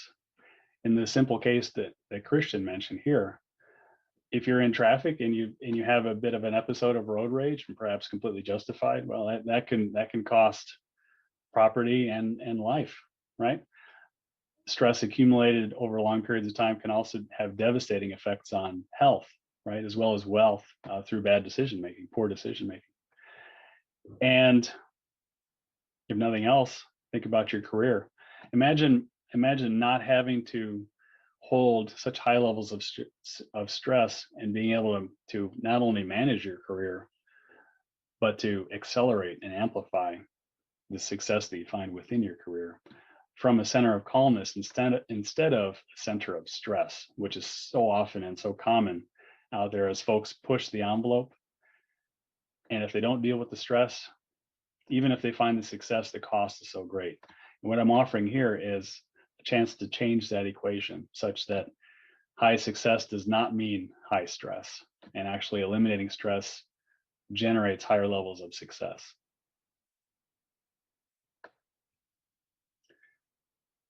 My question for you now is, what result do you want to achieve? And how is it that you plan to achieve it? Let's just stop for a moment and think through that. There is a result that you especially want to achieve, something that's in front of you right now. Perhaps you felt a little bit held back by how are you going to get to that result? How are you going to actually accomplish the process to achieve that result? Isn't it a sequence? Isn't there a system involved in achieving that result in a predictable fashion, a system to attract, convert, retain, and systemize, so that not only can that success be developed, but it also can be replicated? And don't we, whether we're talking about our personal lives or our professional lives or the perhaps a nonprofit or a community that we serve, whoever it is we serve, we need leads, we need resources, we need to be able to generate revenue that provides us the money flow that we need to accomplish the good that we wish to accomplish in the world. And for that, we need customers. We need to leverage the track record as we develop it and not lose it along the way. We need to develop and maintain a rapid pace of entrepreneurial progress, whether we're in a corporation setting or whether we're standing alone as an entrepreneur, perhaps part of an entrepreneurial community. And we need to build our business as well as build our personal life so that we might leave a legacy. It's a sequence like this one here. Let's take a moment and work our way through the grid. Take a moment and choose any purple square. Don't tell me which one you choose. Now we're going to make a few moves in sequence. First, move horizontally, right or left, to the nearest gray square. Put your finger on that gray square. And then move vertically, up or down, to the nearest purple square. And from there, move diagonally, either up diagonally or down diagonally, to the nearest gray square. And from that gray square, move right or down to the nearest purple square. And then keep your finger on that square. Which one did you end up at? And what's really interesting is that we all start from different points in life. We're all working to achieve different results. Perhaps we have a grand plan to build something magnificent. Perhaps we're looking to pay liabilities off and clean up our financial clock, if you will. Perhaps we're expanding. We've got a fleet we want to build, or an expansion. I don't want to say toys, but we want to increase our life sphere, if you will, our experiences in life. We have a choice to make. At a crossroads, we're trying to leverage our time, our money more effectively. Perhaps just enjoying a moment with our life partner, or even going introspective, looking inside deeply into our own mind to understand how it works. Trying to find and refine our compass direction. Which way is magnetic north for us? Taking care of our personal life, our family, our health, our career as we climb the ladder, perhaps. And of course, progress is only natural, it's only human. Or if we find ourselves in the middle of something complex, how do we find our way forward? That's a question. But isn't it interesting that the only square left is most likely the square you ended up at? And actually, the relationship here is completely mathematical. And if you followed my direction, you will have ended up at this square here, which represents the center of calmness, through which, when we pass through the center of calmness and achieve that inner peace in our life, we can accomplish all of these various objectives from that center without having to pay the price of high stress. And if perhaps you ended up at a different square and didn't follow my directions, that's actually on me, because in this system and in this sphere, as I'm the mentor, it's my responsibility to make sure you get there. And the sequence that we use with the DK method to generate that internal peace is a simple process of activation that starts with sensitivity. And this is where I'm going to share the blueprint with you. So if you take careful notes here, pay close attention, I'm actually giving away the entire system here as my way of paying it forward. Sensitivity is the beginning to really have a sense if as stress passes through that energy field, that's us, that's our humanity. Sensitivity to that stress as it's coming in, as it's starting to affect us. And then we apply 3 different layers of calmness, physically, emotionally, and mentally, to reverse the impact of that stress and prevent it from amplifying in our lives. Now you can think of this like the surface of a drum. If the drum is taut, if the skin is tightened, well, when you beat that drum, you can hear it for a long ways. And that's the vibration of the stress hitting your life and amplifying out into the world as well as into your own life. It's horrendous, right? The amount of amplification. But by applying calmness, well, now that drum skin is not taut anymore. Now it's relaxed, and so all you hear is it's a thud. And that stress isn't going anywhere because it's really being absorbed and dissipated, and no longer has any further impact on your life. And then we don't stop there. We apply the gratitude engine, which provides us that energy and flow to keep moving forward from a spirit of thankfulness. And then we apply some advanced topics here. Perfect peace, the inner peace that's developed by going through this sequence, which opens up our energetic potential from within.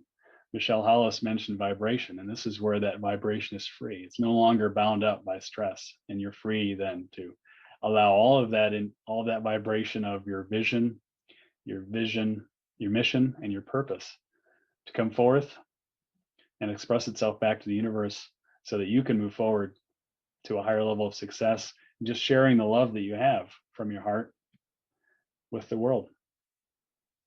And by expanding that vision greater than you've ever expanded it before, the resources come to meet you. And by applying this triangle you see in front of you, perfect peace, a sense of inner peace that's developed by generating that center of calmness, which becomes a new center that we can go to instead of always finding ourselves just drawn back into that center of high stress. And then that expanded vision represented by the yacht at the lower left form a triangle that bring abundance into our lives, the abundance that we need to share the love. DK helped me to de-stress and to prepare myself for success. I use DK's quick start before I go on stage and in my daily life. His quick start takes me from a 10 to a 1 in under a minute. I highly recommend DK. Less than 60 seconds. Stress level 10 to stress level 1. Sound interesting? Would you like to know more about that? I've got a few minutes left here. I can teach about this. I'm here. I'm just in the background here. Yes, tell us more. Tell us more, Cowboy. Yeah. So, I mean, I can teach about this, right? And I can teach a lot more about this than I have. And I have a whole digital course that we'll talk about here in a moment. But really, it's better to experience it for yourself. So shall we? To quote Pam Heath, yes. Excellent. Okay. So I'm going to go through a very abbreviated version of this. It's going to be hyper fast. If you want to slow down the recording afterwards, I guess you could kind of replicate a longer sequence. But those that are in my group, we actually have several different speeds of this that we can utilize to energize this at a very slow, methodical, kind of hitting the deep and powerful gears in our life, or we can do a quick hit, right? Just a 60 seconds or a minute or 5 minutes, just to take the edge off. And so it's an applicable method that works for both. Here I'll do about a 5-minute session. So I'll just begin straight away. It's very simple. We begin with body relaxation. So I just start with placing the hand on top of my head, and I just let my mind's focus then flow down from top to bottom through all the muscles, and allowing each muscle group to relax from the head through the shoulders, the chest, the core, upper and lower back, just relaxing all those muscles in the hips, the legs, all the way through the feet until you feel a tingling at your toes. It indicates the energy is beginning to flow more freely And then we also go through the arms and relax the upper arm, the forearm, the wrists, the fingers, until the fingertips feel that same. I'm going to close my eyes because I'm actually going to do this as I'm talking you through it. Until you feel that energy in the fingers, in the fingertips, that indicate that you've got better energy flow now coursing through your whole body because it's relaxed. And then we simply take the second step, which is to place our hands directly over our belly button. The last time I shared this with Ken, he mentioned concern about his abs. Don't worry about your abs. Just go inward from your hands and bring your mind to a point of focus 2 to 3 inches in, right at your emotional center. Spend a few seconds just observing. I'll just be quiet here for 5 seconds. Just keep that focus at a point.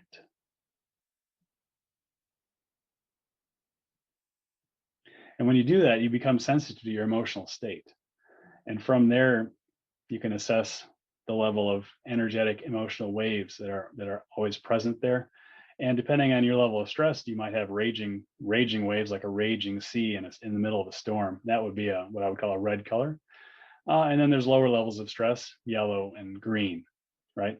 Then we move up to the mind, and we place the mind at that same focal point, a singular point right in the middle of your head, right in the cerebrum, and you apply the same sensitivity to your cerebrum to sense and really feel the thought energy that's present, all those thoughts that are raging back and forth. If you've got high energy going on here, that would be a red condition. If perhaps you're working on a difficult problem and your mind is just heating up with all the, if you will, the engineering that's going on as you're working toward a solution, that would be a yellow, engaged but directed. And if you're just chilling out, then you'd be at a green. And in both of the cases of the thought as well as the emotional, we just apply mind intention to bring those colors down from red toward green, and just allow those waves to settle both at the emotional center as well as at the thought center. And then from there, we reach out and grab a point in our past where we were perfectly at peace, and we borrow that energy back again to bring it back, because we can really recall from a sense memory recall perspective, we can recall that energy that we felt back at that time of perfect peace right here, right now. There's nothing preventing any of us from bringing that memory back right into the present moment. And so we leverage that to actually return ourselves to that feeling when all is right in our world, no matter what's going on externally. Internally, everything is right. And then we actually take that and we work through a movie screen technique that empowers us to actually clear obstacles by putting them on the screen and just clearing them out, and then moving forward by putting then our goal on the screen and activating a strong sense of gratitude. And not just a sense of mental gratitude, yeah, I should feel thankful for whatever this thing is that we're going to achieve, but actually a physical body mind type of gratitude. We're actually putting our hand on our heart and applying mind focus to a point directly in the heart and allowing the heart to begin radiating that gratitude. And we have methods to develop this thankfulness, which for some of us might be hard if this circuit is not strong in us at the moment, or if that energy is somehow held back. We have systems and processes to allow that gratitude to expand until it's radiating very strongly. And when you pair all of this together, suddenly you're talking about an individual that was stressed and tense, and now is fully relaxed at a center of calmness, perfectly at peace, radiating gratitude, clearing obstacles, and grateful for a goal that now is very clear in their mind, right? They have a clear vision, and that only naturally moves all of us when we reach that state forward into success and into being able to share the love, right? Because with that activated heart, talk about World Love Week. If we're all activated to love, I mean, how much better would the world be if everybody had that type of activation and we're able to move forward to share and give love in tangible ways to those around us. So that's a very brief, is more of a tour really of what we do as the workout if you were to join one of my specific webinars on this topic, then we would actually go through this in about a 15-minute session. And those in our group, every time we meet, we go through just like a martial arts class, right? You don't go to a martial arts class to just learn concepts. You actually go to practice, right? And drill. And that's what we do.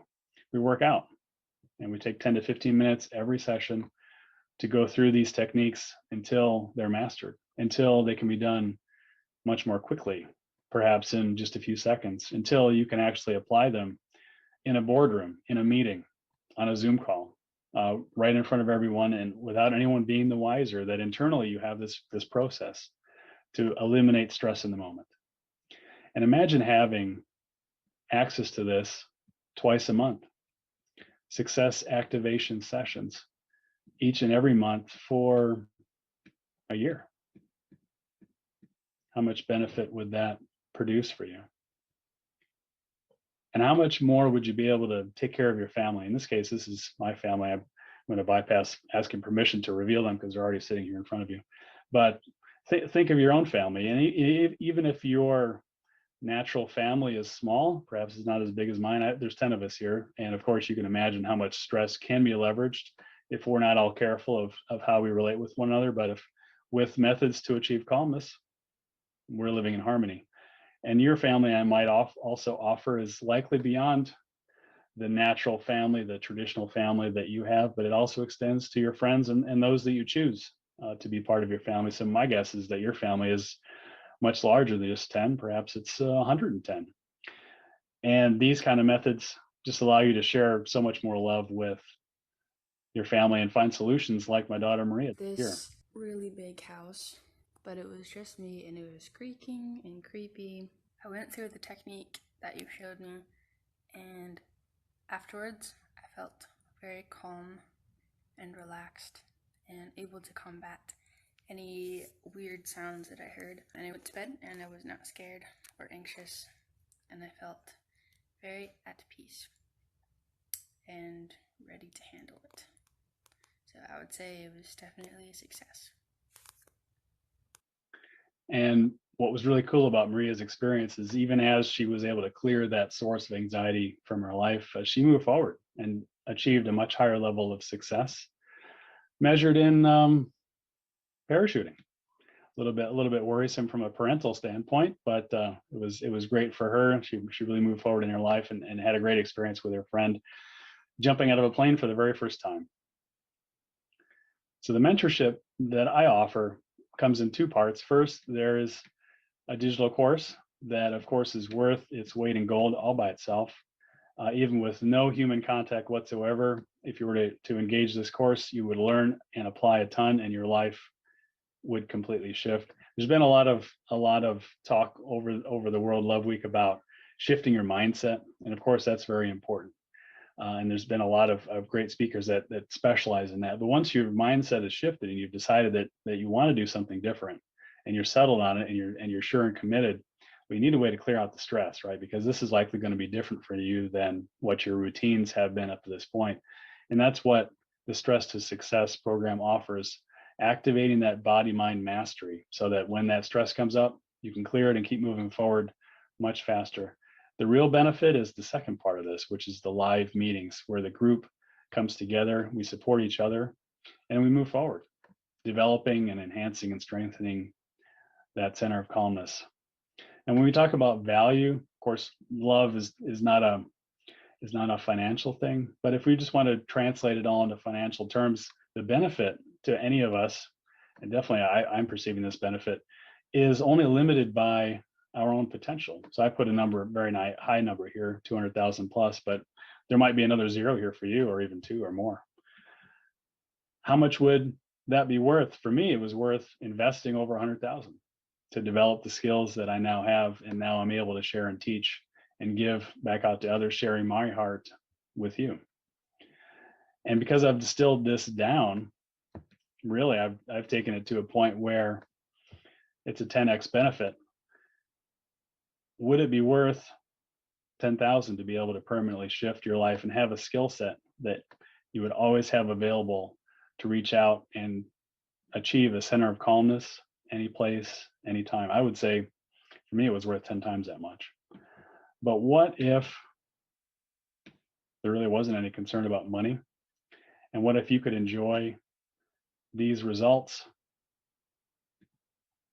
and make them your own, activating relaxation whenever you need, the ability to sleep, the ability to clear headaches and all those stress symptoms, no longer a problem, emotional calmness, activating the success circuits where you know for sure that you're moving forward, opening up the gratitude engine in your life, and then eliminating those blocks that can hold us back for years, right? Performance stress, procrastination, and just simply the pain of failure. And achieving in the end, mind, body mastery.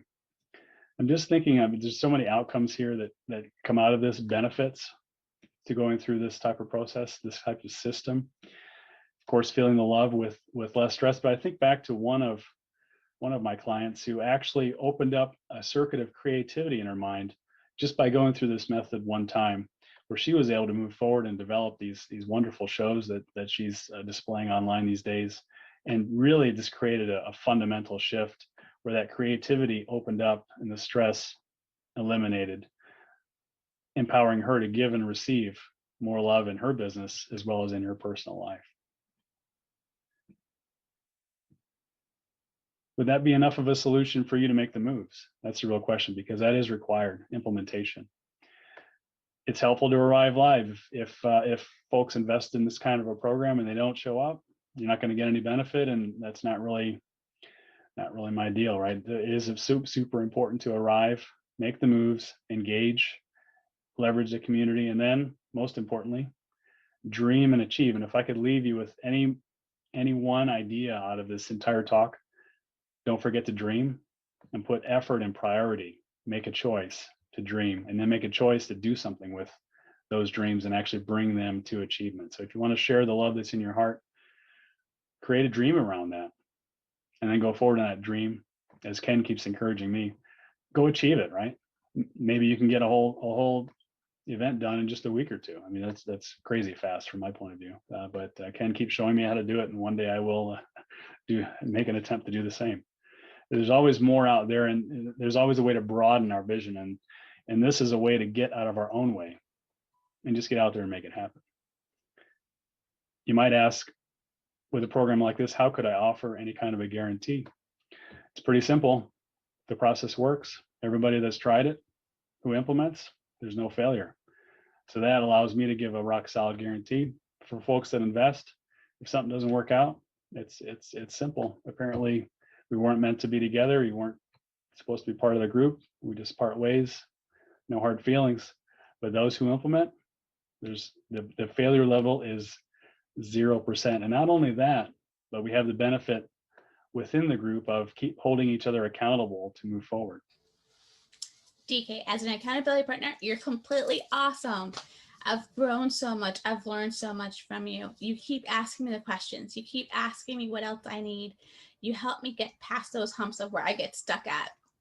So I know that your program is amazing, and what you've shared with me and helping me get to my program and my abilities of what I'm able to share with others, it's so exciting. So anyone who gets to work with you will be enjoying those pieces and attributes that you actually bring out to us and helping us empower ourselves to empower others. So I am so excited. Thank you, DK. It's been awesome.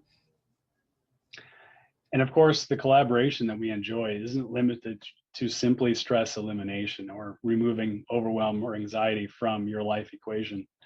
But whatever expertises we have and share, we share that with each other and help each other move forward. So the question I have for you is, if the answer were sitting in front of you right now, how much time would you be saving not carrying that stress? And for those you might consult, what if they consulted with you to find out what your secret is, where you get that inner peace? And what if your mind was so clear that your decision making were snap quick, and you no longer had to worry about lack, but you were just overflowing with abundance, both of resources as well as love to share with others? And what if you had that love to share with your family, children, for whoever you reach out to, and wherever you find yourself being, from a position of abundance, from a place of complete calmness and inner peace? I've offered some free gifts that I believe will be here in the dashboard.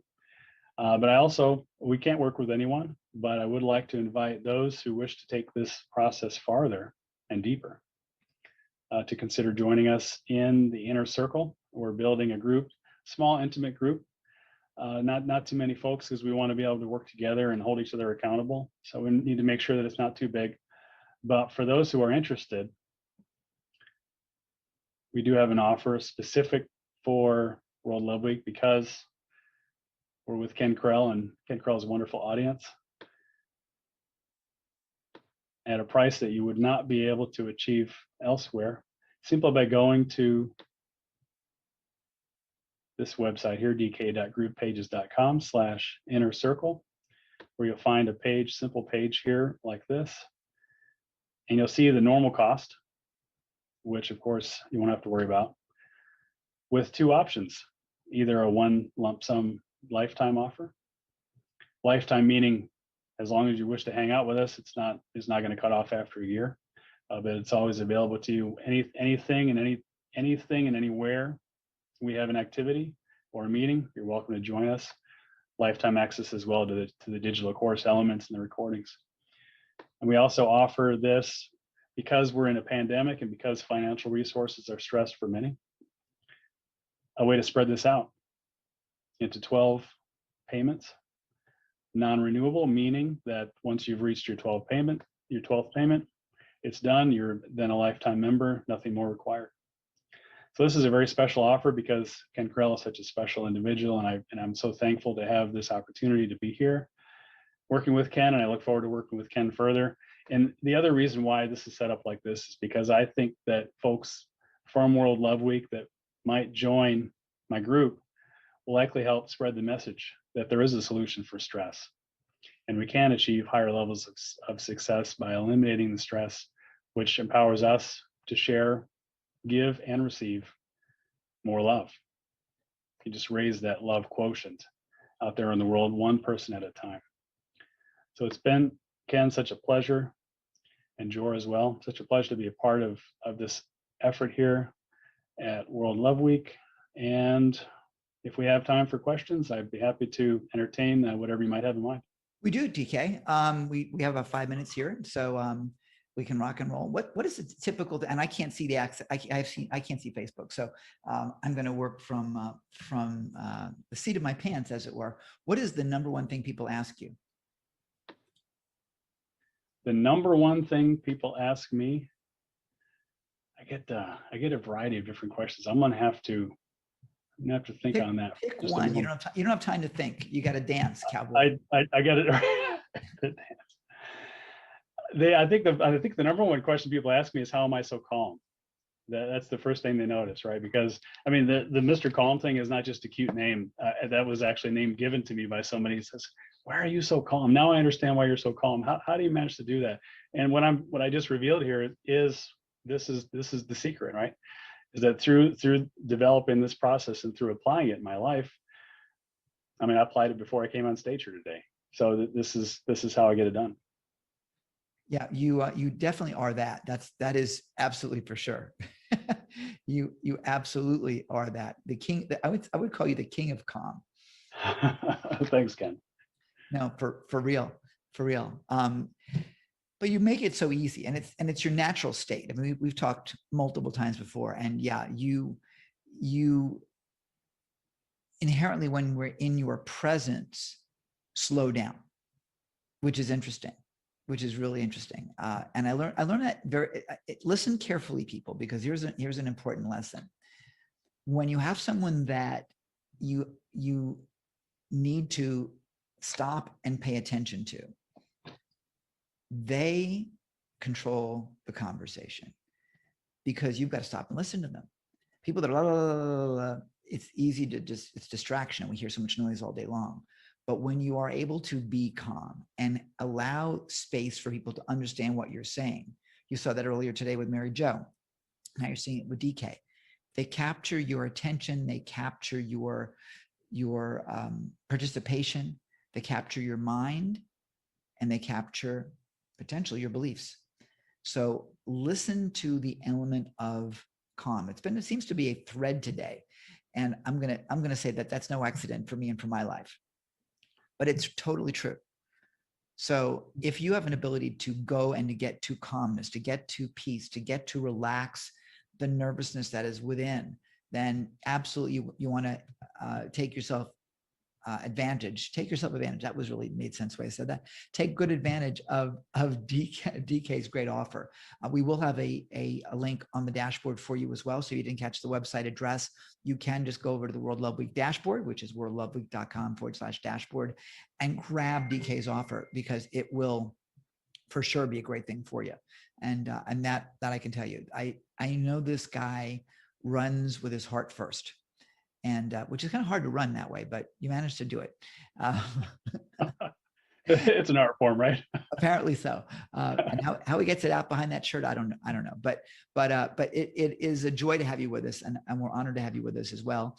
Looking forward to see you on our next upcoming events. Also, you bring an element of compassion and heart and goodness to everything that you touch. And that is a really important element that we're really excited to have with us.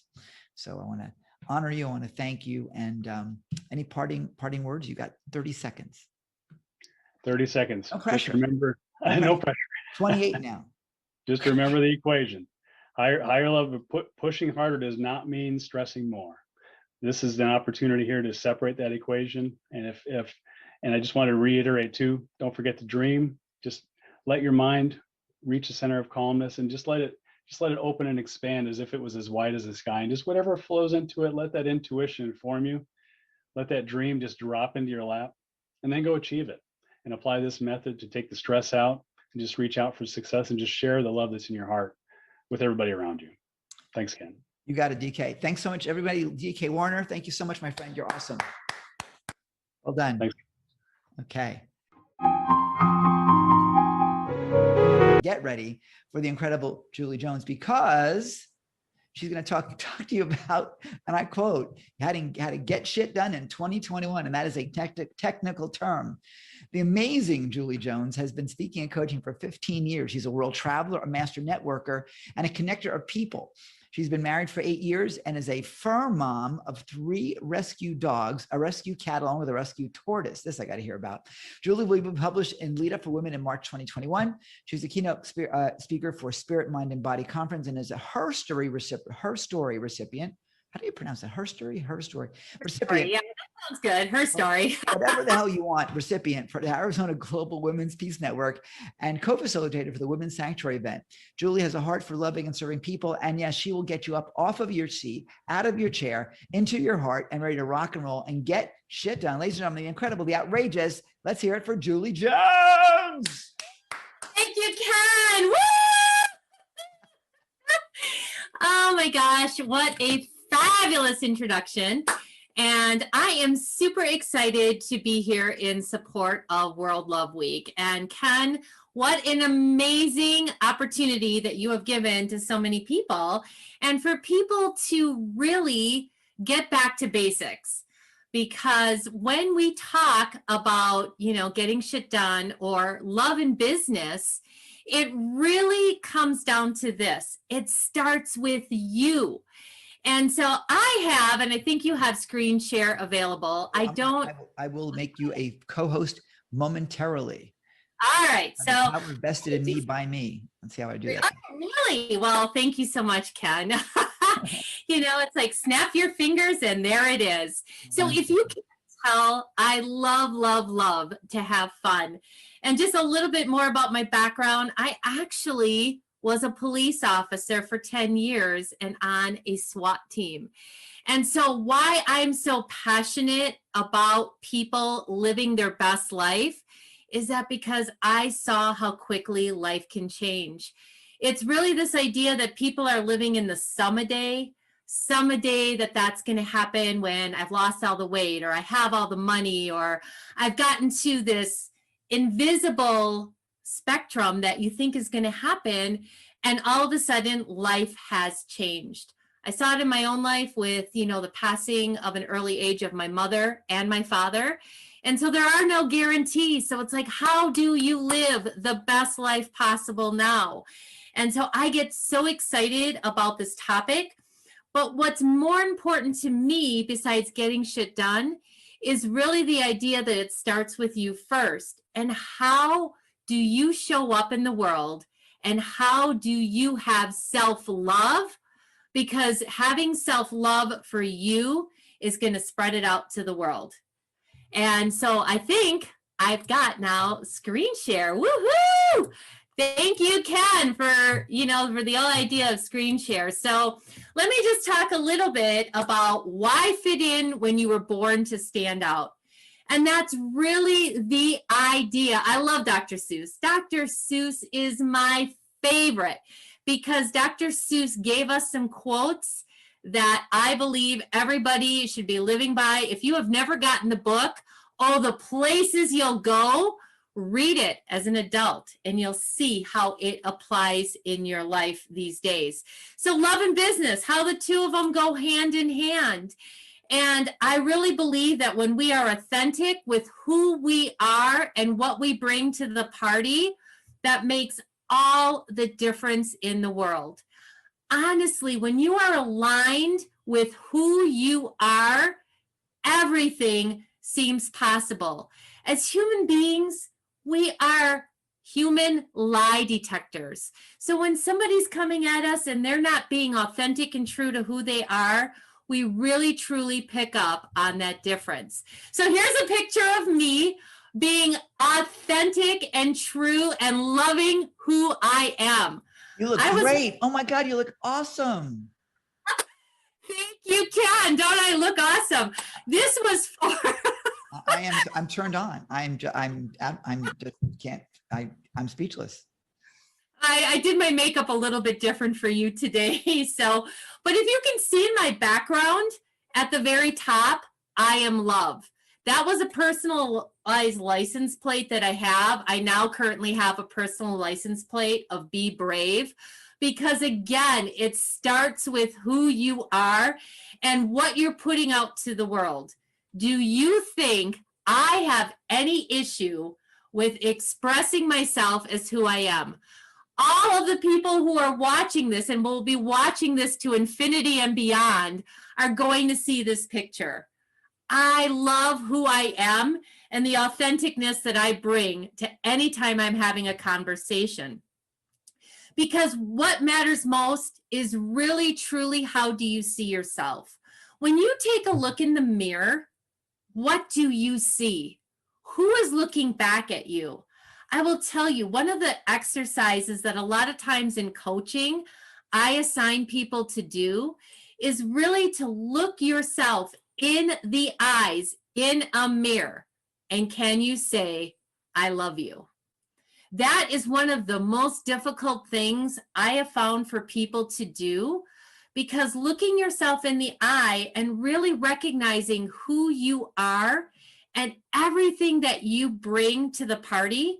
Listen, if you're going to get a lot done in life and you are going to accomplish all those dreams and goals, you truly have to be in alignment with who you are. I believe that all of us have been given unique gifts. And one of the things that you can do is write down what those unique gifts are. And if you want to share them, I don't know if we have a Facebook feed going on or whatever it is, but everybody is unique. Everybody brings a special gift.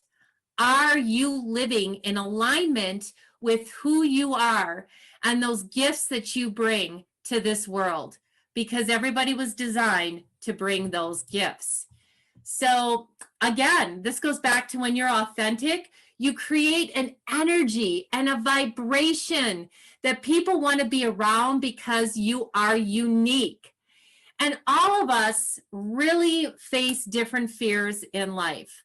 You know, our core fears, I believe that there's two of them, is that you'll find out that you're not enough or that you won't be loved or accepted. So every time that we're making a decision to look at doing anything, what happens is that those fears get in our way. And really, quite honestly, those fears are just designed to create new opportunities. I'm a huge believer in face the fear and just do it anyway. Do you know how much time is probably spent sitting on the fence and worrying about the decisions that you are making? Being on the fence is the most painful place to be. And there's a reason why they call hindsight 2020. So once you make that decision, be confident that you made the best decision possible with the information that you had at the given time. Because when the situation passes, and now all of a sudden you have all this additional information, hence 2020, because now everything seems so better. I should have done this and I should have done that. I'm here to tell you, stop shooting on yourself, because you are enough and you are loved and you are accepted when you live in alignment with yourself. Fear is a reaction. Courage is a decision. So how are you choosing to live your life? Everything is a decision. Everything that when you spend time and how you spend your time, it's all a decision. Make yourself a priority. Anytime that you are doing anything with your calendar, look to see what is most important to you. And love means self-care. So taking care of yourself and making sure that you are putting yourself as a priority is not selfish. It is not designed to second guess what you are doing. You are only as good to other people that you know in your life as good as you are to yourself. You are that reflection. Remind yourself, I love this by Wayne Dwyer, you cannot fail at being yourself. So some of the key takeaways that I really just want to share with you when it comes to self-love and how this is going to impact you in business, but you know what, more importantly, how it's going to impact you in life, because life is your business. How many times do we go to a networking event, or how many times are we out there and people ask about you, and the first thing that we're identifying ourselves as is sometimes what we do for business.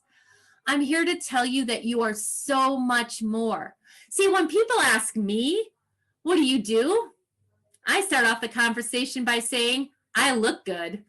And then that opens up the door for a lot more conversation with people in order to be able to share who we truly are. So again, believe in your that you have to offer. And this is a big one for me. Leave everyone better off for knowing you. Sometimes it's as simple as a smile. It's making eye contact. It is the simple fact of saying hello. I think a lot of times right now in society, we've gotten away from the simple acts of kindness. And I'm not saying that that's everywhere, but again, it all starts with you. So what are you doing to make a difference in everybody's life that you meet? I believe in keep doing and taking action. You're never sure what's going to be working, what's not working. But as long as you're moving and taking action, life is going to get done. And you are going to get things done that are on your dream list. What are your goals? What are the things that you really want to be accomplishing in life? I believe also in staying outward focused. And what do I mean by that? The only time that a lot of times we will feel stress is when we're focused in on us and what's going on for us. Now, I'm not saying that my life is full of sunshine, rainbows, and unicorns. But what I am saying is that when I'm focused in on how I can help other people and how I can serve people, a lot of times what's going on in my life doesn't seem as stressful, doesn't seem as negative, doesn't seem as important, because I'm focused in on other people. Live in the moment and love everyone for where they are. Have fun and don't worry about the process.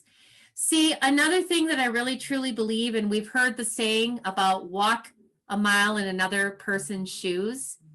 Well, everybody has been brought up with their own set of glasses, their own perspectives, their own blinders, that sometimes we feel like we always have to be right.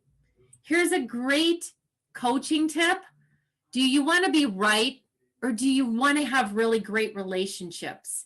Because you can't have both. You know, it's really important to be respectful of what other people are saying and take that into consideration. Finally, stop being afraid of what may happen and know that you are safe. No matter what happens, trust the process. I'm also a big one in being in gratitude and staying positive. And of course, we are not in this alone. So make sure that you are open, vulnerable, and ask for help. Really, life is no fun as what I call a lone ranger. Find people and surround yourself with the people who love you for who you are, that support you in your dreams, that are all about helping you to make a difference. And, you know, in closing, because, you know, I'd love for Ken and I to get into a little bit more discussion, but I just want to leave you with this. You have this one life. How do you want to spend it? By apologizing, regretting, questioning, hating yourself, running after people who don't see you? Here's what I want you to do is be brave, believe in yourself, do what feels good, take risks. You have this one life. Make yourself proud. And so on that, you know, Ken, I really, if there's any questions or anything you want to ask me, because I'm all about impromptu and I really just love interacting with people and how I can make a difference. Well, then we need to be impromptu. Yes. Let's dance, baby. When people come to you, Julie, what is the number one thing that they want to deal with? The number one thing they want to deal with is really what stops them. Like they have really hit that ceiling. And for a lot of people as well, too, they have forgotten how to have fun and really, truly go out there and have fun while they're doing things. See, Ken, I feel we've been given this myth of that anything worth doing has to be hard. You have to work at it. It has to be difficult. I'm not telling you that sometimes, you know, our dreams don't take some work, but why can't it be easy and fun? And, you know, sometimes like if you're not having fun, I believe you're doing it wrong, because nobody wants to be part of the have-tos in life anymore. I love to say I get to. Like I was excited tonight to say I get to speak with Ken Krell on World Love, because for me, this is fun and this is what I'm passionate about doing. Yeah, it's true.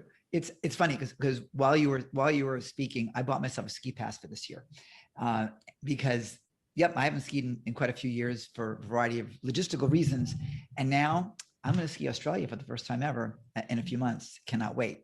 Fun. And a friend of mine was saying, I'm only going to go for a day. I'm like, I'm going for 5 days minimum, because that is important.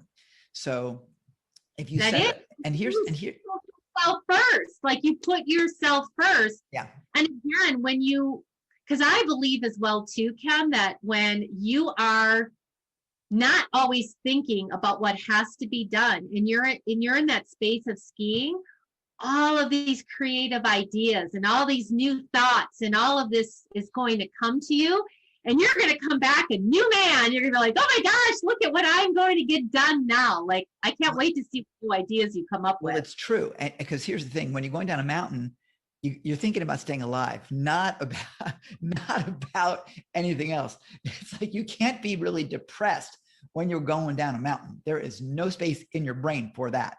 You know, it's really interesting. But I'll tell you, it really comes down to making that decision and putting it on your calendar. Because if you don't put it on your calendar, there's no space for it. I was realizing last night that as I want to swim daily, I need to get back to the pool, because it's to me, it's better cardio. It's lower impact, doesn't mess with your legs. It's just a better thing. And so I've been putting it off for a while now. And I realized, dummy, put it in your calendar. That's how you get it done. You block the time, and that's what it is. And boom, you're going to ski. You're going to swim from 7 to 8 in the morning, or 7 to 7:30 in the morning. That's the time you block. Period, or whatever that happens to be. That's and fun should be a non-negotiable, because what are we here for, and what's the point? You know. And the beautiful thing is, I'll tell you, it's interesting. I don't like being called a coach. I'm that's not my persona. I'm kind of like you. I'm a get shit done person. And my high-end program is called Safari, and it is really about a getting it done, a doing, a producing rather than a learning, because you learn by doing. I'm really all about that. You want to do an event, we'll get you to do an event. A successful event, we'll get it done. One way or the other, we'll get it done. You learn along the way. You don't need to know how to program the VCR until you're going to use what the hell is a VCR? Until you use whatever that is, right? Right? So in the old days when I was doing coaching, I remember, oh God, I got to go do this call. Now it's like, I can't wait. I got a Safari call tomorrow. You know, it's like, this is great. They're my people. Big difference in attitude. If you can structure your lives that way, you know, then you got it made, because then you're never working again. Then you're just playing. Right.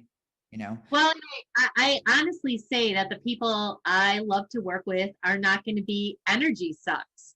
So it's, you know, when we talk, and I think you have a very similar process when I talk to people, it's like we have to be a good fit. And I'm not saying that you're going to love everything that I have to say, because here's the idea. I want to be respected. I'm not worried about being liked. I mean, I have a lot of circle of friends, but I'm the person that's going to give it to you straight. Yep. Like, you know, you've been living life and people have not been giving you the feedback that, you know, you're looking to hear so that you can accomplish everything that you want. Again, it's all about, you got to take action now, like every single moment. It's moment by moment. Stop worrying so much about the future and start living for today. Oh, it's true. It's absolutely true. So the bottom line is, and think about this, who comes first? Who comes first? Right. You know, and I tell you, we have been trained, at least my generation, I believe, has been trained that other people come first. Everybody else comes first. And that is so not right, because it puts you into a place where you don't take care of you. Now, the airlines have it figured out. You get on an airplane, they put you in that really uncomfortable seat, and they say, okay, seat backs up to the most uncomfortable and locked positions, tray tables locked away. And in the case of a change in cabin pressure, oxygen mask will fall from the ceiling. Okay. Put it on someone else first so you can die in the meantime. That's not what they say. No, they don't. Because I think that die part is like, you know, that's, you know, conveniently omitted. Right. You know, it's like to lay your focus, put it on you first and then help others is the point. Right? Put it on yourself. Is that being selfish? No, it's being, you can't help anybody else until you take care of yourself. And so many people, and we see all these people in new age stuff, you know, and the yoga people and all the artsy people. And I'm going to probably say it in some way that may seem disrespectful, and it's not meant that way. But everyone in the holistic is like, oh, money is evil. Bullshit, it's evil, but money is great. You want to have rich people taking care of you because it means they're full of abundance. Last thing I want to see is some broke person talking about abundance. That's like, really? I mean, come on. You were meant to be rich. Right. Well, and that's it. Again, when I talked about the idea that we're all human lie detectors. So if somebody is telling me about their abundant lifestyle and they just drove up in a 79 Pinto, well, I think my inner radar is going to be like, something doesn't quite right about this whole scenario. And so it's like, just be true to who you are. And I'm the first to say, if I don't know, I don't know, but I will get the information for you. And my heart is so huge. And like my highest value is to be in service of people. But again, before I'm in service of people, I'm in service for myself. Because if I'm not taking care of myself, I really, truly am not good for anyone else. And I have a lot to offer. Like I said, there's a lot rattling around in this head up here. I've noticed. I've noticed. Yeah. And here's the thing. It's that energy that really is contagious. And when you do come from that place of authenticity and craziness, if you will, and I say this, I'm being I'm talking very slowly and I'm being very measured, but you see me in action. I mean, I'm a crazy person, and I want to always be that. I want everyone to celebrate your inner crazy, because that's where happiness lies. When you're in that children to be seen or to be seen and not heard mode, or the shush mode, that it's not who we were meant to be. We're meant as humans, I believe, and of course I'm always right. Just saying, in my world, doesn't mean you're wrong. It just means I'm right. And don't we all feel that way, right? Don't we all feel that way? We're always right. But here's the thing: we're meant to have fun. You live longer if you have fun. There's something to live for. People have been this year, this past 12 months-ish, have been so challenged, and some have taken the whole pandemic situation incredibly negatively. And listen, 500,000 million deaths, that's not exactly something you dance about by any means. And there's been a lot of tragedy along the way, and it's hit my family as well. But at the end of the day, there are things that we can control and there's things that we can't. So what we can control is how we deal with it. And if we can make this a positive experience for ourselves, make it our best year ever, turn this this isolation into another way of communicating. I mean, there are days I don't even leave this apartment, but yet I leave this apartment every moment because I'm with you globally, and my world audience has never stopped. So how am I disconnected from anybody? Right. Well, and it's all perspective, and you hit it on the nail on the head. It's a choice. It is really a choice, because here's the thing. I mean, like sometimes like you wake up and you have a flat tire, right? Well, is it a bad moment or is it a bad day? Because some people will take that incident and they'll turn it into like this horrible day. Well, you're just going to continue to attract more horribleness. I mean, that's just the bottom line. But if you say, okay, well, I had a bad tire, and this is how I usually think, well, it prevented me from like driving down the road and getting into a serious accident. Like I missed that accident, or I missed bad traffic, or okay, it's just, just an inconvenience to start my day. And then from that point, it's like, it's a glorious day. Again, everything that happens, it's a choice, whether you want to be positive or negative. And obviously I choose a lot of positivity because I love life. And again, I don't know how much time I have. So I truly am going to live each and every moment, in the best light possible. Again, not all sunshine, rainbows, and unicorns, as I say, but I have a pretty good damn life. So it's true. But people, why we always tease my audiences when I was teaching real estate, the person didn't accept the offer, whatever it was. Is it a good thing or is it a bad thing? And they're like, half of them good, half of them say bad. I'm saying, no, it's a thing. You don't know. Right. You don't know. You don't know whether the rejection of the offer doesn't mean that you're able to go down further, or you can't offer. You never know what is going to be coming up next. And certainly there's plenty of stories of people missing an airplane flight, and they're upset, and the next thing they learn the plane crashed. Oh, good thing I missed that flight. Thank you very much. There is that whatever your spiritual belief is, my sense is that there's some kind of higher power. Whatever you choose to define it is your own choice. But I think there's some element of some protection universe that's looking after us. At least I got a few of those angels looking over me somehow, given all the obstacles I've had. I think we all do. So if we recognize, I'll give you a quick story because we're running out of time. And I was in Cambodia about 10 years ago, and I was broke. I literally had $20. Was it $20? I had $20 left to my name that day. That was all I had in the world. That was it. I was done. It was after the GFC, global financial crisis. Here in Australia, they call it really nice stuff. Then I lost the house, lost the car, completely humiliated. Everything was like, my life was, to coin a phrase, shit. Okay. And yet here I am in Cambodia because, hey, it's cheap there. And really amazing place of temples. It's stunning.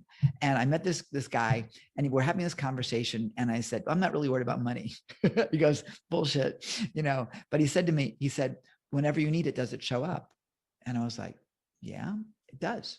He says, what are you worried about? What are you freaked out about? It will come. And sure enough, the next day, some stuff got sold online, and there was money again. Now, I mean, it wasn't like millions, but I was able to eat, I was able to sleep. I was, wasn't on the street. So having that faith and recognizing that, doesn't it take a lot of pressure off so you can have fun? it does. It does. Just, just be aware that it will come to you. Like, I mean, sometimes the universe is testing you to see how bad you really want something. Yeah. And you will attract what you are thinking about and putting out there. Oh, honestly, if you're no thinking question. about no money, you have no money. It's true. Well, it's all the whole law of attraction thing. Where you focus is where it is, which is really important. Now, I know you have a gift for us, correct? I do. So it's on the dashboard. I know that it'll be listed. So I do have a VIP gift. So because I'm so passionate about gratitude, my whole VIP gift is around gratitude. So check it out. I want you. First of all, I'll say thank you and gratitude because it means a lot, and I know that when you go through it, you will love it as well. And speaking of VIP, if you've not upgraded to VIP yet, I urge you to do that while you still can. It's a crazy low price. It's a stupid low price, frankly. And with that, which we've never done before, you get your own World Love Week mug, personalized World Love Week mug. I can't even say it. I'm delirious. But you'll get your mug delivered sometime in the next lifetime when it arrives. When the Postal Service decides to send it to you, but it will be dispatched immediately. You'll love it. So if you haven't yet gotten yourself your VIP All Access Pass, you'll get access to this recording, all the others for life. And with that said, Julie Jones, I love you. It is always a pleasure to have you in my space. In our space, you are a light that shines bright. And thank you again for being with us. You're awesome. Love you, Ken. Thank you so much for hosting me. I really appreciate it. I stand for love. Do you? Hey, this is Captain Lou, and I stand for love, baby. Do you? Do you? Do you? Do you? Yes. Do you? Do you? Do you? Do you? Do you? Do you?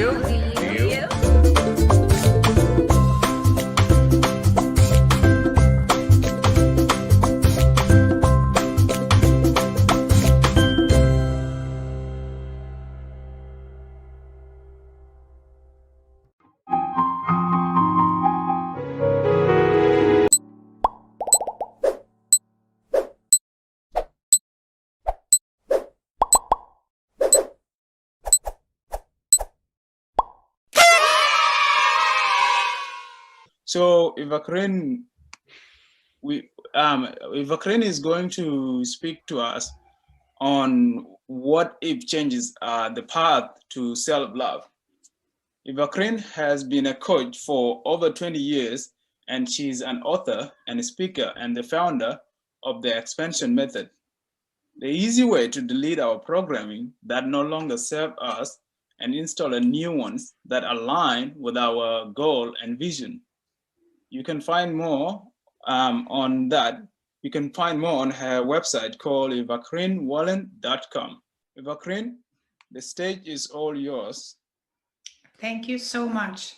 It's so good to be here and to share this. It's really, really my favorite topic. And it's something that I found out many years ago. I was so not in, to say that I wasn't in love with myself is really an understatement because I couldn't stand myself. And what I want to share with you today is how I found a path to really enjoy time with myself through challenges. So the topic of what I want to speak to you is called, what if challenges are the path to self-love? So I want to start with asking you, do you know what the number one thing that people usually are most afraid of? It's not dying. It's not doing presentations on stage, and it's not being lonely. But it is how we feel about speaking from stage, dying, and being lonely.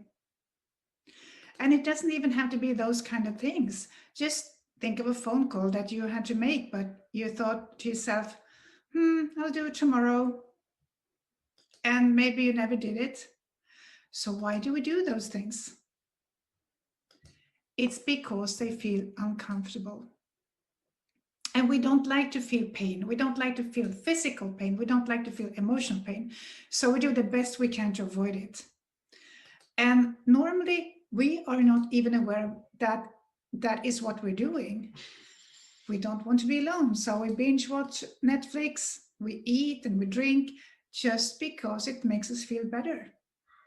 And just look at all the commercials pointing at our pain and showing that their solution to get away from it, that they have the solution for that.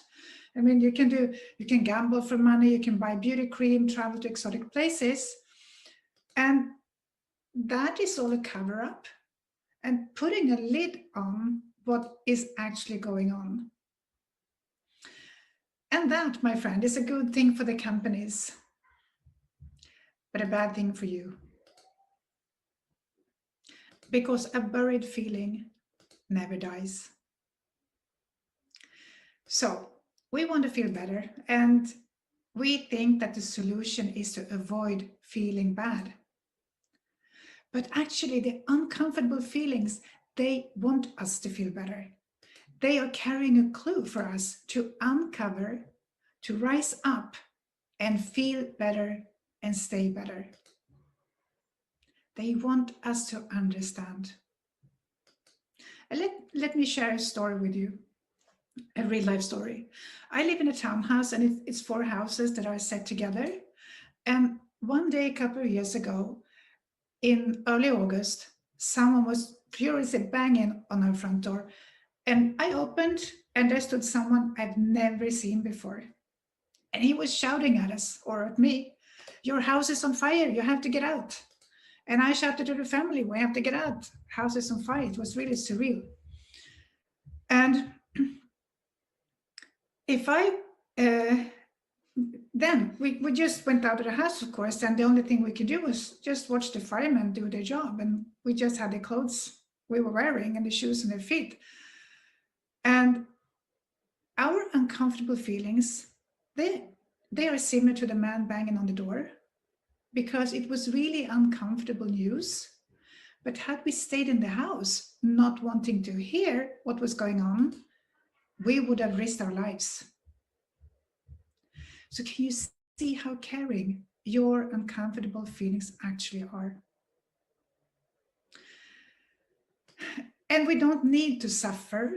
Feelings are not the truth. They are filters that we see the world through. And we're always going to have reactions to what happens in life.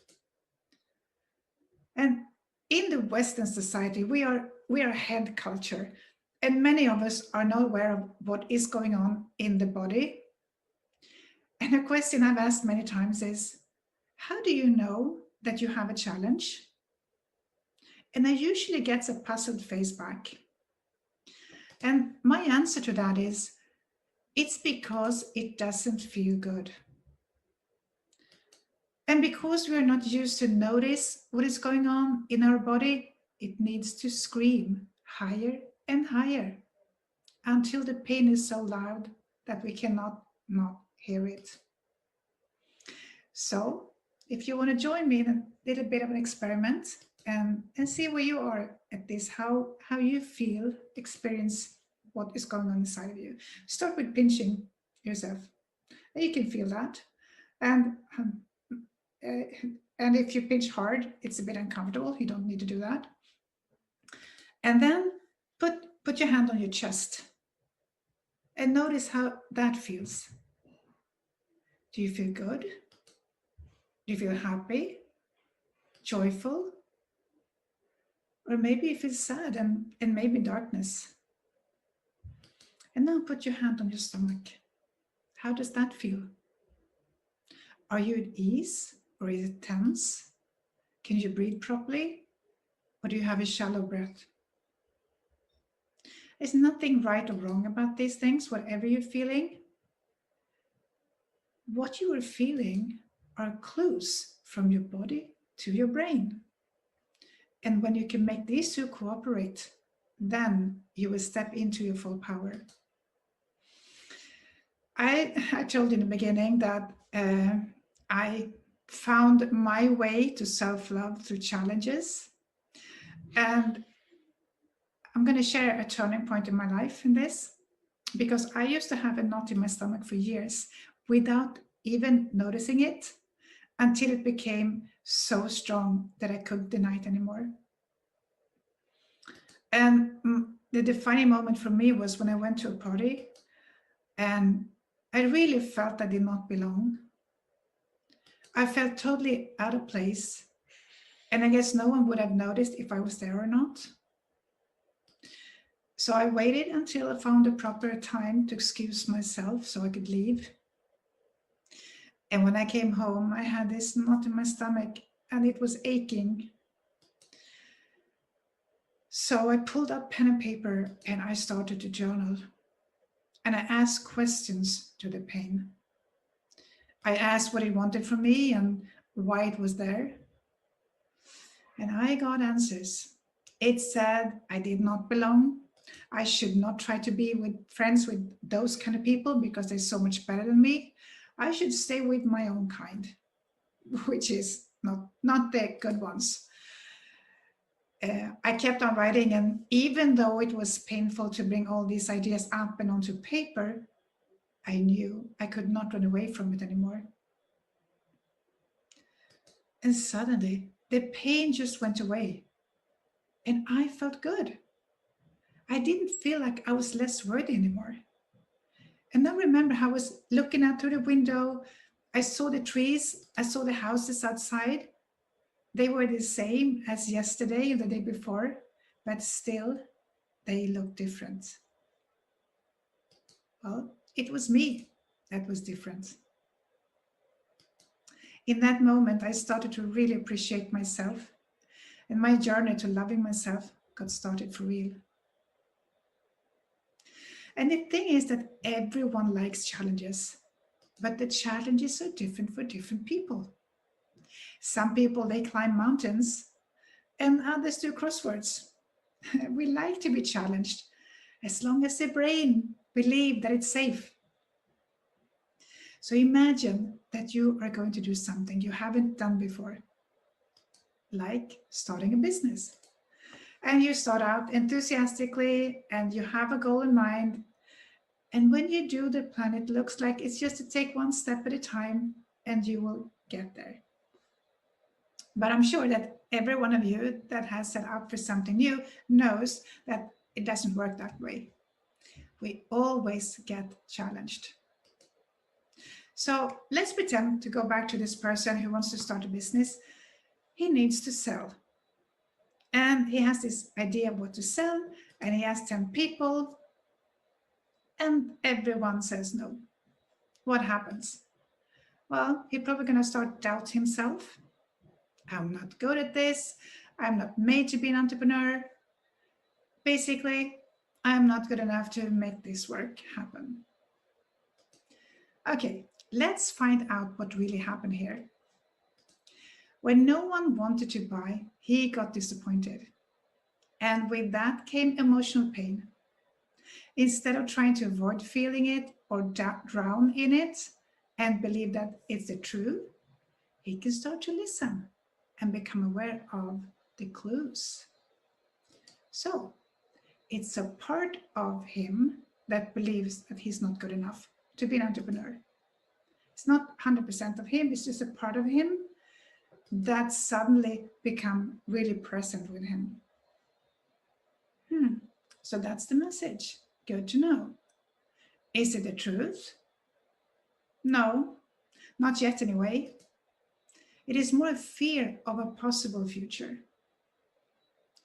So now when he's aware of it, he can make a conscious choice to decide that he is good enough.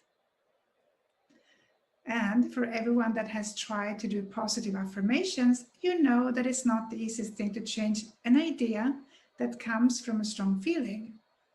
But I'm going to show you how to do that. And that is called thankfulness. To give thanks to the painful feeling of not being good enough, in this case, sometimes it takes 5 seconds, and sometimes it can take 5 days, depends on the situation. Because the feeling is your friend that wants to save you from a burning house. And finally, you are listening and taking action. So just notice you have a goal, and then you meet resistance, and you have this painful feeling. Notice what is going on in your body and the thoughts in your head as well. Because that is creating awareness. So these uncomfortable feelings are knocking on the door to help you create awareness. Isn't that good?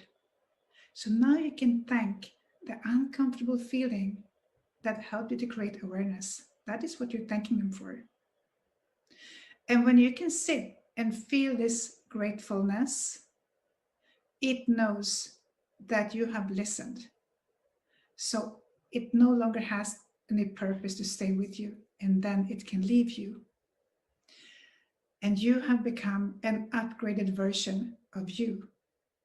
And also, what happens when you, because when you feel pain, it's difficult for you to be in contact with your intuition. But when you send gratitude, and you're going to start to feel calm, and then you have a lot better access to your intuition. So your intuition is your guide, because I'm sure you've felt it many times, that you have this idea that might seem crazy to start with, no logical sense at all. But when you went with it, you could see that it really made a big difference in your life. That's your intuition talking, and it's called inspired action. Follow that and see what opens up for you. So now, when you see how your emotional pain can help you to move forward, there's no reason to be afraid of them anymore. So set your eyes on where you want to go, what you want to experience and explore. Be conscious of the challenges and use them to up-level yourself, and you will find self-love on the way. And I have a gift to you as well, and it might seem like a strange gift on this topic, but it's called Up-Level Your Money Set Point. And I'm going to read on my other screen about it, because it's your subconscious is running your life, at least to 90-95%. And we have all these programmings in our system, and the body is the vehicle that we can understand what is going on in our subconscious. We can also see it in our real life, because the results we get in real life, they are coming from our choices that we have made on the way. And most choices we make unconsciously or subconsciously. So if you have felt that you have the same results over and over again, but you would like to create new results, and you try different things, you try to do different things, different strategies, but nothing really changes in the results in the outside world. And maybe if you're frustrated and angry and hopelessness, that are the messages I was talking about. The thing is to understand and decode the messages, because that's the only way, from my point of view, for you to change your results. And you can do a crash course. You can move, like headstrong into challenges, and like break through, like a, martial art person that can crack cement blocks with their hand. You can do that if you're really, really headstrong. But most of us are not like that. I know I am not. So then it's so easy to get stuck in our limitations and actually believe in them, because they feel so true. And so what I provided for you is something I call how to find love to oneself by using money as a tool to find what is stopping you. Money is such a good thing to work with, because we have so many, the relationship to money is so difficult, because we have it from our culture we grew up in, from our parents, how they were talking or not talking about money, how they were handling money. And if we reacted to it or not. So I met people that they can easily attract money to them, but they can't keep it. That it's like they're spending it on things, on everything. I don't know what they're spending it on, but they just go away. Then there are people that have not easy to attract money, but they can save, so they can live a good life anyway. And then as soon as you feel some kind of stress or some kind of discomfort regarding money in whatever shape or form, there's a message hidden in there. And the thing is that using money, that we have to, everything, we see money every day, maybe not real money, but the results of money. The computer we're using right now is coming because I paid money for it. So we touch money every day.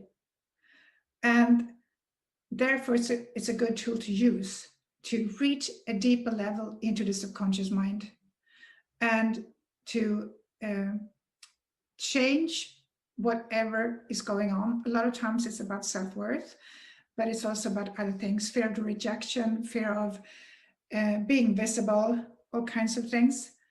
And when you release those patterns, using money as a tool to reach your subconscious mind and the limitations and transform them, you will see that the results will also show up in other areas of your life.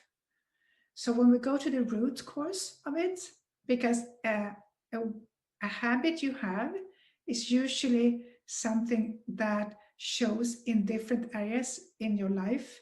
So when you use one place to find it, if you understand what I mean, you will release it in several areas in your life as well.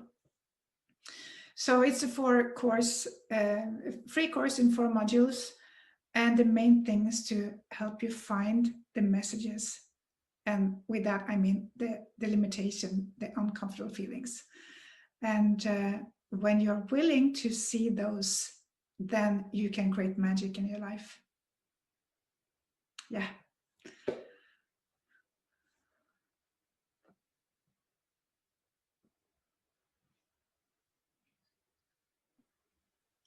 Is that nice? That's really interesting presentation there. So the big package of your give, can you give more? Can you elaborate more on it for the audience that are watching? Sure. So everything builds on creating awareness, because when we create awareness, we have to decide what we want to create, because we are amazing creators all the time. And if we have things in our life that we're not happy with, we still created it. And the more we can take responsibility for what we create in life, the easier it will be to recreate into something new. It's so easy for people to say, well, because it's snowing here, I cannot do this or that. I'm going to wait. Yeah, you can do, but you can also adapt to the situation that you cannot do anything about. It's your perception that changes your reality. So setting a goal for what you want, and it's really good. A lot of people have difficulty to set goals, and a good way to start setting a goal, if that's the case, is to look at something that you are not satisfied with in your real life here now, and turn it into the opposite. Don't make it complicated. Just simply turn it around, make it the opposite. And the more specific you are, the better it is. I usually say that communicating with your subconscious mind is like talking to a 5-year-old. You have to be specific in the instructions. Otherwise, it can be misinterpreted. So, and just as an example of that is how we adults usually talk to each other. We understand what we mean, but we don't always say what we mean. So many years ago, I think my son was like 5, 6 years old. And I was I was going to drive to the store to buy some food, and I had borrowed a book from a friend that lived on the way to this store. And I said, yeah, but I can give the book back to her while we're passing. And then he looked at me and said, well, how can you give the book back to her if you're passing her? Yeah. So, and that is also how the subconscious mind understands the instructions. So we have to be specific. Yeah. And so, and let's take money, for example, like, yeah, I want to make more money. Yeah, I'll give you $1. Yeah, that's more money. So I'm sure that that is not what you really want. So you have to be specific. How much money do you really want to make? So, so that is setting a goal, creating awareness of what is in the way. Yeah. So then I ask, so why is this not going to happen? Maybe a strange question, you might think, but that is creating awareness of what is standing in the way. Yeah. It's like getting at the bottom of the root cause. What is keeping you? Why aren't you there yet? And yeah. Yeah, because so many people I know try the positive thinking thing, and it works when you want to have a parking spot, because that is not that big thing, but it's difficult to create in other areas because we have limitations that we're not aware of, patterns that we're not aware of, that are sabotaging that for us. So by creating awareness around them, we learn more about ourselves, and we see what needs to change, because it's always about up-leveling ourselves into a new state, a new higher version of yourself. And it's not about you becoming a different person. It's actually more you becoming more of who you truly are. Yeah. So think about a healthy child. When a child is 2-3 years old, they're just running around playing, having fun, and then when something is wrong, they scream. So somewhere on the way, it changes. But what if we could have that confidence as adults, that we just walk and we don't really care about the reactions we get from other people? We can just scream a little bit, shake it off, and move forward.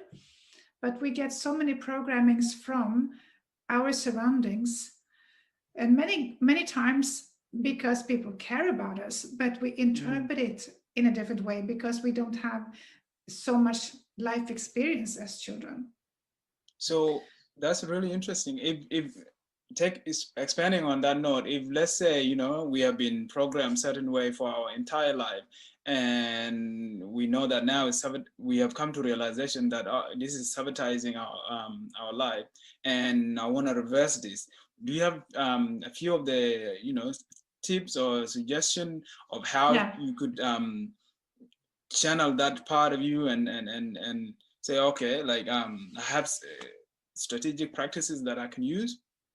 Yeah, and one of them was what I shared in my talk, the creating awareness, notice what it is, and get the message that, I don't feel like I'm made to be a business owner, maybe, or I'm not good at this. Something that happened to me recently, I made a mistake, and then I could really feel the pain. It wasn't a big mistake, but I could really feel the pain of making the mistake. And I realized that I had an idea that I was not allowed to make mistakes. I had to be perfect all the time, which is, it's not possible to be a human being and be perfect all the time, not making mistakes. But a part of me said it was not okay for me. So by acknowledge that and say, okay, that's the thing that I've been going with my whole life. It's time to change that, to allow myself to make mistakes. So that's the hidden message in this pain. And when I see the message and acknowledge it, and I also in the bio when you're presenting me, I You said I'm the founder of the expansion method. That's a really easy and quick way. And on my website to transform things like that. So on my website, I have a couple of recordings of people where I help them to go through it so people can experience it. So that is also possible. Yeah. Thank you. We're probably gonna land. We're gonna call it off in a minute, but it has been really honor to listen to your speech and get really good insight of self-love, how to tune into our inner energy. So I'll probably call it off here. And for those listeners, all the detail for the free gift will be up on our dashboard. So don't feel like, go up there, you will find all of the goodies that she's offering. Thank you so much for having me here. I really appreciate being here. It's been a pleasure. I stand for love. Do you? Hey, this is Captain Lou, and I stand for love, baby. Do you? Do you? Do you? Do you? Yes. Do you? Do you? Do you? Do you? Do you?